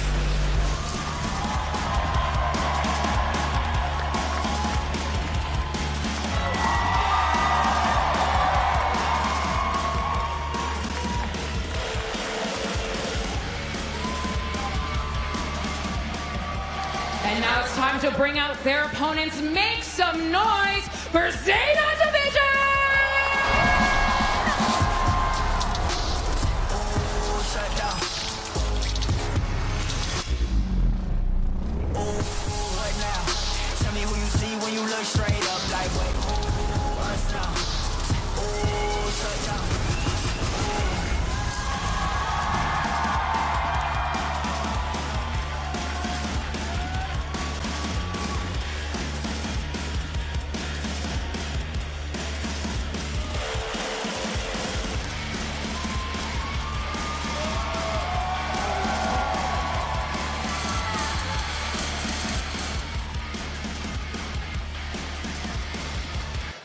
All right, folks, here we go. Now time for our lower bracket finals between Zeta Division and G2 Esports. And both of these teams looking to get that opportunity to face off against NRG in our finals tomorrow. Yeah, it's like the darlings of the ball against the big bad wolves of G2, where everyone kind of wants to see it happen, right? Everyone loves an underdog story, but you've got this impenetrable wall that is G2 that seems to be finding their footing and getting better with every time we see them on the stage. I would agree with that. It's sick that we get to open things up on Sunset too. It's a map that we haven't seen either of these teams. Is Baby Bay going to be playing Chamber? Are they going to run some level of double initiator stuff? Do they run double duelist on the side of Zeta? Do we get big performances out of Absol? There's so many questions here that could be answered. I think it's a great way to kick things off, and the energy seems good in the Zeta camp after they've just come off a pretty brutal loss to NRG. Yeah, I mean, you pointed out Echo earlier and how you wanted to see him kind of get loose and get on the neon and start to slip and slide his way around the map. My eyes go towards Absol as another one who, if you are going to have Zeta play with their hair down, so to speak, it does lean a bit towards him and through him. And so Absol's a star for me that if Zeta is going to pull this off, if Zeta is going to shock the world again, I look at Absol as being one of the sparks to that. Oh, for sure. And they're certainly going to be enabled by the likes of, Sugar Zero, who has that experience up on this stage to try and guide this team in these intense moments. But the good news for Zeta Division is that they've already beaten G2. They know that they can do it. The problem is that we're entering into a different format. Right. But I think that for Zeta Division, they're able to kind of just like, hey, we got that first match jitters off, right? We're done. Like, it did not go the way that we wanted. And I'm hoping that them coming into this one, guys, it's more, Doug, of them feeling like they have what it takes to do it, because we've seen them do it before, despite it being that BO1. Yeah, I will say this, though. We talk about this a lot. It's really hard to beat a team twice. Really hard to beat a team twice in a row. Especially a team like G2. Yeah, especially a team like G2, and especially knowing that Valorant's a caller on the opposite side of the stage. And so it's much easier said than done, but again, everybody loves a Cinderella story, right? Like, everybody loves seeing this play out, and so you kind of heard it when the walkouts, you've kind of heard it a couple of times that we've called the crowd. This is Zeta heavy behind us. It is. It really is. But when Liz was talking about the predictions, doing the Herman Miller predictions, she asked the crowd too. I was surprised at how many Zeta fans we have in here, because you'd expect it to be, again, like home of the Americas, New York crowd, thinking like G2 were going to win. Either way, it sets up for a sick grand finals too. You either get that rematch of the Americas VCT finals for stage 2 with G2 playing against NRG, or a rematch Zeta NRG with Zeta looking for revenge. It's going to be sick either way. Yeah, it's going to be awesome regardless how the cards play out here. The Zeta Division know that they are in a great spot, and they should be feeling quite proud of what they've been able to accomplish in the season, and hopefully we continue to see this success for them march on forward as VCT begins anew in 2026. It's been such a long time since the Japanese scene had a dub. For real. It's been so long. They have such a passionate fan base, huge One of fan the best base. fan bases in the world. Anytime we're in Tokyo for anything, there's 30,000 people packing arenas out. But the teams have not found success like this in such a long time. Yeah, we're in Manhattan, and it sounds like there are 30,000 people here rolling deep for Zeta. And so you're right. I mean, they're hungry for it. The fan base is like chomping at the bit. Yeah, they're a little starved. It's been so many years since Sugar Zero, right? Was up at the top, in a top 3 of a tournament. That was way back in 2021 in Reykjavik. And then since then, they've had flashes this year, beating Paper X in a game that, they looked incredible in, but different roster, obviously. All right, well, let's take a look here at the Agent Select and see what we get. And, I see a Baby Bay floating over the chamber. And we did get the double duelist locked in for Zeta. So very similar comp to the one that they play on Bind, going for Waylay Rays. I don't know any other team that's playing a ton of that. And then Baby Bay's Chamber on the other side of things, great. Just so fun to see from both teams. Yeah, I think the problem that Zeta are going to have to solve in this first half is how do you get Chamber off of these lines, and then how do you punish?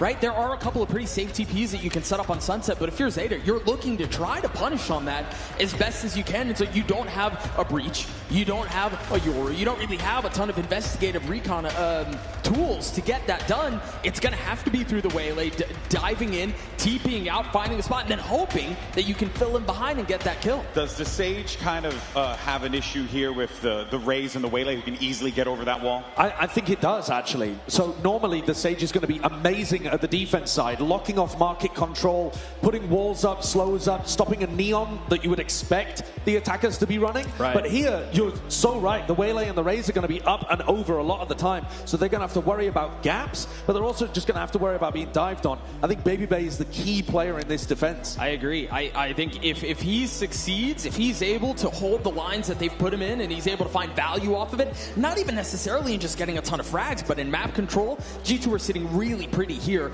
If Zeta can punish that, brother, hands in the air. I mean, they would have 100% earned that victory if they're able to do so here. This is going to be a bit of a grueling matchup here, and it's a lot on the line here for G2 Esports. You don't want, after you had such a controversial change, community very much not feeling what's going on here. This is an opportunity for them to prove to themselves, prove to the community that they can do it, and then for Zeta Division, what a chance it would be to say that you beat the regional America's champions not once, not twice, but 3 times would be absolutely amazing. Take those maps off of them to get that victory, march your way over to that final. Would be unbelievable. As it seems, though, our teams should be getting ready for the action. You see those fist bumps starting to go through. Let's dive into the action, man. Hand center, make some noise as we get ready for our lower bracket finals.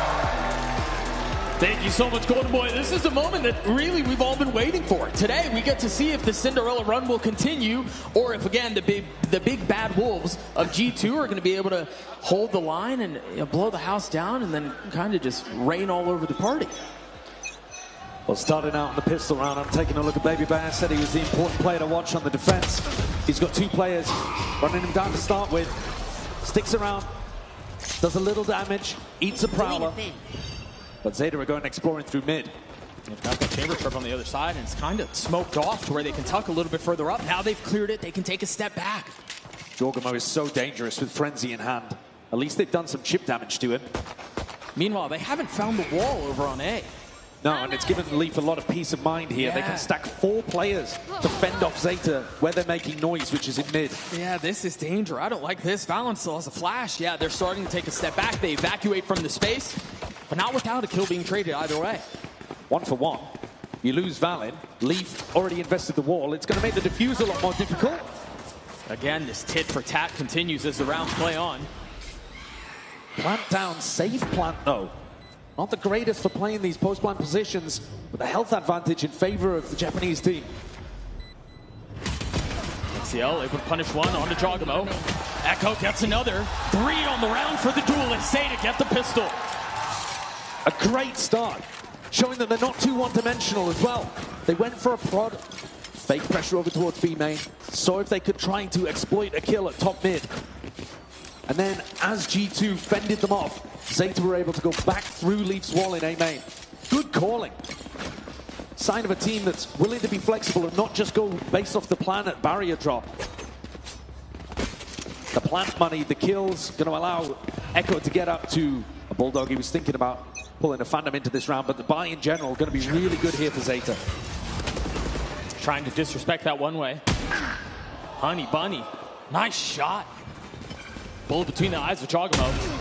And now Zeta can play this very relaxed. Brother, we were talking about how we really felt like Zeta needed to play a little bit off the cuff. It's only a round and a half in, but it does seem like they're doing that. Well, they also need to be sharp in terms of their individual skill, and Honey Bunny there with 2 very important ones. Gets caught on the lurk, but they're going to have great information about where most of these G2 players are. Valak caught, seized up. Yeah, had no real way to go, no real way to respond either. Meanwhile, Echo double dashing out onto the site, TP's back. This little dangerous push and pull, you've got to be careful here. You don't want to put some of these weapons down. But and it's only 1 lost. Yeah, they'll be fine in that.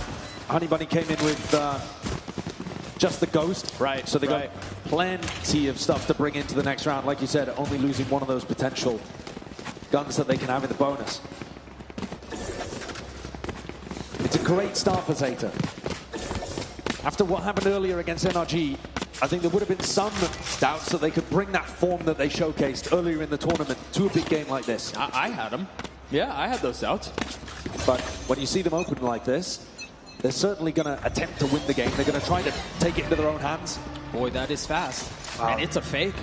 Well, that's just a punish to try to get a pick on a player that would be opening. Yeah, that's where Leaf was playing in the previous round. Baby Bay caught before he could TP back. That's the conversation we were having. He was also out of the range of his TP, so he wasn't even in a position to get away. A bit too far out of his range.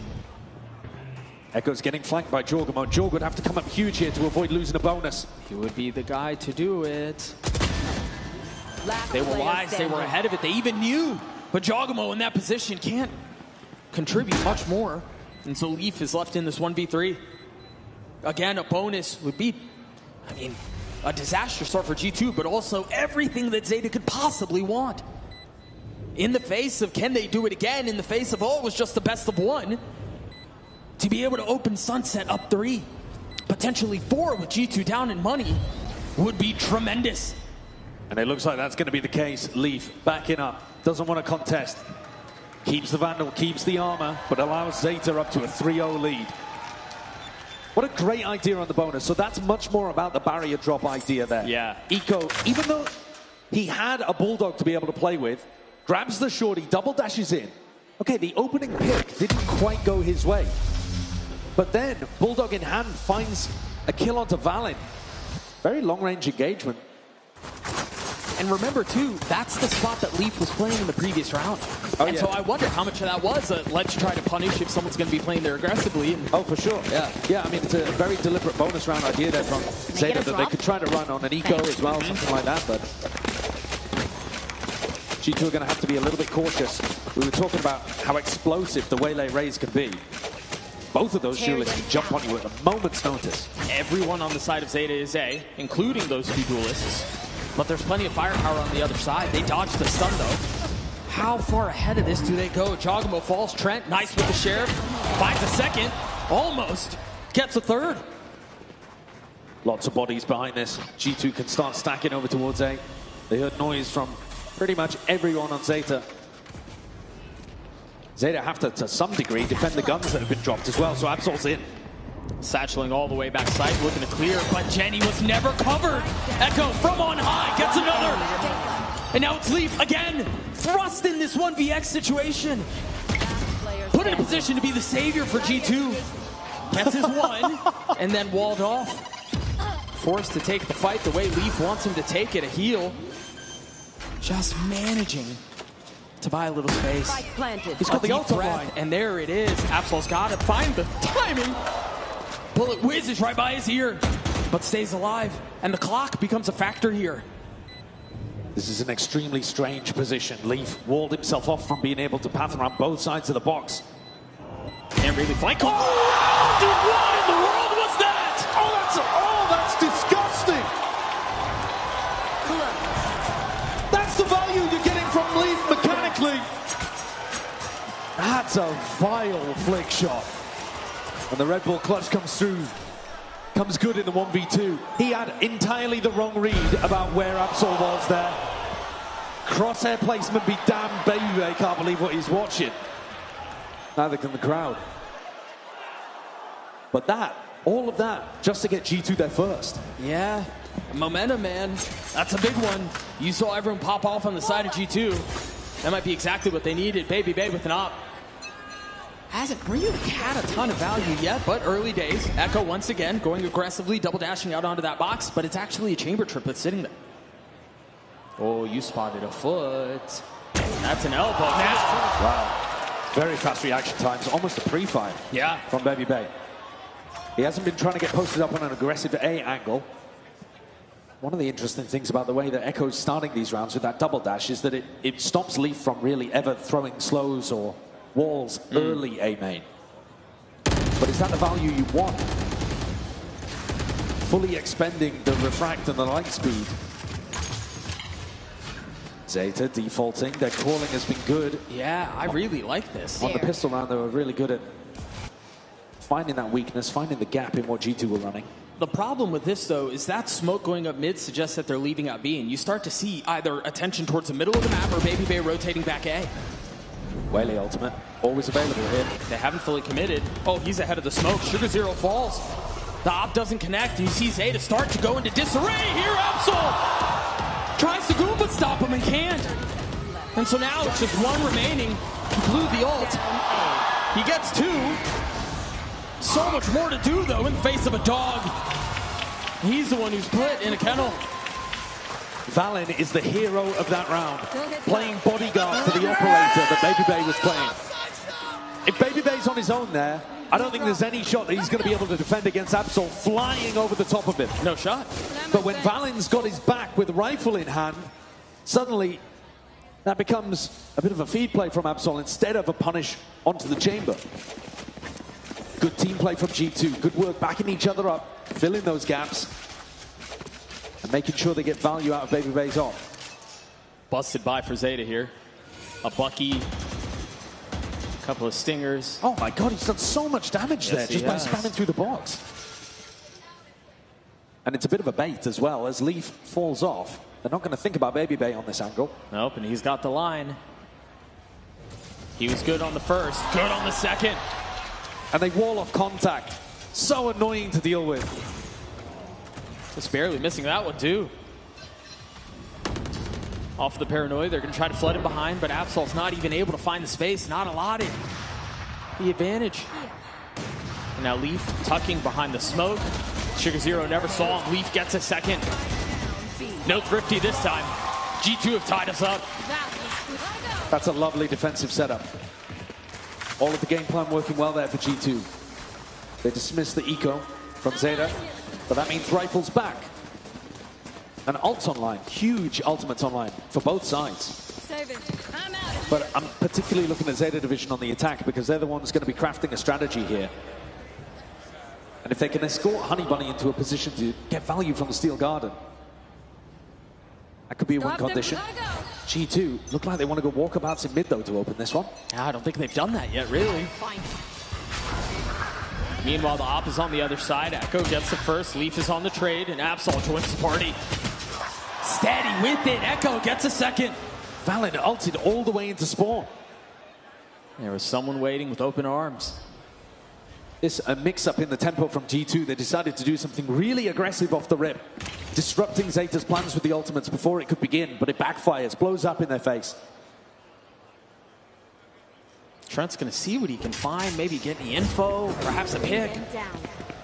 But Zeta are playing bunched up. I don't think he's going to be given that. No, and there's nobody home on the A side at all. G2 gambling that things were going to end over towards A. And at this point, Trent's going to realize the error. XDLL at least does invest in ultimate if you're thinking about silver linings for G2. Yeah. But they're few and far between in this round. I mean, I guess if you're Zeta, you want to secure it. And so leave no stone unturned. But either way, they find that the site is open. They get the spike down. The thing is, G2 do have money. They do. They can make a play. Yeah, they can certainly attempt something. Yeah. But their positioning is... Suggests otherwise, yeah. Well, their positioning is also just not good enough to really take a fight. They're not close enough to apply any pressure. Echo's also one off of his ult, and so you certainly don't want to donate that ult over, sure. So G2...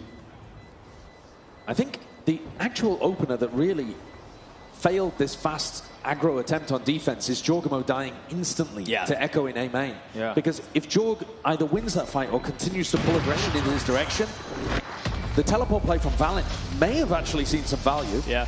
But when Echo is able to instantly refract, no way, get around, it's not too much damage in either direction, to be honest. No. But it's the first time, actually, in the whole tournament that I can remember Jorg having a slower start. He's certainly not non-existent, but he's not taking over the game for G2 like he has done earlier on. Like we saw him do yesterday. The attack side might be where he truly comes online, though. Yeah. The Neon's going to be in its element there. Yeah. And I mean, that said, I wouldn't say G2 have a slow start by any means, but it's not Jorgamo who's lighting the world on fire. You're right. Yeah. Look how fast Echo is taking all of this space, though. He just pops the refract at the beginning of the round, and if he meets the chamber, he can disappear. If he meets a stack, he can disappear. Right. But it does mean that he's burning that very critical piece of utility early on. Right.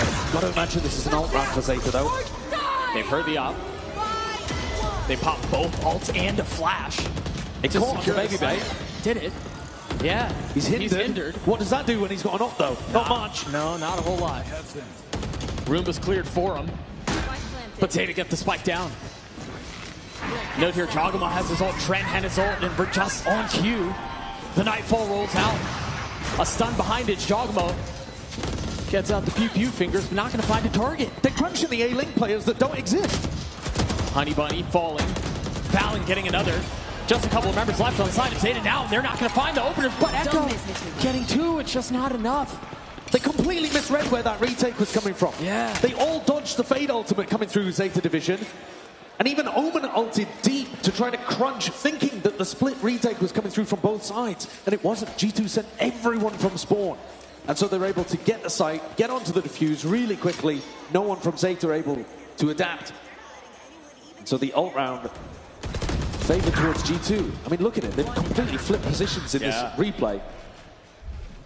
Even the wall coming out to block off any elbow players, if indeed there was one. It's a phenomenal start from Echo on the Waylay, 13-4. Yeah. But Zeta forced to take a tactical timeout because the ideas, they're starting to slow down in terms of the efficiency. They're getting to the site, but then not generating the picks, not jumping on the players. I think they're expecting, to be honest with you, G2 to be playing much further forwards. Right, more scrappy up on the front end, yeah. Take those fights. Even when we were discussing it, we were expecting Baby Bay to be on aggressive lines with the op, right? You're thinking about chamber value, you're thinking about him fighting B main, fighting A main, getting posted. He's actually been playing really passive. Yeah, I think we saw him take the B main line once, maybe? Yeah, and then, you know, he's been opping from the back of B, opping from the back of A elbow, and that's because he doesn't want to get jumped on by the Waylay Rays and lose all of that value early. So he's adapted before ever being punished, and I think it's thrown Zeta a little for a loop. They could make an adaptation to take this space for free early on, but it's risky just in case he does move a little more aggro. Op not finding its mark there. But he was on a slightly more aggressive line. Yes, he was. Roomba also sniffing out a little bit of the G2 defense. If you give Absol the plant, he will have the showstopper. He does not have the spike, though. It's currently in the hands of Sugar Zero. Maybe a bit of missed value there from Zeta Division, but he goes down anyway. Snappy out from Baby Bay. They'll have the ult, but it's going to be in the next round. The op, looking for a second. We'll find it. Headhunter not able to contribute the same way. As Valen now tries to fill in on the space and succeeds. 2 kills found. Another just around the corner. And Echo falls. Similar round to the previous. Zeta take A, have the site, can't win a post plan. G2 put the squeeze on them. And the op, it's dangerous. Yeah, well, shutting down anything that Zeta tried to do with that extra layer of aggression. So what's the adjustment here for Zeta? Well, like I said, I think you want to be contacting at the start of the rounds a little more so that you can take some space, save some utility, and jump on them into deeper positions. Yeah. But the problem with making that adjustment is that at any point, Baby Bay can be on a more aggressive angle and you just die. It's a gamble, isn't it? It's a big gamble. Right. And so, depends how bold they're feeling, depends how good their read is. Still has the op. Still a problem as G2 have put together 5 of the last 6. A little bit more aggression. They drew out a flash. They drew out an eye. But this time, Echo knows that there's a stack over on the A side. Right. Got hit by a paranoia, sees that Neon is playing over there, so they can start to accelerate into market, push the Opera off the line. They've smoked the right side of mid. Do they dare push into that? Just trying to clear the trip, I believe. Will succeed. Valen tried to punish. Yeah, Jogamo might try to do the same, too. On set, he sits back behind the smoke. And Leaf has walled B main, so they can afford to commit many resources here towards mid. They're going to go for a reclear, G2. Start to see that first panel go down. Immediately, smoke goes up. Echo falls, who's been the star for Zeta. He wasn't expecting Joy to be that deep in mid. Proactivity rewarded for G2. Baby Bay is in the right place at the right time. They've had the better adaptations, the defense. Fire in the hole! Can you pluck him out of the sky? Yes, he does. Snappy with it as Baby Bay gets another. Down B. His adjustments have been perfect. The positioning, anticipating exactly where Zeta want to go. Left. At the start of this game, we were thinking, wow, he's not quite on the deepest lines. But when you watch what value he's getting, you can't have a problem with what Baby Bay's up to. Right. And they're just playing with XDLL here. Got him wrapped around. No time on the clock. 10 seconds left. You got one. That's 2 off of the Nightfall. Presuming he dies, he will be knocking on the door of that ult. But no guns to work with either. Zeta Division, a red hot start. The pistol, the bonus, all looked really nice. But G2, not so much warming up on an individual level, but getting a read of how Zeta want to play. And now all of these rounds, they look in control. Absol just floated straight into Baby Bay's lap. Yeah, round 11, they don't really have any money. You presume G2's going to be at 7, and so if you're Zeta, you're looking to get away with a 7-5 at best. Cover going down. We'll see what they do here on this thrifty round, though. They continue to push that, and this time you see the adaptation actually coming out from G2. For as much as Echo hits that line every time, Trent gets 2. Leaf gets another. This round is already over. Yeah, Trent just spamming a smoke down towards mid.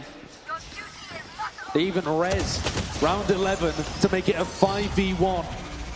I don't think Echo's winning that. Last round in the half. And so we go into this last round here. They should have money. They're going to have a couple of ults. I mean, I guess just one, actually. XDLL, Sugar Zero's one off of his, and we've seen some Silly Omen stuff, but yeah, this one will be tough. I think maybe you want to be saving the refract a little. I know that Echo wants to do this as part of his A side default, but if you prowl at the left side instead, the only player that's been playing there is Baby Bay. So if the prowler meets contact A main, you know the chamber is there, you can try to jump on him. He's elbow now, though. But so they are prowling out. They do prowl on the left side, he's playing the right. Misses the shot again, but he'll have another opportunity. Pushed off the Nightfall. Honey Bunny falls, and they try to push their way forward. Echo up first will buy a little bit of cover and a little bit of space. And G2 are kind of shut out of the sight. But they're fast on the flank. Yeah, brother. They're going to kick the walls down. It's these post plants that haven't been working for Zeta. XCLL's already down. Baby Bay jumps into a second, hits that shot. Don't do it to him. Sugar Zero and Absol not able to find anything else. Sugar Zero, what can you do there? 1v4? Good luck, brother. G2 are out for revenge today. The jump swing. Baby Bay misses some of the more easy shots when he's posted on the line at the start of the round and then hits that, jumping around the corner into A-Link. They look very confident now. It's all smiles in the G2 camp. Leaf was even rezzing for a 5v1 in round 11. So they're clearly very comfortable out there. Not shaken by the fact that they lost to Zeta in a BO1 earlier. We'll see if they can figure this out. We've got Liz standing by with one of the GOATs of the game, and Finesse. Take it away. Yes, it is one of the GOATs, none other than Finesse. Hello, sir. How are you? Give it up for Finesse, everyone. I mean, talk to me about watch partying here. Watch partying in New York City at Red Bull Home Ground. How's it been? Honestly, it's been pretty cool. The amount of people that are here, it's impressive how many people are here to support Valorant, and people are so excited. I think it's insane, honestly. This makes it feel like an actual VCT event, I'm not going to lie, just because of how many people are cheering for all these teams, you know? I actually heard more Zeta chants than I did, for NRG, probably because they're the underdogs, but still, the support that these people have for everyone is pretty insane. I mean, something I've noticed about your co-streams anytime I tune in is you're kind of almost like an educator when it comes to your co-streams. And you are so open to answering questions, no matter how basic or how advanced. How has that been, kind of being such a leader in that space as a co-streamer? I don't really consider myself a leader. People like Tarek, for example, people even Sam at the beginning, they're inspirations to me for why I do, how I was able to get to the point that I've gotten to. I just appreciate that everyone watches and enjoys it. And I do the best that I can to genuinely try to put in the effort to make it so that it's enjoyable for all kinds of people and then also informative to some degree. I mean, obviously. I mean, how many people watch Finesse's co-streams out here?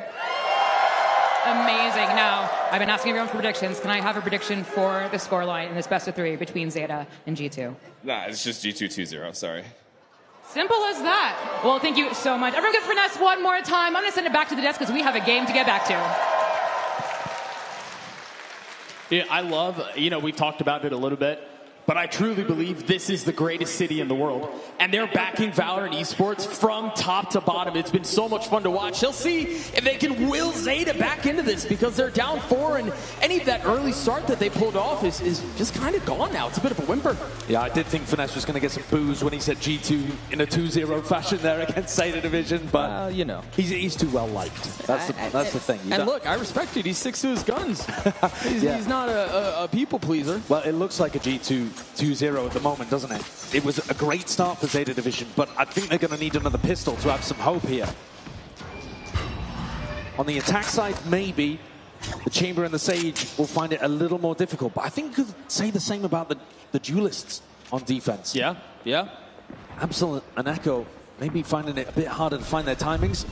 Aggro plays like this will make a lot of sense.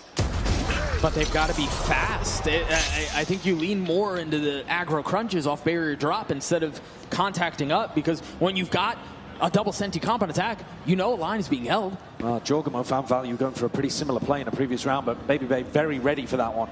Shut down Echo and Absol. I mean, look at the positions being held right now for G2. They know exactly what is happening. They know there's going to be an aggressive push, holding the deepest lanes on the map. 50 seconds left in the round. A flash through towards A. Yeah, pushing Absol off the line. All right, which he wasn't even up in the first place. XDLL peeks in the mid, spots him out, and they are going into the stack. Chances for Zeta to win. I mean, you've even got an XDLL who's arriving just in the nick of time. Honey Bunny backside, one tagged, eyes traded, both teams lit up, and it's G2 who cracks the site wide open. The stack crumbles, as does Absol. G2 get the pistol. No follow-up off the back of the paranoia. G2 with pace, head through market and continue what has essentially been an unbroken streak. Round 7 going to Zeta Division, but other than that, pure dominance. And Zeta are not one of the teams that we've seen go for the force buys after losing pistol. That's been G2's domain. Yeah. Josh RT looking a bit proud, a bit relieved, a couple of mixture of emotions. What's going on here? What do we got here? Do they dare peek? I just hope so. Nah. Well, as soon as the smoke comes through, that quad stack disintegrated. Yeah. It's a bit of a shame, really. I think that would have been fun to watch. Baby Bay, second time's a charm. Traded back, though. Not really in a spot to be able to... I mean, I guess Honey Bunny's able to grab the weapon.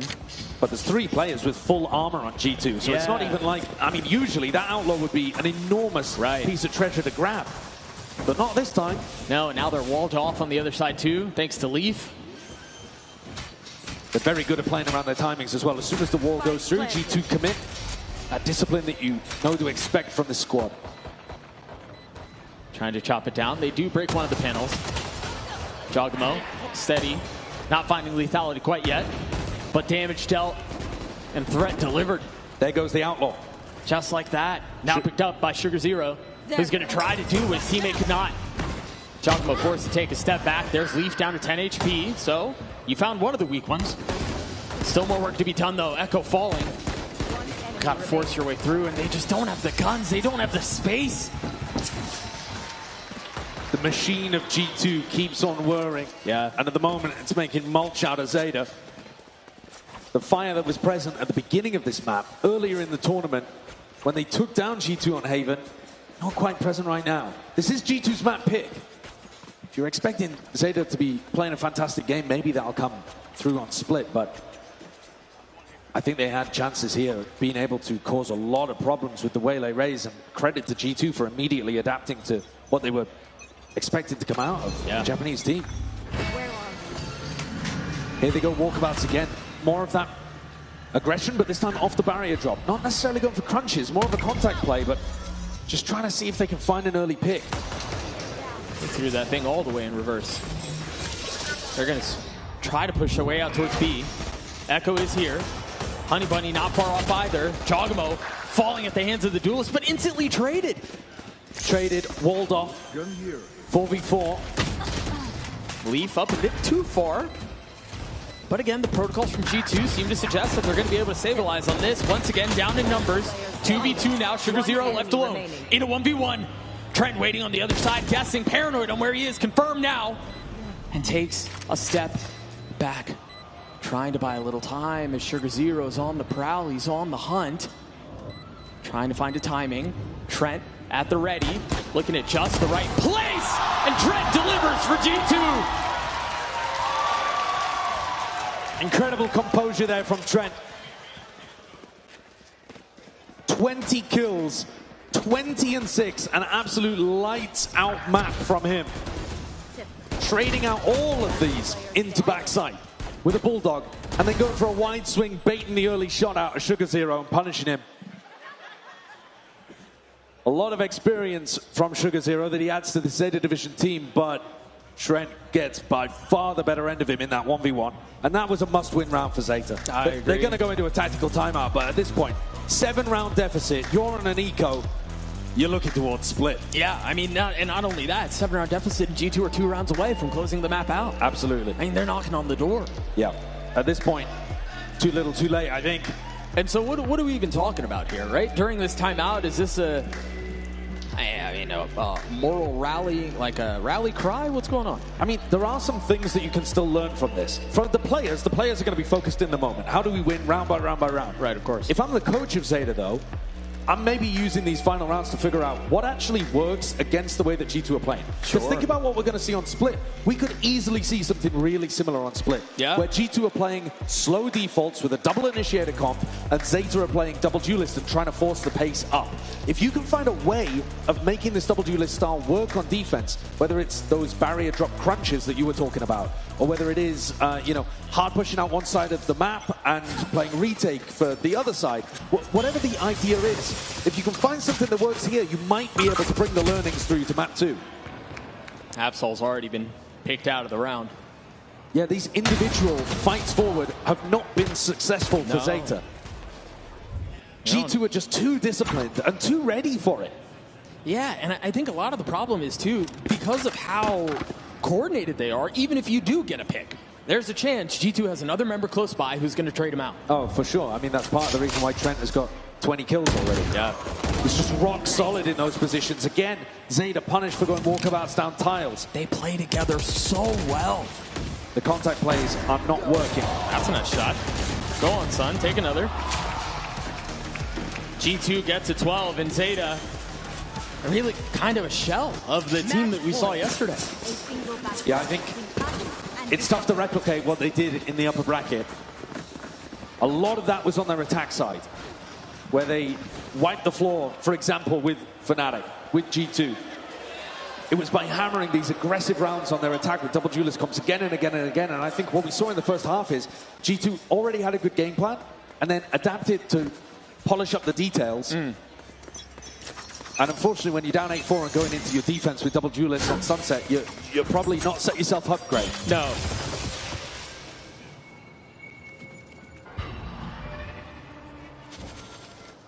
So G2 will go quiet and slow on this one. Again, expecting those contact push-ups that Zeta have been doing really the entire half. Absol's got a good line here on A. It can allow the rest of the team to overstack towards mid, towards B.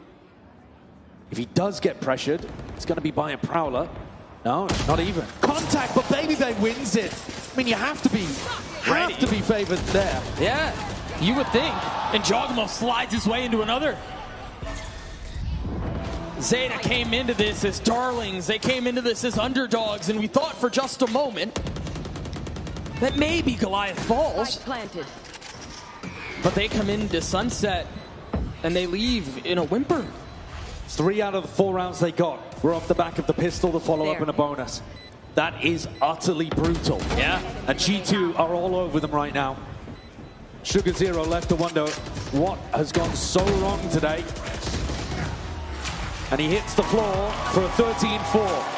Absolute dominance from G2. What a recovery compared to the last time they played against Zeta. I mean, to think that it could have been worse. Right? It could have been worse than 13-4. It could have been. It's a wild situation there. Again, G2 taking map 1 up against Zeta, and they do so in pretty convincing fashion. I don't think they really got tested at all.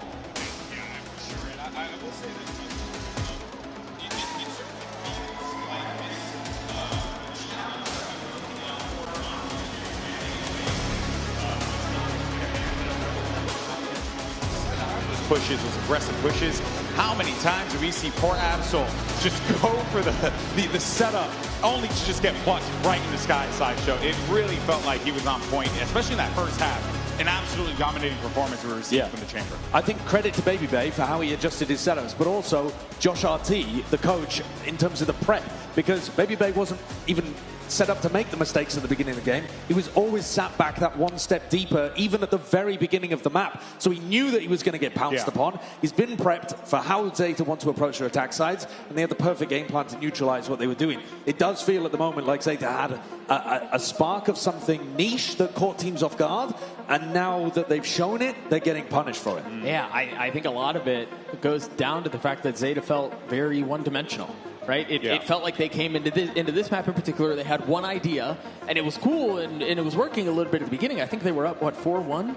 Yeah. 3-1, maybe? 3-0 at the beginning, yeah. And it really, from that point forward, there was just no success found. Yeah, it did feel like Zeta Division very much so got just completely trounced. Right. And that was not what they wanted to see. I'm sure it's not what a lot of folks here at the Manhattan Center wanted to see. But, hey, that is just how the cookie crumbles, right? And, you know, it was a tough game without a doubt. You're going up against the regional champions in G2, right? You just faced off against the world freaking champions as well. It's a tough day. I mean, it's a gauntlet, 100% gauntlet here. But, of course, folks, we're going to take a quick break. When we return, we're going to break down what we saw in Map 1, talk about some of those highlight moments, and then get you all ready for Map 2.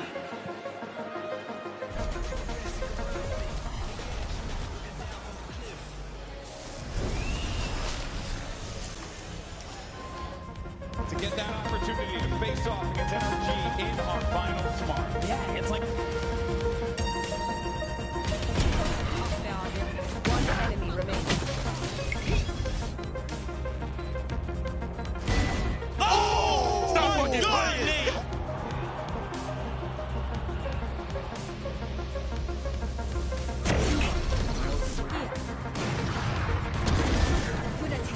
One enemy remaining. One enemy remaining.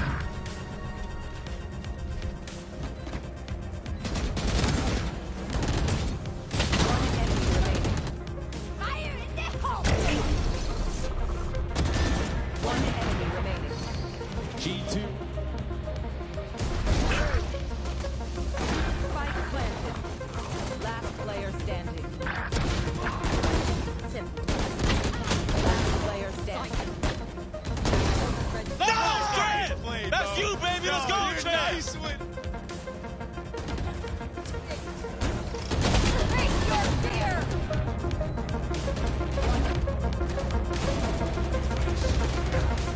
To get that opportunity to face off against NRG in our finals tomorrow. Yeah, it's like... One enemy remaining.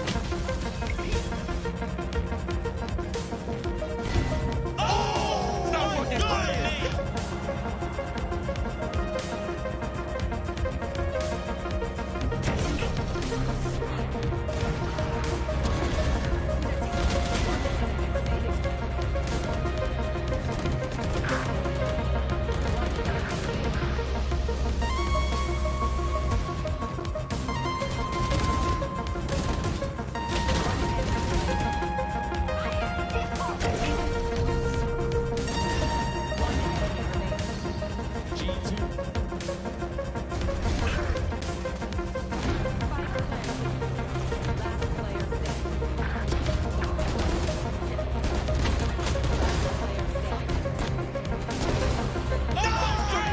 That's you, baby. Let's go, Trey.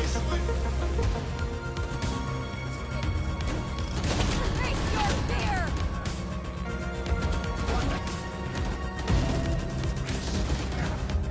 To get that opportunity to face off against NRG in our finals tomorrow. Yeah, it's like... One enemy remaining.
face off against NRG in our finals tomorrow. Yeah, it's like...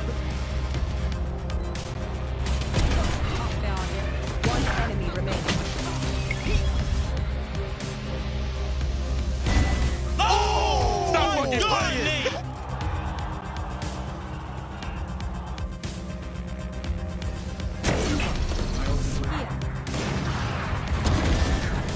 One enemy remaining. One enemy remaining.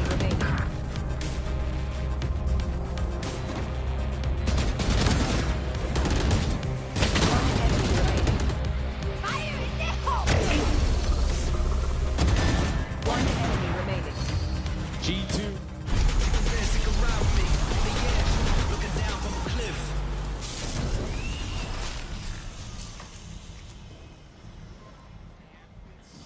Welcome back, everyone, at Red Bull Home Ground. We're having a lot of fun out here, and we actually just played one of the most intense games of musical chairs I've ever seen in my life. Oh, man. Shout out to Herman Miller. A great way to compete in musical chairs, for sure. Do you think it's harder to play musical chairs in cosplay? I think so, but, you know, right? I think our boy...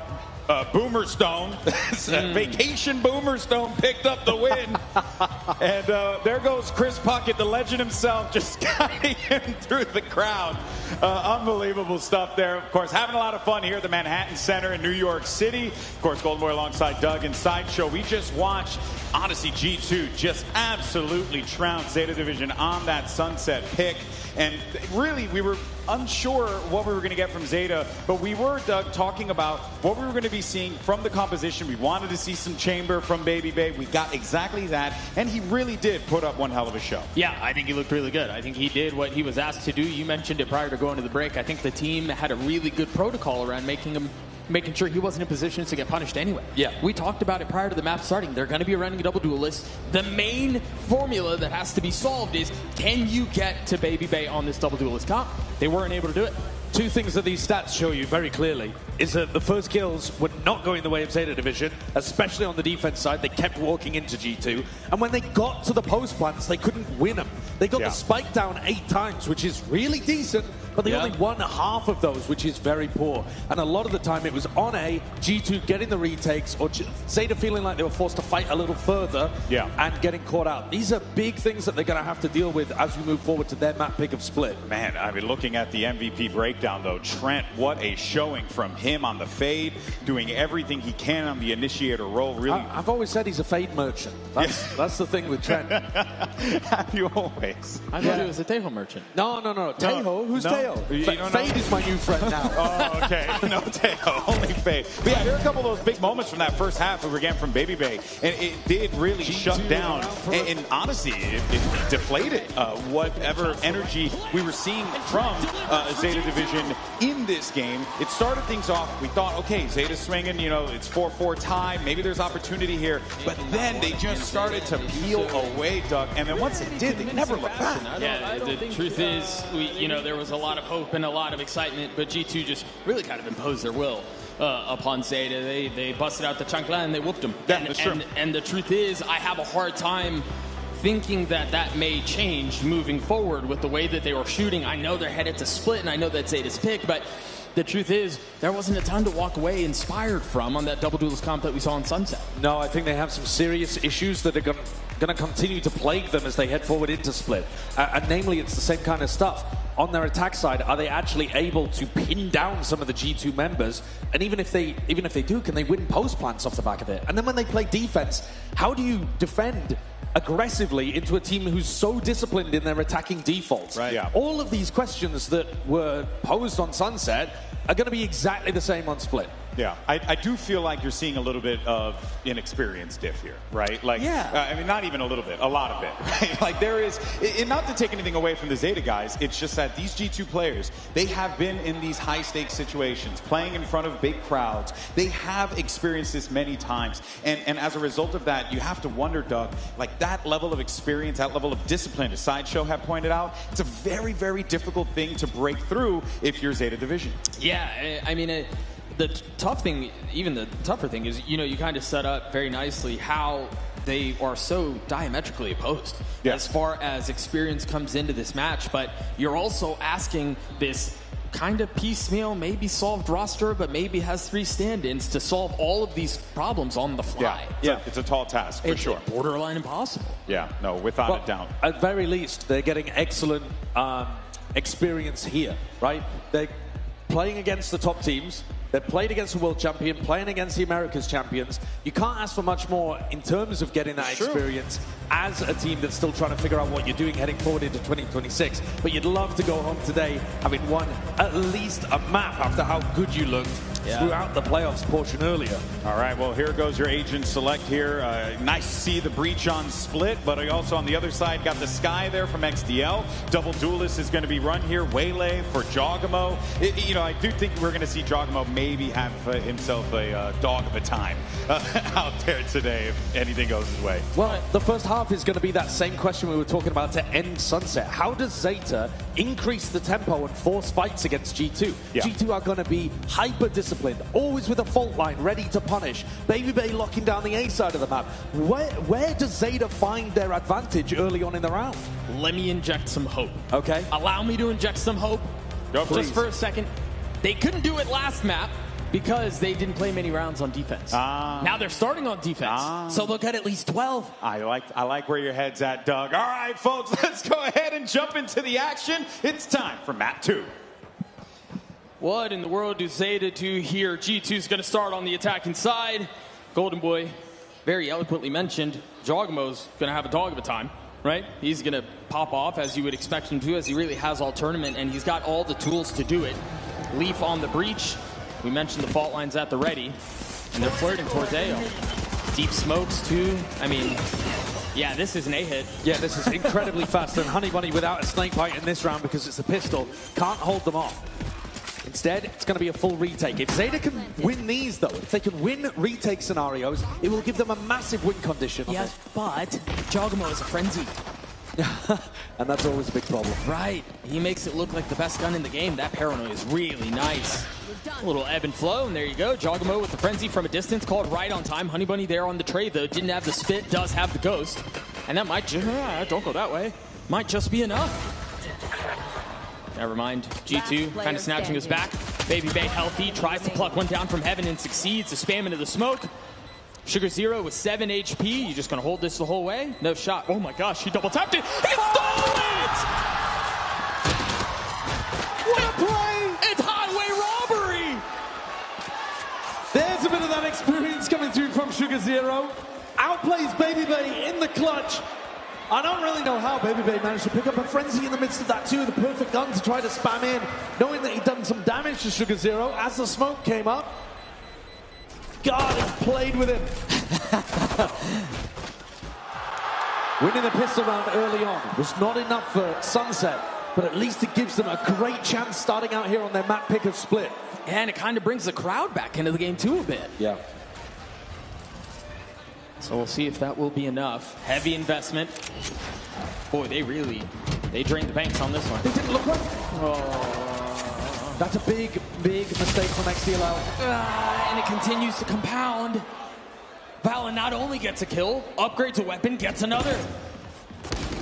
This would be a tragic way for that to swing back, but Honey Bunny and Sugar Zero steady with it. Still in the 3v3, better weaponry. Yeah. There's Echo in the face of the dashing Jogamo. He gets his kill, gets away though, but now he's left in a 1v2. Jog hasn't seen Sugar Zero in essentially the whole round. There's an Omen smoke in his face, but that doesn't tell you much about the positioning. No. And this spike is in a horrible spot, very out in the open. Yeah, it's gotta feel so uncomfortable. He's just gonna go for it. I guess you don't really have a choice. I have the spike. Shoots, position given away. And he's gonna slip the net. Yeah, it's a lot of respect being given here from Zeta. Maybe a bit too much. 30 They're seconds doubling left. up to try to deny if it does go A. They can play the retake on B, but they're offering Jorg an opportunity to find a timing on them in the post plan and split this 1v2 up into a series of ones. Oh, you keep talking about this ember, this flame that is Zeta. Spike planted. I mean, this would pour a bucket of water over it, wouldn't it? Jorg has to go for a fight here. You're up against the two smokes players of Zeta Division. You cannot play off-site. He's got a stinger. And they've got Bulldogs on the other side. I mean, the range advantage alone should secure the situation. He might be trying to push them as they get the smoke onto the spike. They've closed the gap, and that tips in Jogamo's favor. There's the tap of the spike. The smoke is down. He's going to check it on the other side. He's going to get one. He's going to get both! A Red Bull clutch and heartbreak for Zeta. Oh, it's diabolical. The stuff that Jorg has been getting away with in this tournament is outrageous. All the wind out of their sails. The way he swings in here, it's exactly as Sugar Zero's looking the other way. He couldn't have caught a better timing. What a way to play that. Against the two Smokes players on the retake, knowing that they'd be inside of it. It's such a gamble. And now Jorg, in round 3, one away from an ultimate. Stop me if you've heard that one before. Instant pick already onto Echo. Well, these kind of rounds, you're expecting G2 to hold those super safe defaults. Right. Look at the positioning of Baby Bay and Leaf over towards A. They couldn't be further back towards their own spawn. Yeah. Just trying to bait somebody like Absol into taking an aggressive fight. And of course, it's Echo who gets punished over in B main, like you said. But they're just looking to try to punish the duelist players early on. This was entirety of Sunset defense. Zeta feeling like they had to go, had to try to make a play, had to peek for at least information early, and G2 were punishing them. Which the truth is, I mean, we talked about that as probably one of the correct ways to run the comp, too. Yeah, I mean, you do want to be getting aggro a little early in the round. I think part of the problem is that Zeta have not demonstrated an ability to play a big set retake well. So even if they do push out one side of the map, can they win? Right. Or are G2 just going to save a bunch of utility and have still aftershock, paranoia, stuns, all sorts of stuff to fend off the retake? So you imagine here if you're Zeta, you're just trying to die to the spike, not give any ult orbs over. You do not want somebody like Leaf or Baby Bay getting up to an ultimate. No, not at this point. It's bad enough that they already have Jorgs. Right. Baby Bay's going to go hunting. He can smell blood. How's that sniffer? Not good enough. Sidelined by one. Valen's gone for it. He's got his ult online, right? The Omen ult, actually not that deadly. You're not too worried about that if you're Zeta Division. Oh, brother, with the way that G2 have been playing, I hear that ult go, and I'm looking back sight. I'm looking back in the map, and so I think that alone can apply a lot of pressure. Yeah, there's creative things you can do with it, for sure. Yeah. I mean, you could even use it for information. For example, Valen could ult towards the back of B, and if you see somebody, you hit the Waylay ult. Use it almost as a piece of scouting util. Yeah. But we have yet to see the adaptation from Zeta that works with this comp on their defense. Ooh, what a juxtaposition as you look at both of these teams on your screen. The ever-verbose captain of Valen commanding the troops, just going off, and then you take a look at Zeta, and it looks flat. But they've got to find a way to rally. They've got to find a way to spark back. Well, it's not as aggressive this time for Zeta. They're holding back. On a mid-round timing, Absol goes for a peek towards A ramp. Baby Bear yet to commit his orb. Looking for a pick. Will not find one yet. The dog suggesting a little bit of pace. You've spotted the Viper, so you're pretty sure here, if you're Zeta, if you're G2, the Vents is going to be clear. Are they ready for this paranoia play from Sugar Zero of Honey Bunny's contact?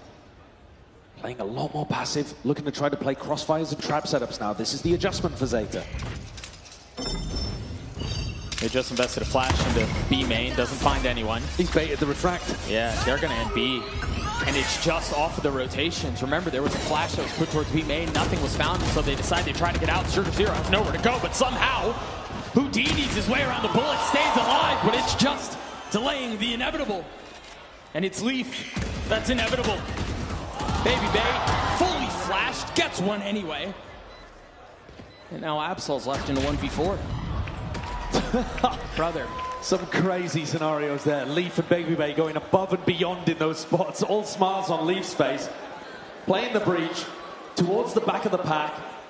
And instead of pathing with the rest of his team towards the site, tucks up into an orb and is able to play for two. I don't think he had any clue that the second player was there, but they lined up perfectly for it. Yeah, sometimes better to be lucky than good, I guess. Zeta would love a little bit of it. Yeah, I mean, just a shred. They're begging for scraps. Things really haven't gone their way at all since the second round. And that was a very different look from them. And even the slower pace didn't provide any value. Right. Echo tries to force it. Was playing around the Bucky a lot on Haven versus NRG. Here finds nothing on the Eco. G2 looking comfortable getting up to 4. Echo continues to play the role they're asking him to play. I mean, in ecos and otherwise, he is the first one out. He's just not finding anything. This is going to allow another opportunity for G2 to get up to massive ults. Yeah, Trent knocking on the door of his ult. Leaf more than halfway there, and there it is, the Nightfall in Mine. It's got to be so frustrating if you're Zeta. Especially because in the back of your head, you're thinking, well, we beat these guys before. We were good enough then, what happened? I think that logic is long gone at this point. It's very possible. 3 players, 1 off an ultimate for Zeta Division, but it's much harder to construct a game plan to play around orbs on defense. Yeah. You really can't do it. No. But G2 with a massive ultimate advantage to work with to keep the snowball, the avalanche continuing. Zeta have barely won a round in the last, I don't know, 20 that these two teams have played. Oh, yeah. Gosh, when you say it like that, it sounds worse. Well, it's almost like the false hope of the pistol because they couldn't even convert the follow-up afterwards. Right. It must be mentally brutal to deal with right now. Again, a more passive approach from Zeta Division. They don't want to give away their kills too early on in the round. But it does allow G2 all of the space to set up for a big ult play. Echo uses the refract, prodding into mid. A little bit of a re-clear. They have good information. Nobody B main and nobody mid. So they know this is going to end A. Can Zeta do anything with that info? They're starting to rotate over. Honey Bunny arriving with XCLL close by. I like this angle. He's got to get more done, though. Oh, he tried TPing back and he had nowhere to go. Oh, and then he made himself. He's got to satchel out. He can't. Plucked out of the sky. But these 3 players still defending, all set up. Valen calls for them to cancel. Looking to continue making noise here, disguising the fact he's sending the troops backwards and over towards B. Yeah, the paranoia is just eye candy here. Look at Zeta, getting aggro, getting this information. They're taking it hook, line, and sinker. Oh, but Valen punishes. Beautifully played from the captain. The misdirection, and then still finding value on the kill. You can't ask for much more. No, you really can't. Sugar Zero is going to have to be a hero. Last player standing. Not delivering this time around. Echo, what do you got? Often the first to fall, this time the last. But it's a bit of the same story, isn't it? It is. This round, I really liked what they had set up. I think Absol's angle that he was playing on over towards A-Ramp made a lot of sense. What a Jorgamo refracting just for the iframes. And then he gets traded out. The aftershock. There's just so much utility that G2 have to punish anybody who's playing either in a tucked off angle like that or who tries to get aggressive at the start of the round. It is a puzzle that at the moment Zeta have no answer for, so they go to the coaches. Of course, the coaches would have come into Split with a very clear game plan as well. They know the same questions that we're asking. Right. They'll have come up with an initial answer for something they thought would work. You would think.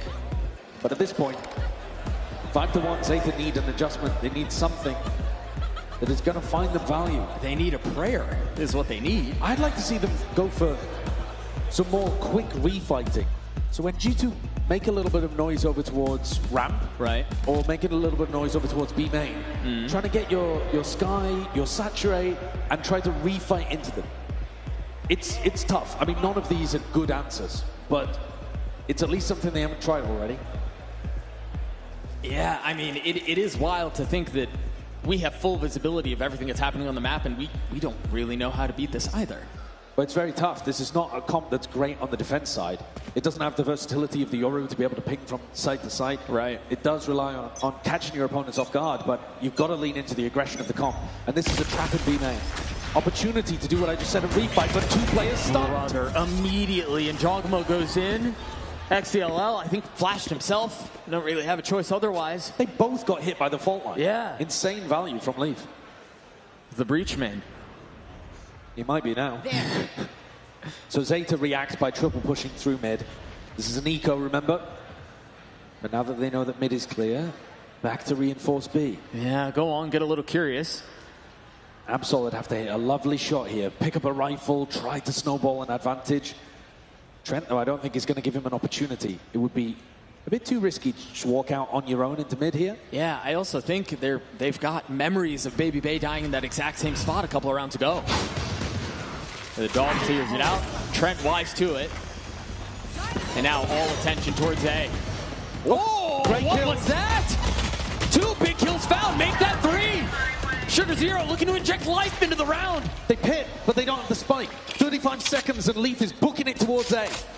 Just when it seems like they have an advantage, G2 win the push and pull 30 game. seconds left. They're going to try to go through mid, but they want to be quiet, not to give the game away. This slows them down to a crawl. Right. 20 seconds. Zeta are getting the read. They're going to beat them to the A site. It's just Sugar Zero here. But Sugar Zero is one of the only ones with a rifle, so that might just be enough. 13 seconds. He's making noise. They've got to know he's there. Off the stun, position given away, and that takes them off the line. They should be able to get the plant down. For sure, plant. They missed it. Wait a second, no. He missed it. Did he? No, he did. He missed it. What's going on there? Trust me. What a silly round. Planted with, 3.9 or whatever seconds on the clock. Don't ask me why. Maybe just trying to optimize the plant position as best as he could, but, I mean... Yeah, brother. Come on, you got to get it in the ground. Yeah, when it's squeaky bum time like that, just put the thing down. So, yeah, a fraction of a second too late, but an unforced error. A small amount of disappointment, but to be honest, I'm not mad. It's a rare blip. Yeah, I'm not mad. I'm just disappointed. Well, there's a gift for Zeta Division, and how desperately they needed it. Bring them down. Now, what do they do with the lifeline that's been given to them? Well, that round, can you replicate it? They got great information that it was ending towards B, and they stacked and they fought in the choke. Boxed G2 in before they were even able to escape. Hit some ridiculous shots along the way, too. Sure. What is this? What are you up to? You flash on the other side of it, right? You don't just dry swing out! You don't just dry swing out! At least Sugar Zero gets the trade. That could have gone even worse. Honey Bunny, not tracking that one. Crossed up. Ankles broken. Sugar Zero able to respond. Has to TP away right into the lap of Trent. And somehow gets a third. What do Baby Bay and Leaf do here? No spike. No real position on the map. They're really set apart. Echo's about to get whacked in the side of the head here. Clothesline by Leaf. Good comms there. Slowing down the situation. No real left. way to clear out main, though. They're worried about Sugar Zero still being there. They should be. They're going to find the timing. They're going to find shots. It's just Leaf on the other side. He's going to have to find 2, and he can't. Zeta, they get another. These last 2 rounds have been quite ridiculous. Sugar Zero trading out Valin and then getting stuck with an aftershock. TP's into B main. He should be dead every single day of the week and twice on Sundays. And Trent's like, what on earth are you doing here, bro? Well, it's Saturday, I guess. He's able to get away with it. That guy was going through it, wasn't he? Yeah, that's a wild round. These are the kind of ones that Zeta desperately need. What is the magic number here? I don't know. 4, 5? And a pistol and an amazing attack side. Maybe, just maybe, Zeta could be back in this game. Their adjustment has been to play much slower on defense. Echo goes for a peek. No more. You know, when things start to fall your way, with every kill that passes, there's a little, hang on, what if? Well, they've got some nice lucky moments, actually. Yeah, that's what I'm saying. More spout through the smoke. Jogamo forward, buys some cover. Doesn't get the kill. Bit of information. Really stopping this flood from coming back in. Yeah, but the Seekers should double down on the gas pedal. They stopped the plan. They're forced to sit back on the other side of the wall. But G2 erupts. Echo on the swing. Can't get much more. Sugar Zero and now Honey Bunny in a 1v2. Turning the flash. Waiting for the challenge that doesn't come yet. Still gets tagged by the stun. These stuns are magnetic. Dude, he's in the walls. But Honey Bunny still has to find a way to navigate it. How proactive from Leaf. Already re-pushing screens here. What can you do here? There's been a little spark. There's been a little bit of hope. But you've got to keep that ball rolling. And so Honey Bunny has to provide a miracle, and he can't this time. Trent and Leaf absolutely rock solid for G2. Going for a double swing towards the end, recognizing where Honey Bunny would be playing from. And Trent getting that value by just trading people out on site once Zeta's flood came through. They committed so many resources there to stuffing Zeta back into screens. Yeah. And so swing makes it impossible to win that. I mean, you're hitting lifetime shots to win that out. Yeah. A short run of rounds halted in its tracks. Zeta Division with 4 players in mid. Really fast play. Yeah. This is the kind of stuff we haven't seen too much of on here. There might be enough in the Steam engine to keep it going. TP's out. They were ready for it. They were waiting. Yeah, but they saw 2. Yeah. This might be terrible information, however, because the spike could be headed on A. It's a full fake on B. And they're biting. He's going to TP out. Absol's holding the retreat. Gets one, pops the rocket, looks for the second and finds it. Zeta again. Somehow find themselves in these rounds. Yeah, this one was a really nice round from Zeta Division. Completely crushing that fake, making sure that they got all of the kills, the space controlled by Absol. And now Valen becomes the playmaker. Down in 3v5, he's got to make something happen. Tucked in the smoke at top heaven. Baby Bay investing the pit too. Doubling down on their attempt to secure this round. There's Valen, the playmaker, answers the call, but just for one. And those numbers don't add up when you're down. Even with Leaf getting another, there's still so much you need to do. The pit might be the cover that they need. Baby Bay waiting on the other side of it. A bullet in his ear, and that might be enough. Leaf's left in the 1v1. Tries to control it and does. He's done him again. Running and gunning with the Phantom to be able to secure a kill on a weaker player. G2 take the lead 7-3. And if the last round didn't feel like it, this one kind of confirms it. I mean, they're stomping all over. What little heat was left in this fire. Yeah, this one was a full 3v5. Absol able to get 2 kills, crush the fake. And yeah, gotta feel devastating.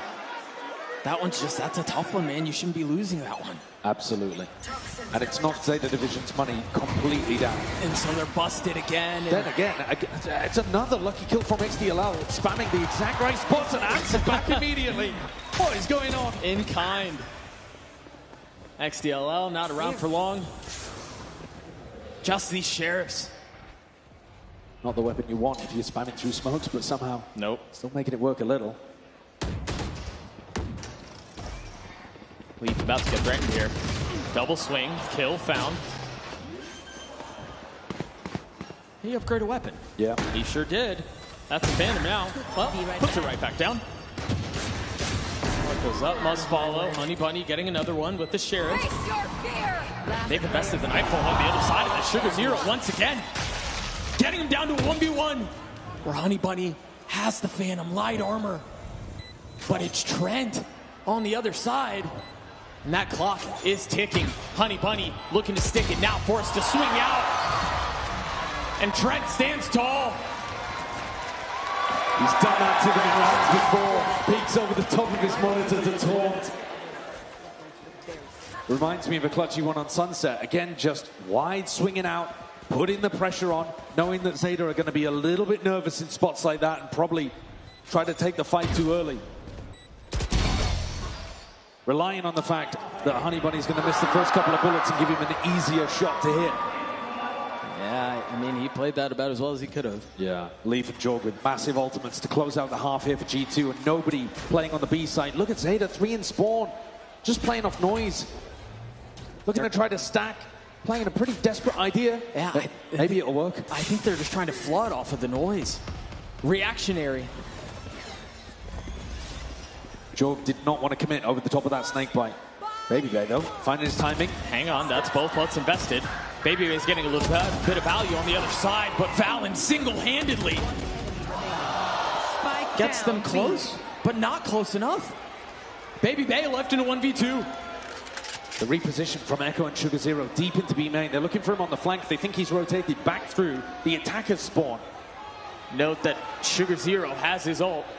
Nice movement. Tech didn't make a noise down there, but the deployment of the orb is going to make them now warned.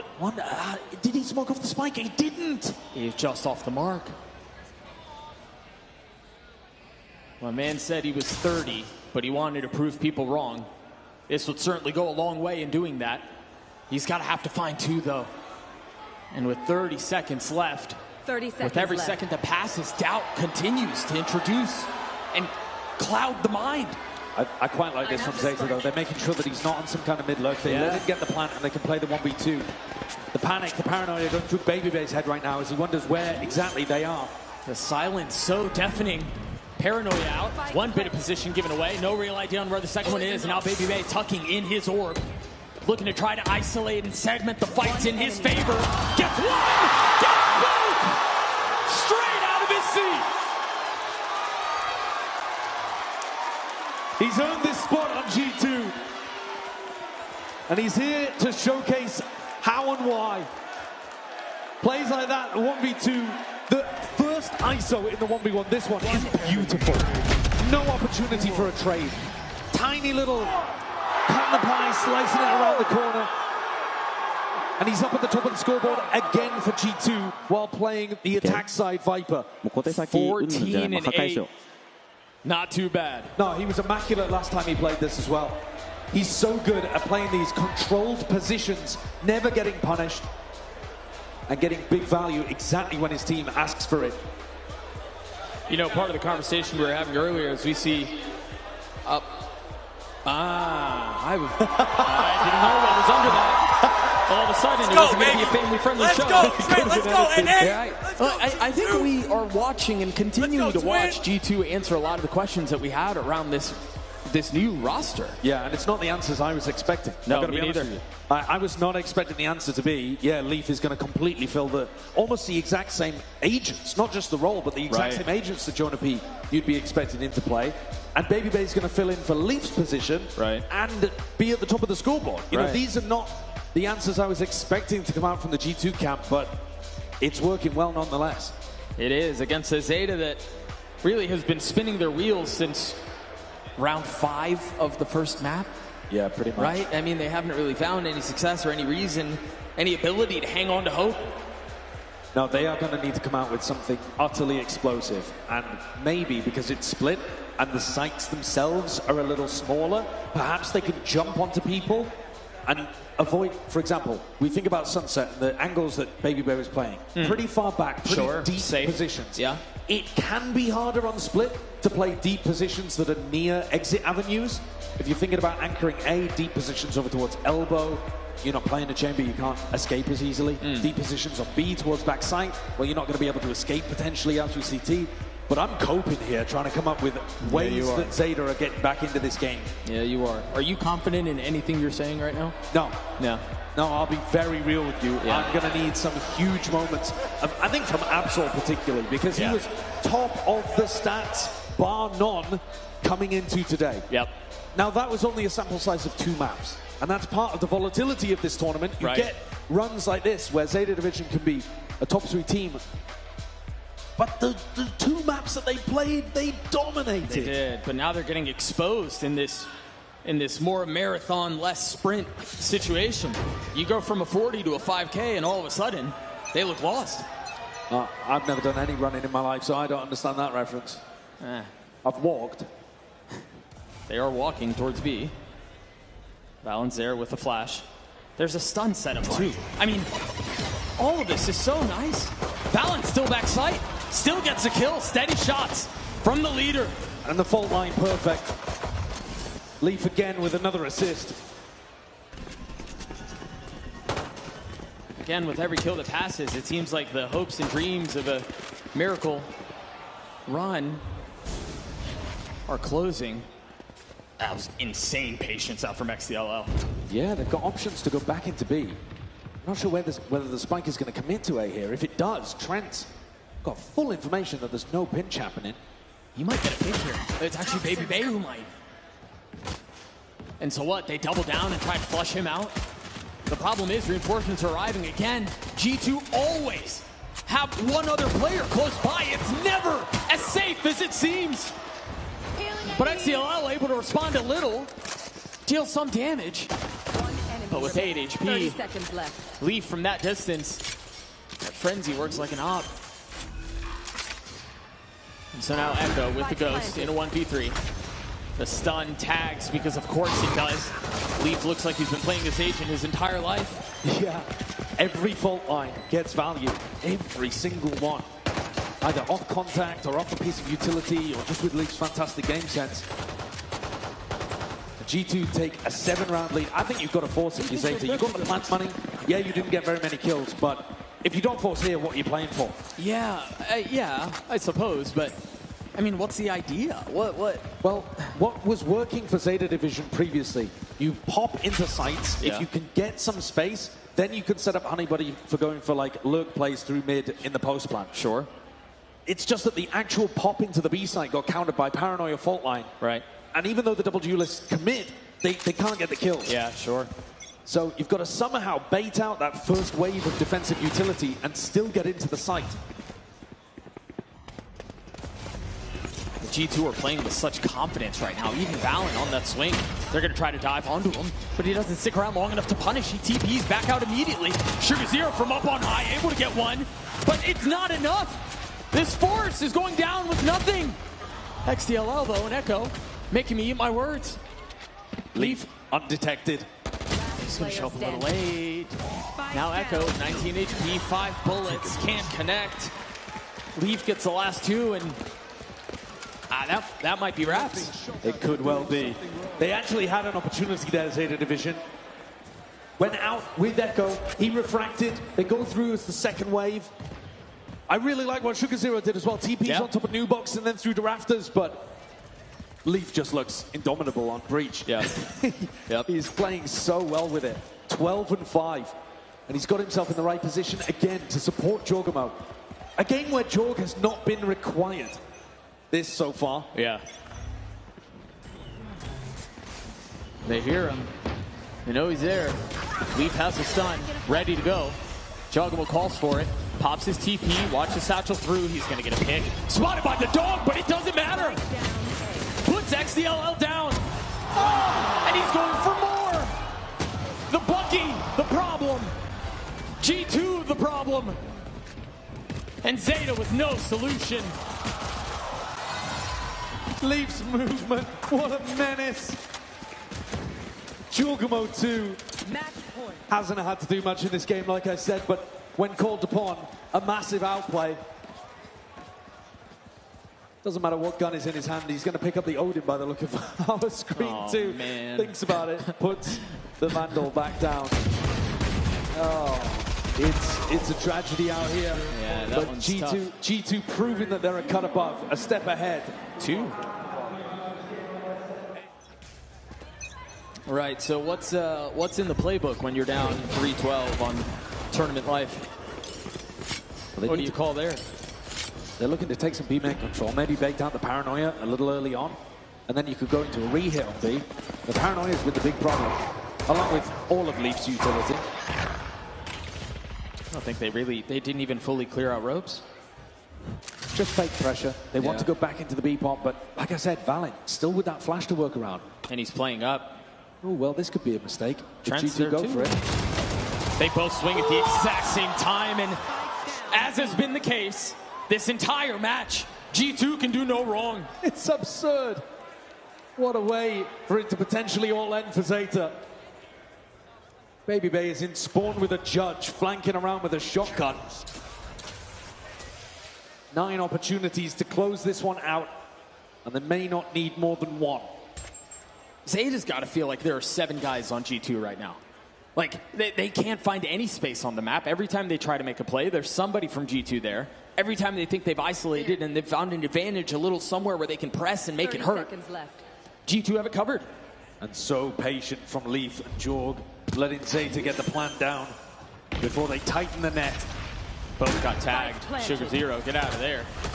TPs and stays alive.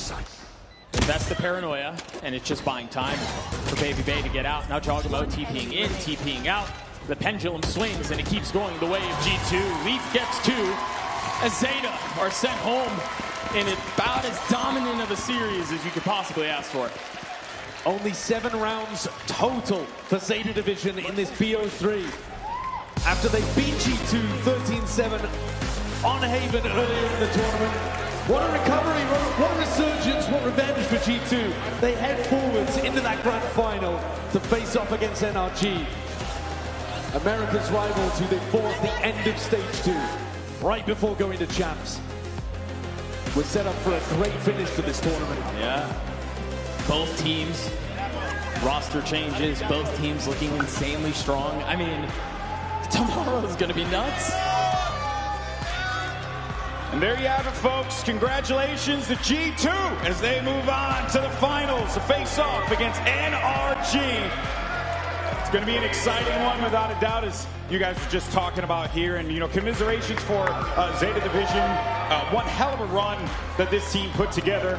And I'm looking forward to seeing what they do going into the regular season. But we do know that that talent is there. We saw it in display. Yes, it was BO1, sure, but there is that spark. They're going to have to find that as they get ready for it. But today, the day belongs to G2 Esports.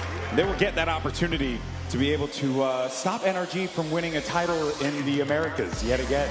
I'm going to put you on the spot, Josh. I need like a gross overreaction of G2. Oh, gross right now. overreaction. Yeah, I mean, give it to me like. They're not just going to win every domestic title this year, they're going to win every international title as well. Baby Bay is going to be the most goated player of all time in Valorant. Okay, you asked for it and you got it. You asked for it and you got it. I did. Once again, though, we do want to thank Zeta Division for being a part of this one here. Shout out to the fans. You guys were cheering on Zeta. It's awesome stuff. You know, and we had the opportunity to go to Tokyo and get to experience Valorant in Japan. It was an incredible experience. That community is so passionate about this game, and to see their very own squad march to the top 3 here against some of the best teams in the world was truly something special. So once again, congratulations, Zeta Division. We look forward to seeing what you do in Pacific as we get ready for the season in 2026. But guys, I mean, we're down to the wire. This is it, man. NRG, G2. Did you feel like it would always end this way, or? No, honestly, I think there were a couple of other hitters that we thought may be able to be in this conversation. I think FNATIC was an obvious one that very well could and maybe should have been in this conversation. Maybe they should have been the 14. Against G2. Yeah. It was on a very nice edge between those two squads as to which was going to go and take on Zeta Division today. Right. So absolutely up in the air. But I do think NRG has just been so consistent throughout the whole tournament. Yeah. No one's really pushed them to the break-in point. Nope. Whereas G2 have. It was Zeta that ended up getting there, and even FNATIC into deep into OT. So I think NRG, for good reason, looking like the favorites for tomorrow. Oh, yeah. And which is awesome considering how things regionally, when we did the domestic matches for the Americas Finals, NRG were never able to get past the G2 hurdle. Yeah. So this is actually going to be very interesting because now I do feel like this is an NRG with a different identity almost, right? A different kind of swagger about them that was a little different when they were facing off against G2 at America's Finals. Yeah, and you know, I think we touched on this a little bit throughout this tournament. NRG is one of the only teams that I can think of in the history of sports that somehow wins a championship, goes through a roster change, and somehow might look better. Might look like they've reloaded and they're stronger than they were before. And that's just a wild thing to think about because, again, we talked about it. Teams tend to kind of let off the gas a little once they've reached the summit of the mountain that they're trying to climb. And somehow, it's like they're doubling down. Yeah, no, without a doubt, guys. We'll see, of course, how this all shakes out tomorrow. We'll talk a little bit more about it as well. But for now, let's send it over to Liz, who's standing by with the man with the glorious hair. It's Trent. Thank you so much, EB. And yes, it is a man with the glorious hair. It is very nice hair. Trent. Give it up for Trent, everyone. An incredible game from you specifically today. I want to quickly talk about Zeta Division. You know, I think they surprised a lot of people coming in here. What was your read on them? Because you got to watch them play earlier today against NRG. Yeah, I mean, I think we just had a good read on them. We kind of knew their play style. They like to play very aggressive, and they try to get in your face. So we just try to be more together and just play together, hit our shots, and we would win easily. I mean, you were hitting your shots, sir. You had some insane stuff out there. I mean, talking about tomorrow, we're back to NRG. You've beaten them before. But to be fair, you beat them in Stage 2 Americas, and then they won champs. You did not. Just calling a spade a spade. So what is going to be different this time that you're going to defeat NRG once again in a grueling best of 5? I mean, like we beat them in Stage 2. We kind of know how they play. And, I mean, we respect them. They're a great team. Like, they won champs. So we know they're a good team, but we know we're better. So we got it. That's fair. I mean, I don't know if you guys can see it, but Andre Baby Bay is currently sitting on a stair and, like, signing his people, his good evening, King. Talk to me about that energy now that he is a full-time member on the team. You know, he talks about the land vibes on during his package. What has it been like on land with him right there? He brings a lot of energy to the team. Like, I lost my voice just from the energy that he brings. Like, I want to get hyped up too now. So it kind of just bleeds into the team, and, you know, we love it. And that's why we got him. So he's a big piece for us. Now, you said you were better than NRG. Would you like to leave a message for NRG when you face them tomorrow? So they'll be thinking about it when they fall asleep. Good luck. Simple as that. Well, thank you so much, Trent. Everyone give it up for Trent one more time. Thank you so much. We're going to send it back to the desk to wrap some things up. Okay, we gotta do like a trash talk course, you know. Right. Maybe bro, you can tell they're not from New York. Bro, just go out to Union Square, right? Get in a rap battle, and then you'll learn a lot about life. Right. Okay, just go ahead and do that. That's all you need to do, and that's how you get this trash talk down. No, but I'm so excited for that game. G2 versus NRG. We've seen it many times, but it does have a much, much different tone this time around. But reflecting on this win that we saw on Split, it was a struggle without a doubt for Zeta Division. But if I'm being honest with myself here, this is the kind of game and the performance that I would need to see from G2 to feel confident about this squad, especially going up in the final against the world champs. Yeah, I think, we've touched on this a little bit. G2 have answered a lot of questions. Yeah. They have, and their questions abounded for us on social media, on what this team was going to look like, if the project was going to work, if the roster situation was going to play out the way that it did, and maybe they're honeymooning, maybe they're one of the best teams in the world. I have no freaking idea, but I do know that they've gone through this in a way that you would want them to.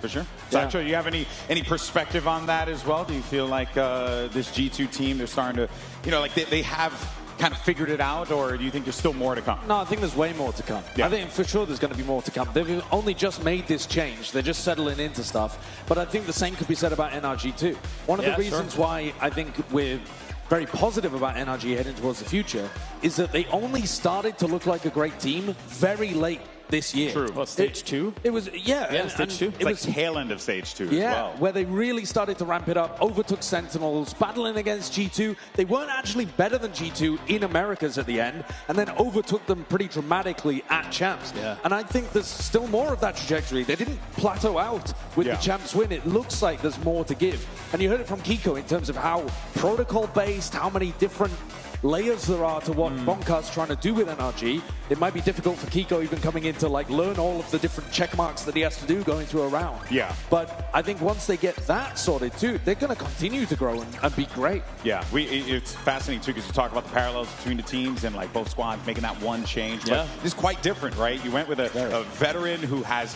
not just succeeded in Valorant, but also succeeded in other esports as well. And then on the other side, you have a young guy who's found his footing in EMEA and now looking to really make a name for himself out here as well. It truly is something special. It's awesome to see. And we're going to, of course, get the culmination of this tournament tomorrow. But folks, before we say goodbye, we got to let you know that you need to set up your Twitch drops, people. Okay? Look right there. Bam, bam. Okay? Twitch drops are activated. Okay? Well, they've been activated all day, to be fair. But make sure you connect your Riot account. I do wish Mimi was here to give me the details of what was offered in the it's like a gun buddy, or is it like a... It's a clutch title. Spray. Okay, it's a spray. It's a spray. I know things, people. Right. Okay, right. I paid attention to the in the meetings for sure. But guys, I mean, this is it. We do have an awesome show match tomorrow as well. It is going to be Team 10s going up against Team Ludwig. Ludwig is going to be in the house, which I mean, I've worked with Lud a lot. Does he even play Valorant? He does, but he's not as good as Tens, I can tell you that much. Give Ludwig a GameCube controller, my guy would do work. Okay, that's what he needs to do. He's a good Smash player. But yeah, no. So that's going to be going down tomorrow. Team Tens versus Team Ludwig, and then of course our grand finals. We'll have NRG facing off against G2 right here at the historic Manhattan Center in the greatest city in the whole freaking world, New York City. We'll catch you guys tomorrow, same time, same place. Be safe out there.